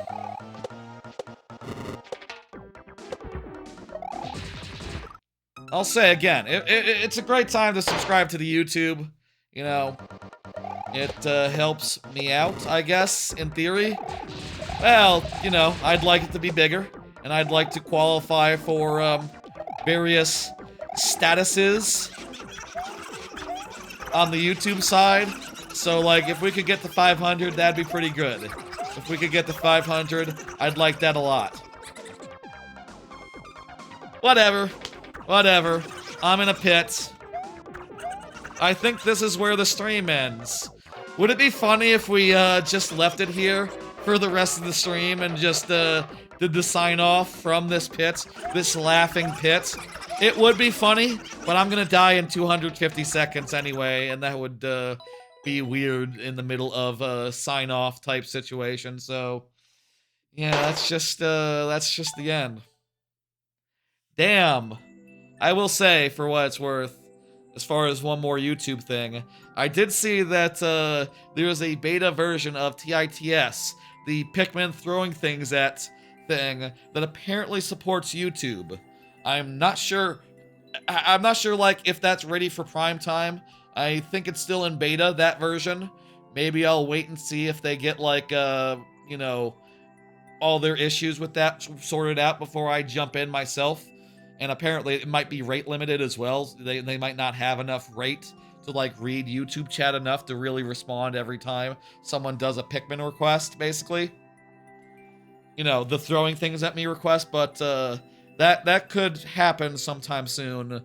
Currently I have no plans of working that out, and like I said, it's in beta. I'll wait until it has like a more proper release, and until they get themselves less rate limited, I think, at the very least. But hey, YouTube people, look forward to Pikmin that you can throw at me eventually, before AI takes over the world, and probably within this presidential term, I guess. Take your Tylenol, folks. It's good for you. I don't know if it's good for you, but it certainly doesn't hurt. In fact, it makes other things hurt less. Well, it's a pain relief. You know, you understand. Anywho, that's gonna do it for tonight's stream. Let me go ahead and take that down. Folks, it has been a fun night. I had a good time. I was kind of disappointed and heartbroken, and like, I was kind of disappointed that I was kind of disappointed that I couldn't get an iPhone by today and show it off by today. I really had my heart set on showing off an iPhone today, but when you get right down to it, it really doesn't matter. I was just very ready to do that, and you know, I think we had a great night anyway, talking about Hades, all the other games I've been playing, a lot of anime, YouTube, news of the world. Those were the topics that we discussed, as you may remember. And after discussing all those topics, I feel a lot less raw about Best Buy. Sometimes playing a fun video game and talking about other things is the best medicine. In other cases, it's Tylenol. When you have a headache, and you're pregnant specifically, it's the best medicine in those cases. Or a fever and pregnancy. And it also might be better than Advil and Ibuprofen. I don't know. I don't have the statistics. Folks, that's going to do it. I will see you again on Monday. Monday at 7 p.m. Central will be the next stream. That's right. From now on out, we're going to be doing the instead of a Tuesday stream on the regular, we'll be doing a Monday stream on the regular. Also, the stream time will be moved back to 7 p.m. so I can start a little earlier, 8 p.m. rather than 7 p.m. or 7 p.m. rather than 8 p.m. on those days, and also go a little later without really blowing my nights. You know, I need to sleep on work nights, it turns out, especially now where I don't have hybrid days as much anymore. You know, I can work from home maybe 20 times a year if I get permission, but that's not enough for a busy stream schedule. I can only do that in select cases, or if I'm really tired or feeling like shit. Specifically if I'm feeling like shit, or if I got a package, or if a delivery is coming, you know, something like that, I can probably do it. But probably not on the regular as much, you know what I mean? Anyway, Monday, Metal Gear Solid Delta. That is my first Metal Gear Solid game. I hope I like it. I've already bought it. It's already ready to go. And we'll be doing the whole thing, assuming that I like it. I'll say I like the story. I've watched Let's Plays of it through Metal Gear Scanlan. I've seen those. And I liked them. but I've never played them myself, so curious how I'm gonna take to the stealth and the action and the whole nine. That'll be on Monday. If you like Metal Gear, come on by and watch me play for the first time. The other thing on the agenda is what's always on the agenda. 6 p.m. Central, Mario Maker 2 viewer levels. That has not changed. That will not change. We are continuing to do that into the future. Look for that next week. By next week, I should have a much more conspicuous iPhone, and it'll be very nice, and, you know, we will all feel silly about being so angry. But also, I think I might be done with Best Buy. I now know that you can't trust their delivery dates. You know, just don't. They make it up. They're not reliable. They're not to be trusted. I googled middle of the week, I'll say. I googled, like, I was watching the delivery estimate. I was watching the in-store estimate going like, does it ever move up? And I googled, and I found people going like, it moves out, it moves out, it moves out. And I was like, oh no. Well, it's not going to happen to me, right? Nope. Unfortunately, no such luck. It'll be fine. It'll probably be before the end of next week. Maybe even by Monday. I don't know. With any luck, tomorrow I'll have a new phone, and that'll be fine too. Folks, I'm going to send you to,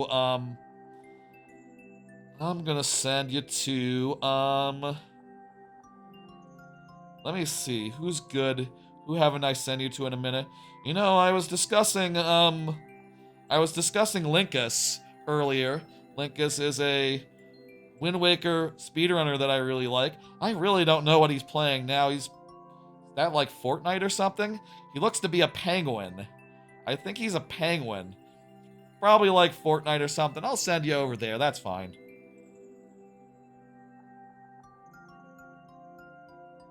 Very good. I'll send you over there.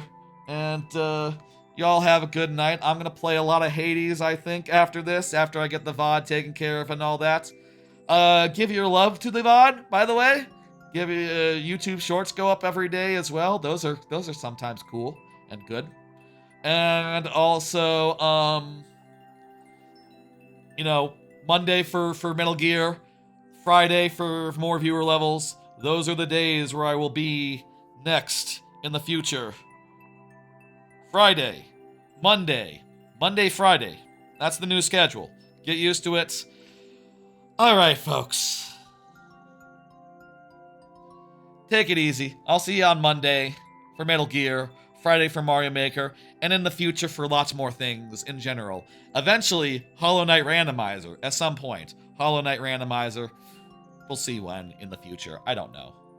Hey, Klee.